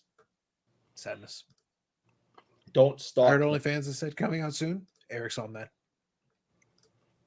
Off topic. Bobby, do you use that treadmill behind you in the garage of knowledge? Yes, I do. The treadmill of knowledge. The treadmill of knowledge. Question asked, question answered. Eric, I want a sweet Marcel the game used auto card on PWCC a couple of weeks back. Well, that sounds cool. Marcel. Love the hunt for rare cards. Once is that I bought a stick. I don't know where the hell it is, but it's a. Oh, you probably smashed into something, right? So one day at band camp, I bought. What I did, so I bought a Marcel game used stick card, and it was a nice one, like a good product. I think it was enshrinements or something. And game used stick card. So I just had him sign it. So it didn't come with the autograph, but now I have the game used stick and his autograph on it. And why are you buying those when you didn't want people to cut the sticks up? I was going to bring up my hypocrisy earlier when I was going to show you this Tiny Thompson game used pad. That's this little teeny tiny square. No. you know, because as much it's once it's cut up, what are you gonna do? It's already done. You I can wish glue it back they- together, you bastard. I wish You that buy they all the would cut pieces. them up. Yes. I'd rather have Cool. this not exist, but since it does, I might as well own it. Eric fully embraces his hypocrisy. Moving on. All right, Rick, Vintage Oddball Cards. Good evening, Rick. I will try reading your comment again. Thank you for your patience. Love the hunt for rare cards and memorabilia. The hunt is half the fun. Learning about these items is the other half of the fun. Fair. Thank you, Rick. Absolutely. Eric, do you have any Bork sign any Av stuff? He should.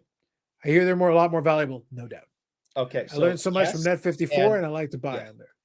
Yeah, I like to buy on there too. Yep. No, Net54 is a great resource, no doubt, no doubt. What about Bjork? There you go. She's good No, too. I don't have anything from her. NFT versus V. Any FTV friends? I want to buy some gum. Live the dream. I want a Terry Sawchuk cut mask. That would There be you go. awesome. NFTs. Do they have Perfect. I that? got caught up. Yeah, he wore a mask at the end of his career. I'm Not sure very many. somebody. I'm sure Not very somebody's thought. I don't think anybody's thought to cut up the mask because it'd be a little awkward with this stuff. You have to be able to put it into the whole card in a way that sticks. That's really important. Now, here's the thing. Honestly, you probably could if you did it where you like sealed it off inside of a panel. That would be like a way to do it to make sure it stayed in place. Put a little Yeah. super thick card. You put the thing in. You put the clear Yeah, top. you put like a cover on it to make sure it stays, and then you'd be Yep. done. I think that'd be doable. But again, that would add cost because you'd have to make sure you add that other piece on top just to make sure it sticks. But it'd be doable, I'm sure. Yeah, I don't know if he really. I think he only wore a couple masks. Like there wouldn't be very many around. Remember, he played would be a most lot. of his career without a mask, right? Right. Well, Yeah. you've Yeah, seen there would be that a lot. one picture with all the scars on his face, right? It's Yeah. horrible. Oh yeah. Oh, yeah. I know. Lord, that is horrible. So now that we're caught up here, so I'll read one more comment here. Hobby Champ says, "Is Bobby related to Pat the Bat Burrell?"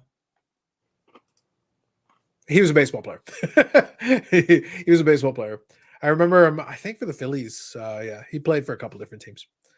Yes, Just but most it's of the no barrel. longer discussed within the family. Move on. I think you'd much rather take credit for Sophie Burrell, I'll take a that. British guitarist. She's good. enough. She's good. She's good. Sure. So now that I'm caught up in the comments, I'll touch on one of the things that we were talking about earlier tonight that actually plays off of one of the videos that I watched this past week. Was John Mangini. I like to poke fun at John Mangini, but he does collect a lot of vintage. And one thing he was talking about, because we were talking about earlier tonight about when we were talking about those the Vesna pad, we talked about what happens when you own it and you decide what you're going to do with it. So that was where that conversation went. And one thing that I kind of want to lead off of it based on that was one of the things John Mangini was talking about. He was talking about third-party grading and kind of complaining about it, kind of his usual shtick. But one piece that I'll extract from that I think is interesting is the whole conversation we've had in the past about the alterations thing and how it became the topic du jour for a little bit with the Kurtz card care and a lot of that stuff related to it, if you guys remember that. Yep. Well, here's the question that I'll pose as kind of an open-ended question that we can take in a bunch of different directions. Mm-hmm. If you own the card, so in the same vein as the Vesna pads, so when Dr. Price buys these pads, in theory, he can do whatever the hell he wants with them because he owns the damn thing. Now, he had a card company, so he decided to cut them up and put them into the cards and do a lot of things with that over time. Again, he owns them, so like you can do theoretically whatever you want. But bringing the cards, where it gets a little murky and it gets tricky, and here's where I say a little open conversation, taking it whatever direction we want. In theory, if you buy a card, you don't like the edge of it, you could literally hacksaw the damn side of it if you want to. It's your damn card. However, when it becomes tricky is if it goes into third-party grading, in theory, they should pick up on it. Maybe they do, maybe they don't. We talked about that in the past. But here's the other piece. We always talk about disclosure. If you take a card and you cut off an edge because you don't like the way the edge looks, but the card measures out, to the untrained eye, it could look like a nicer looking card than what it is. But when you bought it and you own it, you could see, as an individual owner, you can do whatever the fuck you want. Someone else can bitch and moan about it, but it's your card. However, when it comes time to sell, the expectation is disclosure. But here's where it gets tricky. Say it stays in your collection. This is kind of what he broached on. He went in a couple different directions. But one of the areas that he broached on is what happens if you bought it You did something to it to make it look nicer with the intention of holding it forever. But you pass away, and then your next of kin gets your stuff here, and they have no idea what the hell you did to it. And they're just looking at taking it as it is. They don't know that you did anything to it. So they have no idea. So on the one hand, you had your right to do whatever the hell you wanted with your property because it was your property. But on the other hand, now in the future, what does this do for the future? What does this create going forward? So my question is the following. Go ahead. No, you can finish up. No, I'll finish up with, I got a little thing. So all I was going to ask was twofold. On the one hand, the ownership piece to me, that part is simple. You own it. You do whatever the hell you want with it. Like, I don't have a say in it. I do not own that piece of property. However, where it becomes tricky and murky is if before you pass away and before it's handed off to anybody else, if you're moving on from it, then you should disclose whatever you did to it. And then let the other person decide how they want to treat that or do anything with it. That should be the standard to me. But I understand that not everybody understands what they're looking at. And also sometimes it's trickier. Like, what if you did a really good job and it just looks excellent? Like, car looks really nice and you did some alterations to it. Or if, the infamous Honus Wagner that was trimmed, the first PSA card, they had extra material around the outside. If you measure it out, it probably measures up bang on. So we all know the story in this case. But if I we heard did, it actually even started out as a 3-panel card. could very well be, yeah. But the point is this: we know that it has been trimmed. Like, it has been admitted to, it has been documented, it has been stated. So we all know this about this card now. So now going forward, there's no issue. Everybody that goes forward, like, the story has been books have been written about it. It's been so much has gone out. Now we've got documentation and provenance that leads us to this card and tells us what the situation is. What if we didn't know? What if we're pretty sure? We think it creates a bit of a murkiness in that. But what's the responsibility of the collector? Like I said, it's your shit. You want to do something to it, knock yourself out. It's your business. But then what happens down the road? Do you have any responsibility for down the road? Do you care? Is there any reason to? Open questions. Well, I'll finish up with what I was going to say is, I have a friend he owns the first Jason hockey mask from the movie. He owns a lot of prop stuff. Anyways, so it has a red V across the top. Well, it kind of got worn away, so he colored it in, and I went, "What the? Are you? What when you sell that? What do you got to now? You got to disclose that." Right. So people will do stupid stuff, and they don't care about the consequences because he's going to own it for life, right? So he doesn't care. Yeah. So, back to your question. It's like, what do you do? It's in your hands. But how do you know that he did? I don't know. Now but I mean, if he consigns it to, Julian's or one of the large, auction houses, then what? Yeah. So let me touch on Lapper's question here. I mean, isn't this the authenticator's job? So the answer is yes. But just to bring it so here's the thing. Yes, but no one is infallible. Like, this is really important. This is an important piece. And we've touched on this theme a number of different times. It's a valid question. But so Mancini was complaining about it from the perspective of, because he's complaining about it in the sense that, well, if they can't get it 100% right, then what's the point? Well, the point is, even if you're catching, I don't care if you're catching 50%, that's 50% less than if you didn't try at all.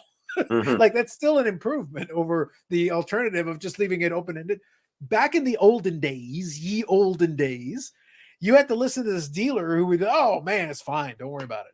And you're going on what this guy's saying. You're hoping this isn't some fly-by-night nut job that's coming up with some bullshit story, and they know full well what happened to the card, and you have no idea, and you have no way of knowing. It's bullshit. Yeah. It's not like, and that's why I say, like, it's a lazy narrative to be like, well, grading's a scam and authentication is a scam and all this. Okay, cool, man. Why don't we go back to the old days where everybody can make up their own narrative, and none of you can figure out 3/4 of the shit that's being done to these cards any better than these folks. I don't care if they catch one more than you do. That's still one more than you caught. I'm not telling you they're doing a great job, but I'm saying to you, having any layer of protection in between for the buyer makes the buyer more comfortable. That's just a fact. That is a reality. If you leave it open-ended and just say, yeah, we're just going to, well, great. You may as well just say, we'll trust the market. Oh yeah, that's worked out real well every single time so far. Well, the 51 Parkies, a lot of them were bigger cuts. And I'm sure a lot of them ended up in PSA or whatever grading companies holders over the years as very nicely cut. When there's a little bit extra, and it's hard to tell on those older cards. That's why I don't really like them. Nothing printed on the back, very hard. anyways. It goes back to like in a different way, but it goes Yeah. back to our whole unopened box discussion. We talked about that in the past, where we talked about you've had a ton of experience with the packs and the boxes and everything. But even then, would you be comfortable putting your name on authenticating a box, especially a box of great value, as unopened and unaltered, Like a Yeah. Pokemon box. for example? Yeah, But yeah, but the point is that like the answer is predominantly no. Why? Because it's one of those things where yeah, you know a lot, you understand certain nuances about it, but the task is trying to find problems. It's not definitively saying, oh yeah, 100%, it's never been altered in any way, shape. Well, if somebody really is good at their job, so this Hobby Champs comment is valid. If someone is doing an alteration and they're good, their job is to keep it within spec. If they're going to trim it, their goal is to actually not, they don't want to shrink it. They don't want to be too small. The goal is to be within specifications, to be within an acceptable, tolerable limit, so that unless you see something else that tells you otherwise, even a good authenticator is like, well, it measures out correctly. I don't see anything obvious on the edges, so I guess it's fine. and at that time you'll never really know, I guess. 100%. But there is people who did things to display boxes. I've seen people color them in, use a coloring or what's that? Oh, just making sure we're helping here. No, stop it. Oh, I can't read the bottom. So, anyways, Yeah. They want to press the It was damn. just saying. It was just saying we had. It was just saying we had. Like we have. button. We have over Yeah, 40 they wanna 40 people bankrupt. watching and 20 likes. We need more. No, we don't need any more. There's nothing to like. The show sucks. There You you go. suck. They suck. Everyone sucks. Stop hitting the damn like button. I already just did. I can't take it back. I'm not taking it back. No. Yeah. What were we talking about? Yeah, we were just saying the difficulty. So that Oh, authentic display so two things. boxes. Yeah. Display So boxes some guy- we're using as an example because it's one we've talked about at length. So that's a good example. So, somebody bought a 65 tops hockey box, like Eric's cards with Cheevers there. Anyways, Yeah. So there's a little piece missing at the top, where they separate the box, where it pops up at the back and it displays out to the public. So it was missing a little piece. Now, what I would do with that piece is I would take it from the inner flap, which is, the box is green, the inner flaps are green as well. So I would take that piece and make an extra piece to fill it in to keep the box original. Now, there's nothing wrong with that as long as it's disclosed. If they can't tell, it's not a really big deal any which way. But regardless, what happened with this other guy, he filled it in with some other stuff and then he sort of painted over it. And I went, you ruined it. I said, listen, I could have done it for you. I probably would have done it for free just for the fun of having the box and whatever. Sure. And then he says, no, I got guys who do stuff. And then he came back and I went, and what happened, the whole section there, he had to paint it all because it was like a little off from the green. So I just went, you kind of ruined the box, man. And then they sold it in one of the auctions and it went for good money. And I'm sitting there going, and they didn't disclose it, that it was fixed. But I'm sure the guy, when he got it, like in person, you could see, like I could see in a second. But I know boxes, so. But on an auction site, you can't tell. Yeah, and that's a really important piece. So I'll kind of take that and to lead off of it. I understood Mangini's argument in his video, so I wanted to bring this up because it's not a new topic, but at the same time, let's adjust the angle on it a little bit and talk about it from a different perspective. And Sure. it's not a new topic from the perspective of the argument is always like, well, the the third party graders don't get it right. They get these grades wrong. They authenticate cards that shouldn't be authenticated, etc. I'm like, well, that's because people are fallible and the other people are trying to fool an authenticator. That's the point. The point of this endeavor is to try to fool the authenticator. Yeah. So the exercise, and there is a financial incentive to do so. If you can convince somebody that the card is nicer than it is, the value goes up. That's part of the deal. So Hobby Champs here is saying, it's very easy to look at before and after photos of trim cards, but third-party graders can't know what cards look like before. Now, in the long run, we're hoping that them taking more images, scans of the cards as they come in can prevent the same card, hopefully, down the road from being submitted multiple times with modifications and getting passed. That's the hope. But right now, that's in progress. That's using technology to try to help you with that. down the road here and trying to find different telltale signs. But again, we're back to finding telltale signs of alteration. We're looking for certain things. There are technologies we can use that'll help, but nothing is infallible. Yeah, we also have the issue where, a game used bat, is it really the game used bat? Yep. So not only do we have that issue, we have that other issue, are these things the real things? Because, auction houses will sell something, and how many things, look at the autograph scam, look at all these different things that happened over the course of history. Going forward, it's tough. But, as long as you're putting, and that's why I put out information, it just keeps everybody in the know, it keeps the hobby safe and a little bit safer, I would think, going forward. So that's Sure. what's satisfying to me in a way. It may be a little bit altruistic, but it is true. It's not like I do this for money. But, Right. The secondary fact is that I get to know so much that I can make money by buying things that people don't know about. So is that making money? I don't know, but whatever. Right. Yeah. Now the other reality of it is though that when it comes to a lot of these authentication pieces, it becomes kind of a necessary evil. And the other angle that I'll use, kind of touching back on what Bobby was saying a moment ago, is it's also for the buyer on the other end of it. It doesn't mean guaranteed nothing will ever pass that's been bad or nothing, it's not infallible. We talked about the CGC thing where people can mess around with the cases and things like that. Stuff happens all the time. Totally. But this is important. If you try to remove it, then you're basically saying, oh, remove all safeguards, we'll see what happens. Well, we already know that. We already know how that one works. Like, you're sitting there like, and his argument to a certain degree was almost like, oh yeah, well, if you remove that, then it'll lower prices and that'll fix everything. No, it won't. People will do it to say, people will trim a card to make an extra buck because it's like, okay, fine. You got two. And Eric, vintage even cards, when they don't ungraded. even need the money. Absolutely, 100%. All right, vintage cards, ungraded vintage cards. It doesn't have to be for thousands or millions of dollars. No, it can be like 50, 100 bucks. You got two cards in front of you. One looks real nice. You look at it, the edges and everything seems, you don't even need to pull out the ruler, but you're looking at it and go like, yeah, its size is about right. They're beside each other.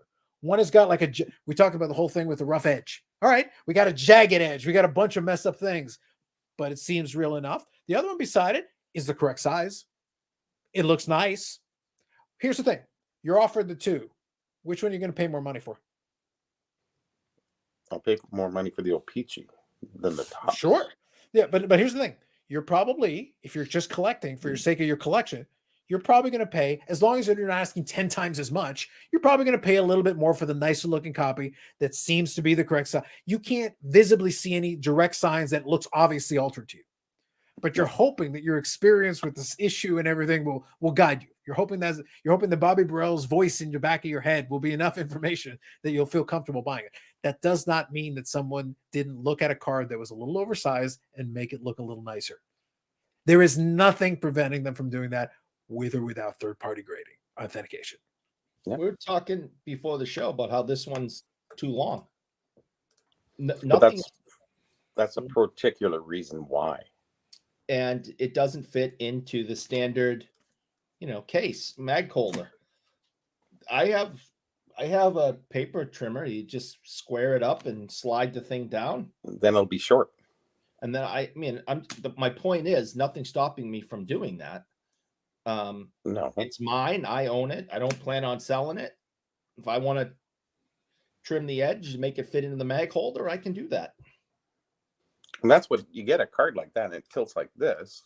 Then this bottom corner is longer and that top corner is longer. So it's not going to fit in there, unfortunately.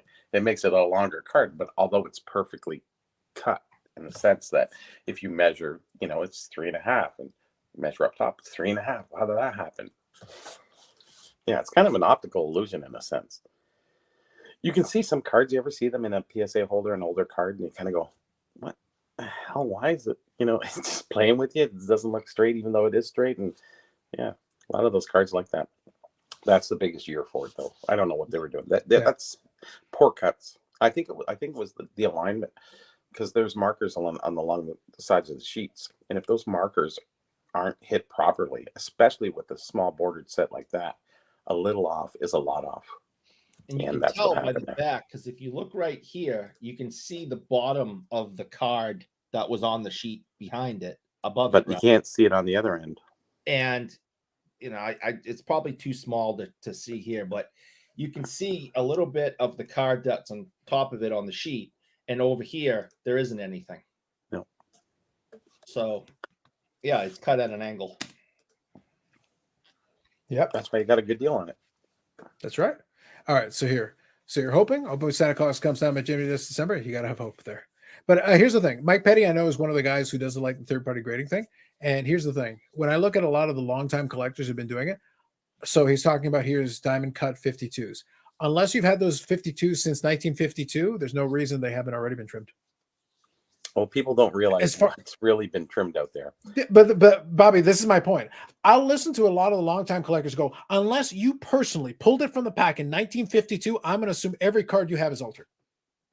There is no reason for me not to assume it. I don't care how long you've been in the hobby. There was more trimming I going don't on care. than But I bought it from this deal. I don't care who you bought it from. Unless you personally pulled it in 1952 and have retained it until today, I'm going to assume it's been trimmed. I'm going to assume it's been recolored, and I'm assuming it's altered until further notice. There's no reason for me not to. I think the biggest trimming time was the 90s. And the reason for that is because the PSAs and the Beckett's were just coming into fruition. And people were just going, hey, I'm going to trim this card because, I'm going to send it in. Yeah, Better but that's grades. the thing. Why not? What, they're stupid. They don't know. Yeah, I don't need to come up with a percentage because the reality is with a lot of those longtime guys, like fine, like here's the thing. And I guess my question to them would be the following. Okay, so let's say you're excellent. You've done so much study. You're so good at this collecting thing. Well, let's just use so altered smart. opposed to trimmed. Sure. But let's just say, let's say, and for the sake of argument, you've collected thousands of cards over the years, or 10,000 of these vintage cards. If 5% of them were altered in some way, would that be okay? I'll never know that. But that's the thing. And the good news is they can live If in you ignorance. can't tell, it doesn't matter. That's the point. If they did a good enough Pack job is at it, opened then and it's in a holder. Yeah. You'll never maybe know. but in this case though, we're talking about ungraded. They bought it ungraded. They bought it from great dealers and all that and all. It's like, guess what? Great dealers can make mistakes Great too. dealers. Great dealers Yeah. buy it from somebody. Yeah, exactly. So they can still screw it up. Why not? Why There's no reason they can't screw it up too. That's how this works. So there's no Just the more guarantees. information you have on things like 51. Like I'll tell this is the best way of telling a card is trimmed. Well, peachy is great because they have the rough edges, so very easy to run your finger down. Just close your eyes, run your finger down the edge. You can feel the sides.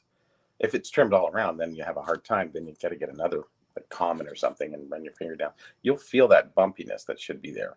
It shouldn't be a straight razor cut, especially on a vintage card. So that is the key point that will eliminate that. You can tell in a second. Just quick comparative, and that's the best thing I could tell anybody about Jay cards. can't But I hear don't us. know about Jay cards can't- because Hockey 99 says I don't know anything about cards. True. Yeah. Well, Hockey 99 knows a lot of things. Jay can't here says he was collecting 52s in 1940. That's the only way you know they're legit. Mhm. See, Yeah, he was ahead of the game. that's right. That's the way to do it. Yep. That's right. Hey, Mike. I like this question. Do you think there are more good and honest people in the hobby or shady or sneaky people in the hobby? Eric, I want you to think about this. Eric, I want you to think about this and consider it carefully. And before you do, Eric, are you ready? I want you to prepare yourself. Prepare yourself. I want to think and consider this question. Let's all think about it and consider it together.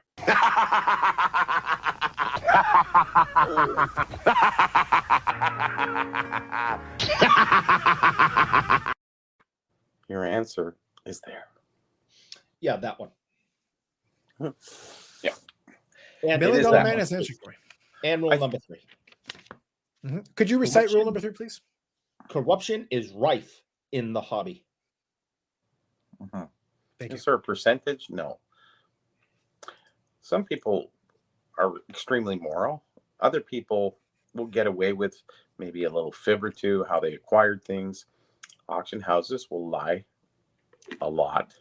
They'll just want to tell you, take you down the garden path.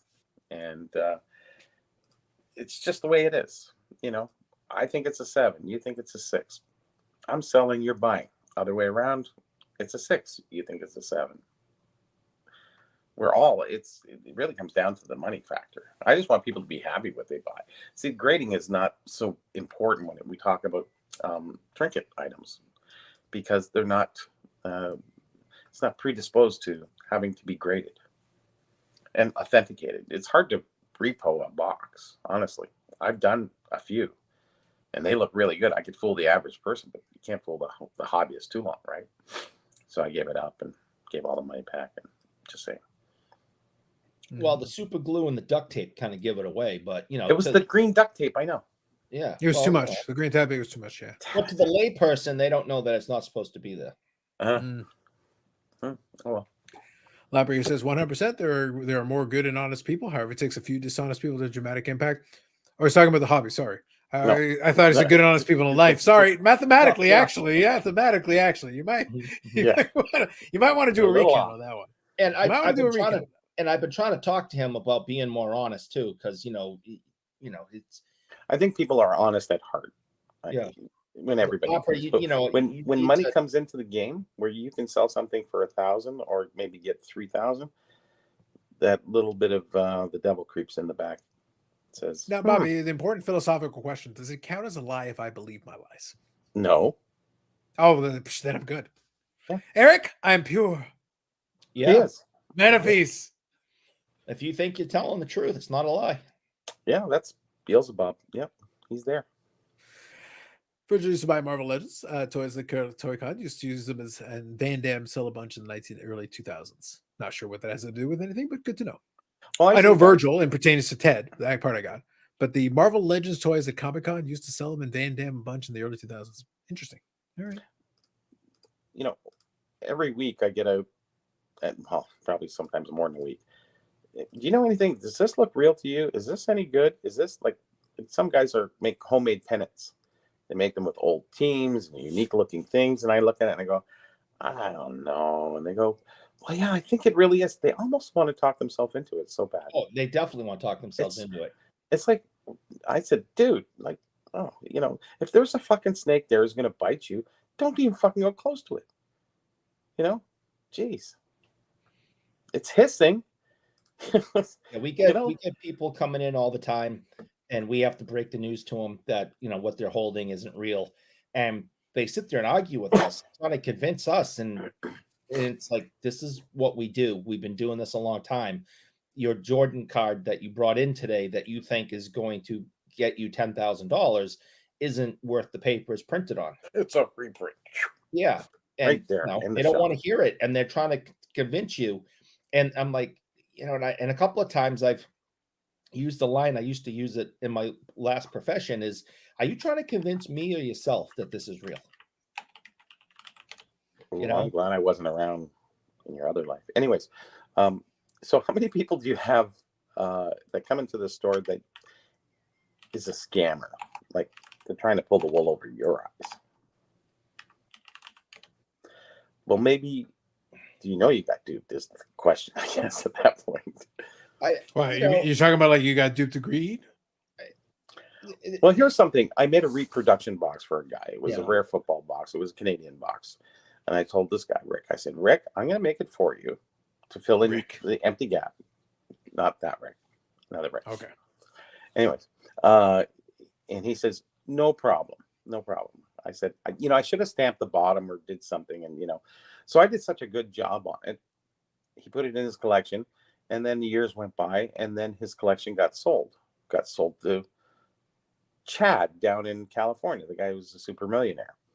And then Chad, his stuff came up for sale. And then my other friend got it. And then he emails me, he sends me a picture. He goes, Bobby, is this box real? And I go, oh, there's my box. I said, where'd you get it? With Chad, he got it from thing. And then it's like, oh my God. So a box can go around to the uneducated for the most part and thinking it's real. And that box is probably worth about $2,000. And I did such a good job on it because it's easy for me to do. You get the original scan, get a high resolution, scan all the sides, put it together, do a flat 17 by, whatever. It's so easy to do. Spray glue and paper on top. It's, I did a lot of small ones for myself for display purposes for my room, right?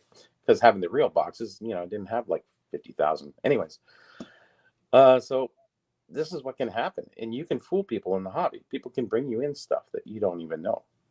And even you almost have to need an expert to know to a degree. So you guys are probably getting a lot of challenging stuff coming in your way. Because if you've never seen it before, this is where the app comes in good, because it's either there or you can text me right from there, right? And when it comes to collectibles. Yeah, and I have reached out to you a handful of times over the years Yep. since I've been working there and said, "What do you think?" The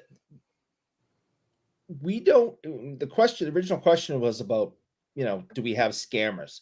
Well, again, kind of going back to what Carlos was joking about, if they believe it's true, are they scammers?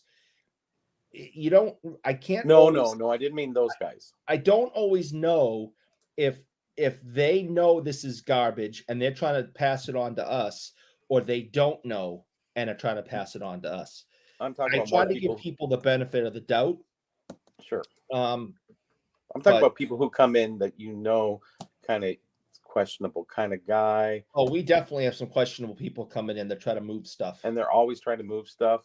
Mhm. Some of it's good, but Most of it's stolen. most of it's stolen. Yeah, well, that's another big part. Yeah. They'll go into stores like Target and just steal all the boxes of cards and then bring them to us and try to sell them. Well, they're And cheaper then, right? Yeah. Oh, yeah. So there you go. And So you let can me pose Not that there's kind of anything wrong with that. there you go. Oh, Let me so- pose kind of a serious question though. And I'll Carlos use an gets cheap example. boxes. Oh, sorry. Was that? Carlos gets cheap boxes. I do.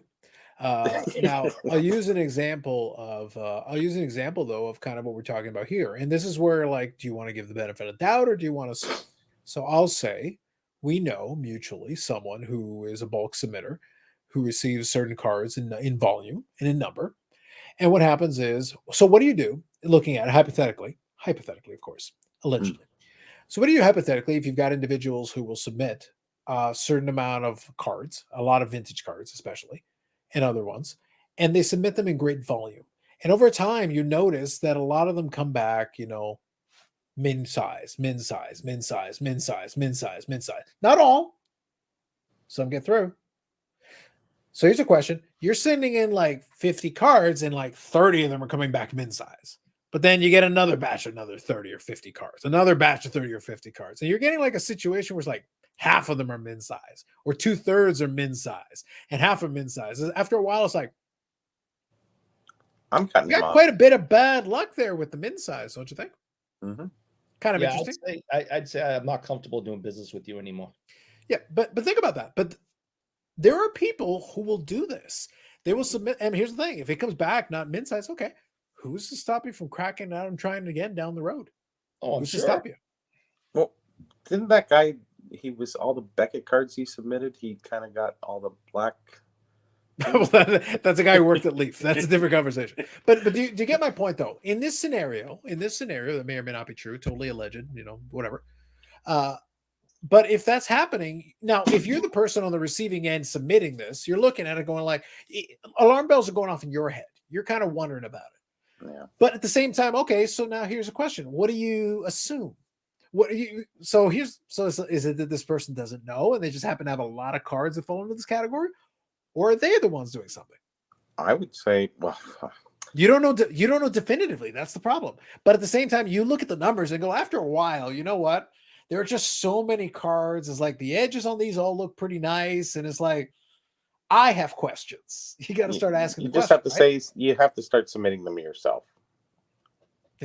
Yeah, I don't want to Sure. be connected to this. and that's just Yeah. saying that we're tired of your bullshit. Quit submitting trim cards and use your own purposes, because Yeah. otherwise, it's business and it's up to them Yeah. to catch them. But you just don't want to even deal with people like that all the time, because you know what they're doing. I know what sure. other guys were doing with packs. Like, it was stupid. Yeah. But the bottom line though is, so even if you do that, that doesn't prevent them then from finding somebody else who'll submit for them. That's the Yes. point. The He's point just is out of like, your- he's just Yeah. out of your mind, right? Yeah. Okay. yeah, it becomes not your problem sight, anymore. out of But mind. that's not preventing them from just going, okay, well, I'll submit with this other person or this other person or this other That's person. fine. And that's There's fine, a million but different people that I can go to. If Well, it the- comes down to the grader. if the That's company that you keep sending them to I don't know what if they police stuff or they keep records. Who the hell knows? I know they don't at Beckett, right? Because they don't give two rats asses. I don't But- think they keep enough records of how many people But have been denied. But maybe if five times in a row we sent back cards to our bulk submitter, and they got 30 plus cards that are min size, all going back to the same bulk submitter, I may, as a grading company, might want to get rid of that bulk submitter. So, Or at the very least, have a Yes, conversation. yes, Or at the very least, yeah. have a conversation and Weed ask them what the out. deal is.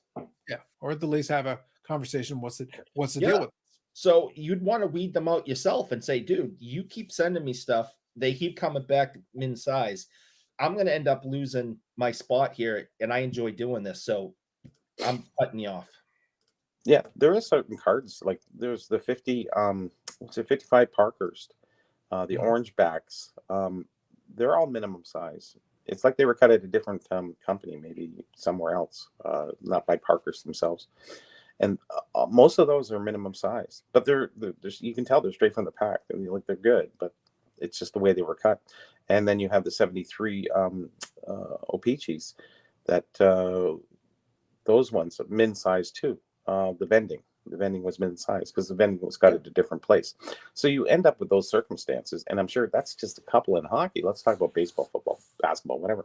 You know, it's out there. You know, so if you're submitting in all these 73s and you're getting min size galore, and you're building that set, then it's hard to determine. But I guess they should know that those are min size, but I don't think they do. I really don't think the grading companies really know.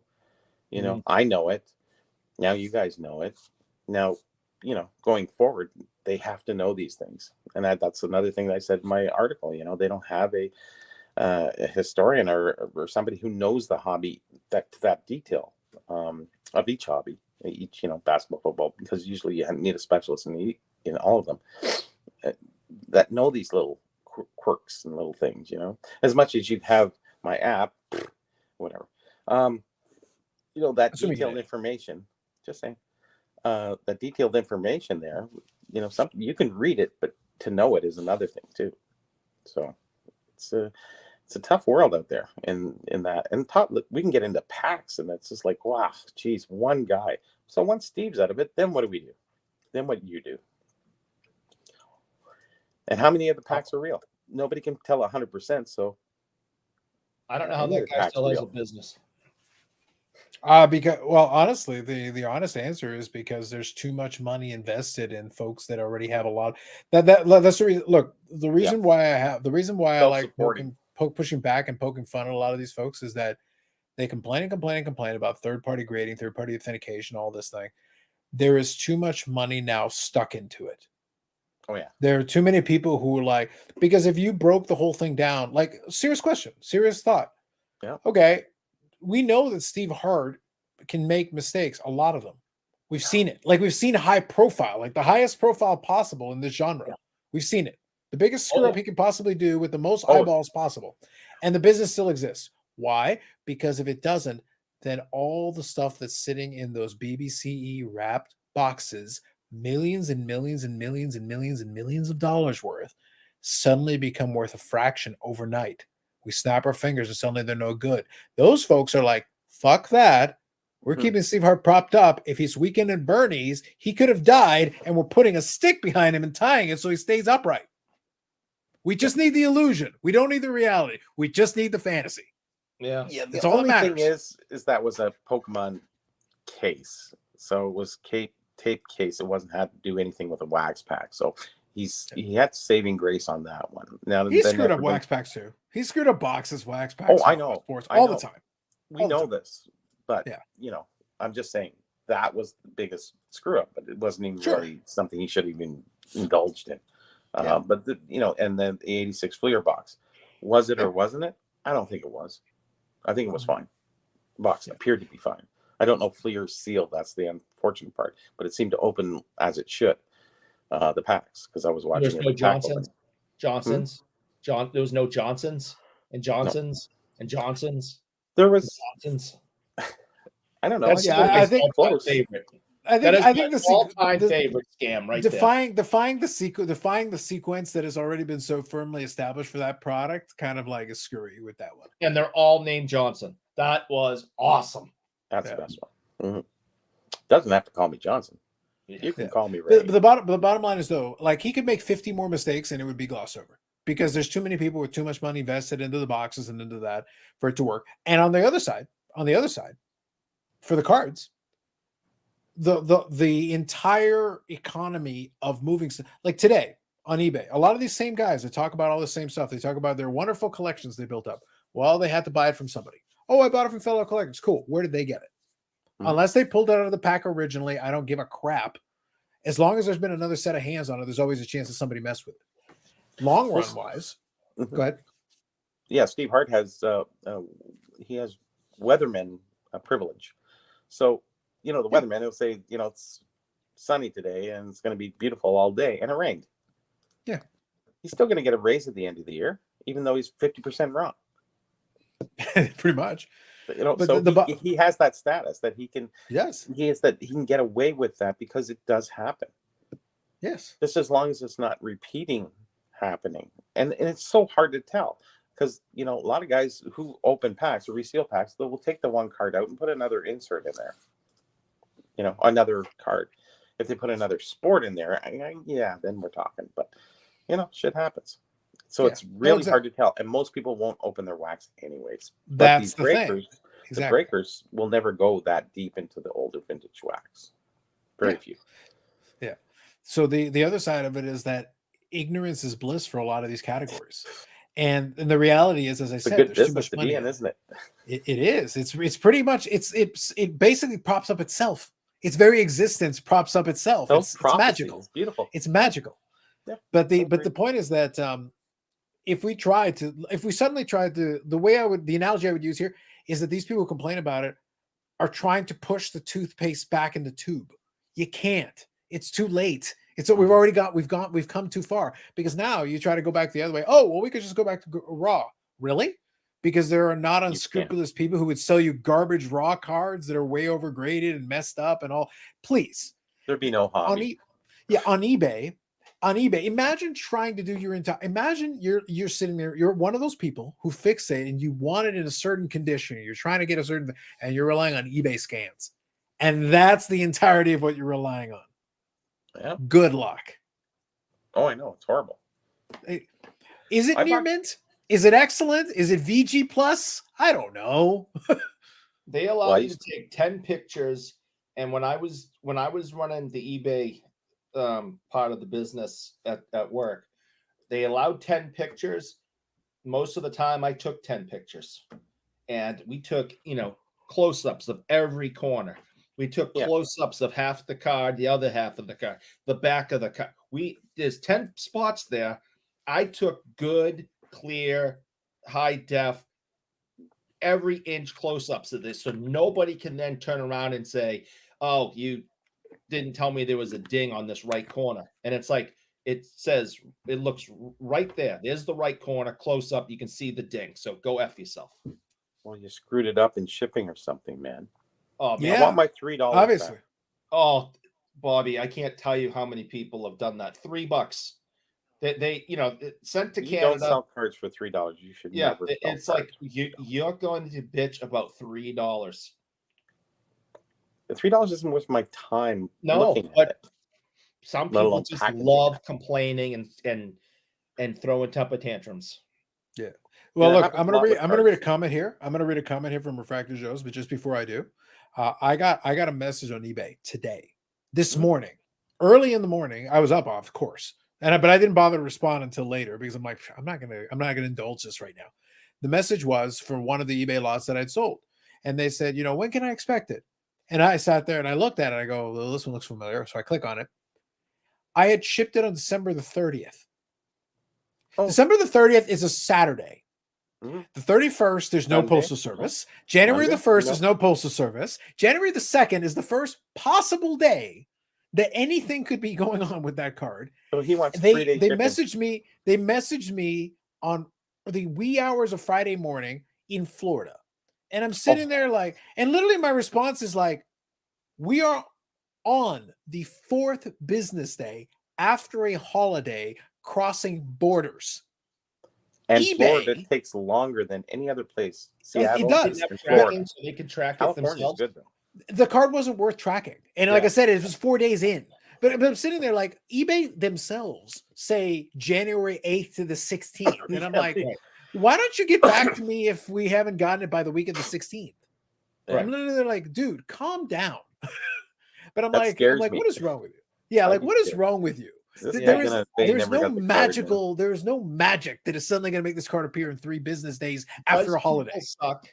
Then I you'd be always worried. we always go with tracking. In a handful of times I've actually sold stuff personally, I've gone with tracking, because the other scam, of course, is I never got it, give me my money. And of course, they're sitting at home with it. Yeah. Tracking proves that it went to your house. Without it, they can say, I want my $3, I want my $30, I want my $300, because it never came. I've And won, you and know I've won, eBay's I have gonna 100% had, I've 100% had that happen where like I know for a fact they got it, but there is a price threshold where I'm gonna, because if I'm going to apply that additional one, then I've got to charge the shipping accordingly. Because tracking, the moment I flip on tracking, now Yep. eBay fortunately subsidizes it for me, which is nice. But even then, it's like $7 or $8, like automatically $7 or $8. But I will get tracking, so I've got that, which is great. But it's like, guys, there's limits. But like that one, just like it's nonsense, please. Like, especially after literally between the 30th and New Year's, you've got all those days in between that are all off. The postal service is not moving the damn thing. Chill out, you'll be Right. fine. Those Give it a people week. make me worried when they, where's my card? It's like, oh Start shit. that soon, yeah, for sure. So sorry, Refractor Jones. Good evening. Thank you for the comments here. Most grading card companies don't like to use outside sources because it makes them look bad in their eyes, which is probably true. I used to consult with 2 companies, but they don't like to share with the information in the public. Totally fair. And thank you for the insight. Appreciate it. Jazz Plumbing Opus 88 Tops Vintage, right? Vintage.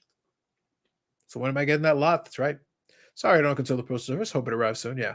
But as I say, like, it was stupid. Come on now. I'm not complaining right now as regarding a $3,500 or $3,500 card. Seller not disclosed the BVG case was cracked in 2 spots. Barely could see in the one pick. Oh, I'm complaining right now regarding a $3,500 card. Barely could see it in one pick. Went through eBay authentication. I'm sending it back. Yeah, that's fair. That is your right.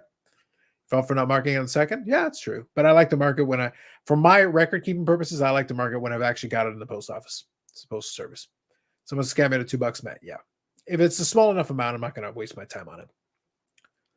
I sell $800 phones on eBay, iPhones on eBay all the time. I don't get nearly many complaints of people on $2 cards. That's probably true. That's probably true. Like, there's a reality of it. Like, even if everything goes perfectly, it takes time for them to cross. And I've had ones where I look at the tracking. Look, I had one where it got there, but what happened is, and this was in the US, and I had tracking on it, so I was able to monitor it the whole way. They got it to the hub for the postal service, and they accidentally rerouted it all the way to the West Coast, and they had to reroute it back to the same hub again. And it's just all in the tracking. You can see literally that they like, had to be redirected, and then boom, got sent back. And then from there, they continued down to where they were going to go. I'm sitting there like, what are you guys doing? What do you need to send on a California vacation? Like, what are we doing here? And it was to go south. It was to go to, I think it was to go to Texas. So they sent it from Canada to the hub in New York, and then over to California for Lord knows what reason, back to the hub, then to like one of the hubs in between, and then to Texas. It took the scenic Okay. route. That's all. Obviously. Well, it had a good time. Hopefully they had a good party. The stuff I sent you that time went all the way up to the post office in your neighborhood, and It they literally said, "Oh, went. It literally went to the hub itself, and they wouldn't release it to me. I called them on the phone to be like, "You have my shit. Give it to me. I will come and get it." Nope, can't do it. Okay. Yeah, Chicago is the main hub for all the parcels that come through eBay. Yeah. So when they do the international shipping, so Eric, if I buy something from you, you pay $3 shipping, you ship it to Chicago. They put duty and tax, and that's why it's $18.95 for us to get it shipped up here, because that's the international shipping program. And I told the guy about that. And the more price you pay for the item, then they start adding the duty. Oh yeah. I've seen some $43 for like, $150 item. Like, what the hell are you thinking? Yeah. And that's That's why why you have to, and that's why a lot of people lie on the forums and say that a nobody 300 lies. that's worth $300 is only worth $10 Maybe it is. because you don't want to pay duty on $300. No, and that's why I get everything shipped to the Jason of St. Louis hub. There you go. I like it. 3 hubs in the U.S. black holes for packages: LA, Chicago, Atlanta. I've had California to Illinois, Texas to Illinois, Texas to Illinois, and Wisconsin to other hub in Wisconsin to correct one, wrong one, and to correct one home. Sometimes I think they do it intentionally just to have fun with you and everybody else. It's like, all right, I'm just going to screw with you here now. Tons of cars sitting in the Dead Mail Center in Atlanta. Yep. I've had domestic packages end up in Europe. Sadly, that doesn't surprise me. I had one, going all around the country with some bobbleheads I bought. And I said, this is the one package. It went all across Canada. Bang, it was getting rerouted back and around. I'm saying it's the one thing that it happened to me, and it had to be bobbleheads. They were all cracked and smashed. Had to be bobbleheads. Dang. Oh, By the way, I was sent this, so I wanted to make sure I shared it. The best young gun ever, Dyson Mayo. Oh my gosh. Jesus Christ. That is the best. I sense new PC, Eric. New PC. Dyson Mayo. Nope.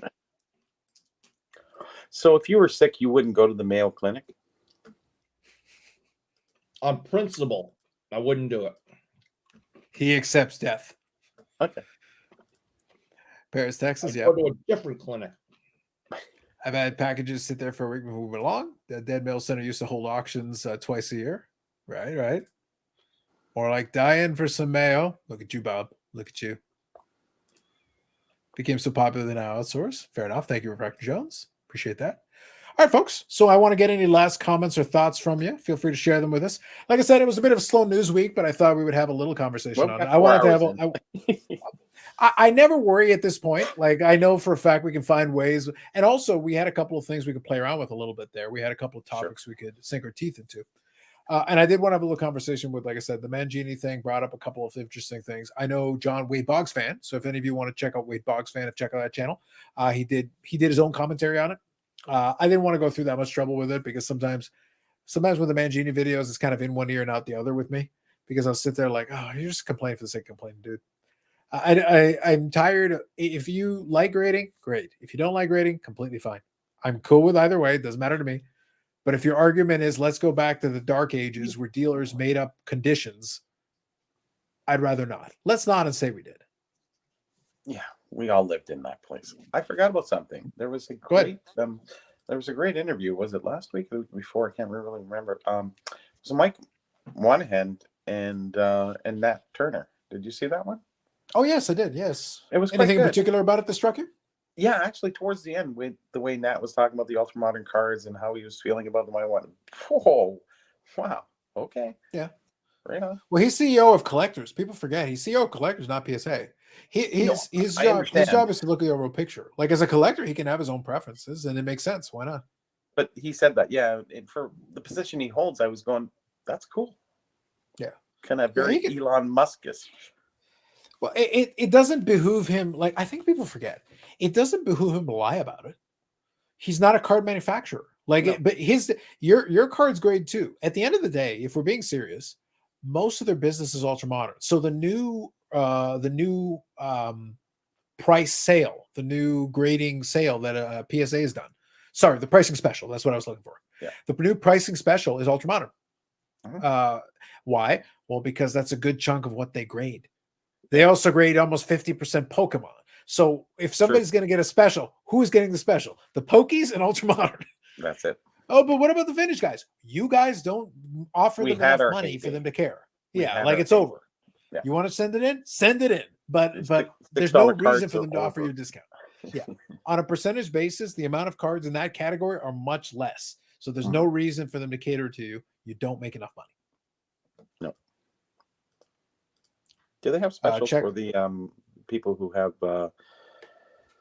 what do they call it? The when they're in the group there, they build their sets. What's it? PSA has, their Set registry. registry people. Do they have registry deals? They haven't that I've been seeing, and because I I'm think they surprised realize because- that they realize that they reached that point. I'll double check on this in a second, but thank you for bringing it up. Check the Interesting. Heritage Auction 40 plus uncut sheets. All right, I'll have to see if I can find it. Oh, really? Never see that question. So here's a question for you. In general, is the Bruins box set lightly broken? Price too high? Distribution is bad? Thoughts? Okay, so serious question. So let me pose part of this question for you. Yes. So you've and seen yes. now, obviously, but you've seen now what's in this Bruin box set. Even at the price point it's at, Eric, what would you consider to be a fair price for that Bruins box set? Let me pose the question that way. What was it? $50? Or Yeah, 100? yeah, 50. Yeah, I mean it. With everything that we've talked about how the cost of making it, the cost of distributing it, the cost of What was the 50 cost per bucks. card? 50 cents? Oh, way 100 less than card? that. Was It's a 100 card cards? base set. It's a 100 card base set. Plus, you get some parallels in there.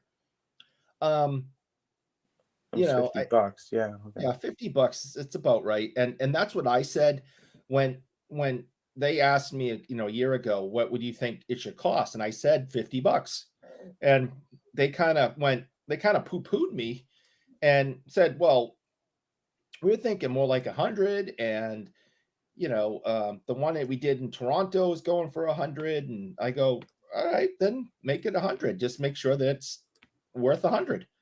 And I was surprised when it came out at $50 because that's what I Because they said. didn't put much work into it. They said, fuck it. Well, You get what you again, got. You have a Centennial set, and you have you don't have Milt Schmidt somehow. So They should have went to the 9s on that set and charged $100. Yeah, and people would have went freaking bananas for it. Instead, I think people probably aren't as excited about it as they were when it first popped out. No, it doesn't have any razzle dazzle. That's for sure. I've been on eBay looking, and I don't see any big polls that people have up on eBay, and the autographs or anything like that. I mean, it's just the yellow version of the cards, and they're actually getting decent prices for them. I mean, they're getting like 10, 20, $30 depending on the player for the yellow versions. For like the foil version, even more. The yellow version? Yeah, but we need the mellow yellow version, and I also need pricing data on Hal Gill cards. Oh. Oh yeah, it's important. So I found what Refractor Jones was talking about. So bottom line though, so you're going to say the so yay or nay, value wise, how much lower would you have put it? What would have been a fair price for that box set, given what you actually got in your mind? Like I said, I'm trying to be, realistic. I mean, 50's fine. You get 100 cards plus, like 3 or 4 more that are inserts. You are hoping that you're going to get the Bobby Orr or, a Ray Bork or whatever. You can't keep buying the boxes though, chasing. That's the stupid part. Because you got 100 of the same cards over and over and over and over again. So you can't do what Brad did and buy a case of the stuff, and get, 7 tins or 7 boxes. That's 700 of the same damn cards. Well, what are you going to should have done with the insert set is made it a separate pack. Yeah, something. Yeah, I don't know. But and sold the pack separately and sold the box set for like $40. And then, the packs would be, I don't know, $10 a pack, whatever. And you want to chase down the extras, that's fine. Yeah, but Upper Deck would say now you're putting out 2 things instead of 1, and now you got to pay for more shipping and more boxes and more this and more packaging, and now we got to raise the prices again. Well, look at this. Every time you want to get more insert singles, you got to buy the whole set again. Yeah, which to get 5 singles. What's it? 5? To get 5 of them? It wasn't a lot. Yeah, it was a small amount at the end. It was like 3. It's like you get 3 inserts in every box of it. I don't know. Hold on. Let me see what it says. I thought there was about 5 of them, and I just went. 5. 5 insert on average. It does say on average. Each box contains 5 insert or parallel cards on average. It's So- 5, but I mean it's either insert or parallel, but on average. All right, so let me go here. The one that Refractor Jones was talking about, I was able to find them on Heritage. So we can take a look at this here for a second. So it's saying top supposedly was testing printers for the work. They're supposedly being declared as proof sheets. From what I was told by the consignor, the card stock is correct as well. So let's take a look at that. So I've actually got it here and I can show you guys. This is from the Heritage auction site. Let's take a look at it. All right. So I searched for uncut sheets and I was able to find a couple different things. Okay. Including, by the way, some 1967 Topps baseball uncut sheets. Nice. Fancy. 1956 Topps baseball, huh? Come on, let's go. Wow. Okay. All right. So going to the more modern here, we've got a 93 Topps Finest baseball. We've got that. We've got 93. So let me move on to this one because we've got some refractors here. So 94 Bowman Best baseball. I remember these. So these are the blue refractors. So I'm actually going to expand this here. So bear with me a moment. Make it a little bit bigger. And we should be able to zoom in on these a little bit for you. Let's see. There you go. Yep. Super zoom. Yeah, we're going to try to be a little bit more subtle than that. But you can see here, like, these are the blue refractors. Mm-hmm. It's part of that. And you can see the edge of the sheet there. Huh. By the way, I think Heritage needs to fix this. This is really dumb. I'm just trying to scroll through without getting it to zoom in and zoom out, but it does a lot of that. So you can see the edge of the sheet there. 94 doesn't have anything crazy in it, but they're cool looking cards. But yeah, to answer Bob questions, 100%. That's why I say it's the technology, man. It's the technology. They've pretty much all greened at this point, but they are cool looking. And here's the back of them, which is the back of the blues, which is accurate. That's normal. But there's a whole bunch there, whole sheets. Now let me go and zoom out here. And if we zoom out back, we've got, like I said, 93. So that's 94 Bowman's Best. If I go backwards, 94 Bowman's Best. This is the mirror image. This is one of the insert sets. These are the red refractors. These are all the same consigner. Huh. More reds, 94s, first half on good sheet. And These how does 94 one Topps get a hold Finest. of these? So do we have to talk to Billy or Carbon or who? Well, these are all tops. So these apparently came from a printer. So that's what he was mentioning there. Mm-hmm. So you can pretty much check it out there. Like I said, these are 94 Finest Those are refractors. Whole stack. probably the test run sheets. Yeah. But they look the part. And then you can scroll through here. You got some 93 Topps basketball, 93 Topps Finest basketball, Stadium Club, whole stack, whole bunch. There's a bunch, man. Yeah. So think about it, man. So yeah, and that's kind of what happens. Unfortunately, a lot of those end up. So somebody can go buy them. They're available in auction, and you can go in. You got the right cutting implements. You can have some Uncut fun. sheets used to be worth a lot of money. Now they're not so much. I don't know about the newer ones, though. I haven't really seen too many auctions for them. But uncut sheets used to be huge dollars. Now it's not a big thing. They're so big and bulky. That's the problem. You run out of wall soon after a couple sets. So you're correct. All the same, consider all from a printer who is being tested for outsource work. So the point is Refractor was one of the ones who commented when we were doing that podcast episode, we were talking about the whole uncut sheets thing. It was a part of the conversation with the whole backdoor superfractors and all that. It was an extension of that conversation. Sure. And we were saying as part of that, and Refractor added some additional flavor to it, is that it was a whole thing for a long time for these uncut sheets to be available in abundance all over the place. Yeah. And because of all that, you ended up with a whole stack of this. Well, here's the thing. Somebody unscrupulous can go get this stuff. If they fit the part, you can cut them up, and there you go. You got some nice. If you get past the graders, guess what? Now it's in holder. Now it's legit, right? These are not numbered. These refractors are nice looking, but they're not numbered. If you got them just right, you got them sized up beautifully. There's no reason these could pass under the right circumstances. Why not? Yeah. So just things to bear in mind but these have existed forever. The Yeah. point is that we're looking at these now here in this grouping, but there have been sales of stuff like this before, lots of them in abundance. It's all true. It's all part of the game. Yeah. So I'm not shocked. So when there's suddenly a horde of, oh my God, how did these so many? Yeah, this is like the 5th time this has happened, like the 10th The time. company might not even know that the printer has those, and he sells them at the back door to a dealer, right? Yeah, 100%. Perfect. So with that said, I think we'll wind her down on that. So here we go. Yep, they were shipped to be cut, actually. Yep. Totally makes sense to me. Totally makes sense. But yes. So thank you, Refractor Jones. Appreciate that. But yeah, we'll wind down on that. So we're already into the Saturday. So first live stream of the new year. Good stuff. Great chat. Thank you all for participating in it. Great stuff with that. Thanks for Brad for popping in briefly for a little bit. We got Bob in the garage of knowledge as always, and Eric being the bastion of positivity for 2024. Damn right. Amazing. Okay. Sensational. Chef's kiss. Mwah. Love it. So with that said, that'll be another one in for the longest running episodic, whatever the hell this is. Beats the hell out of me. Who knows, man? Maybe we'll find out. That could be your thing in 2024, figuring out what this is. Don't be stupid.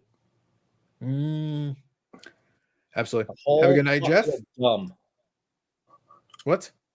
It's a whole bucket of dumb. Wow. You think you fill a whole bucket? Seems ambitious of you, but I'll accept it. All right, folks. Have yourselves a great night. Enjoy the rest of your Saturday. You're on the East Coast, West Coast. You got a little time on Friday. Enjoy that. We'll catch you in the next one.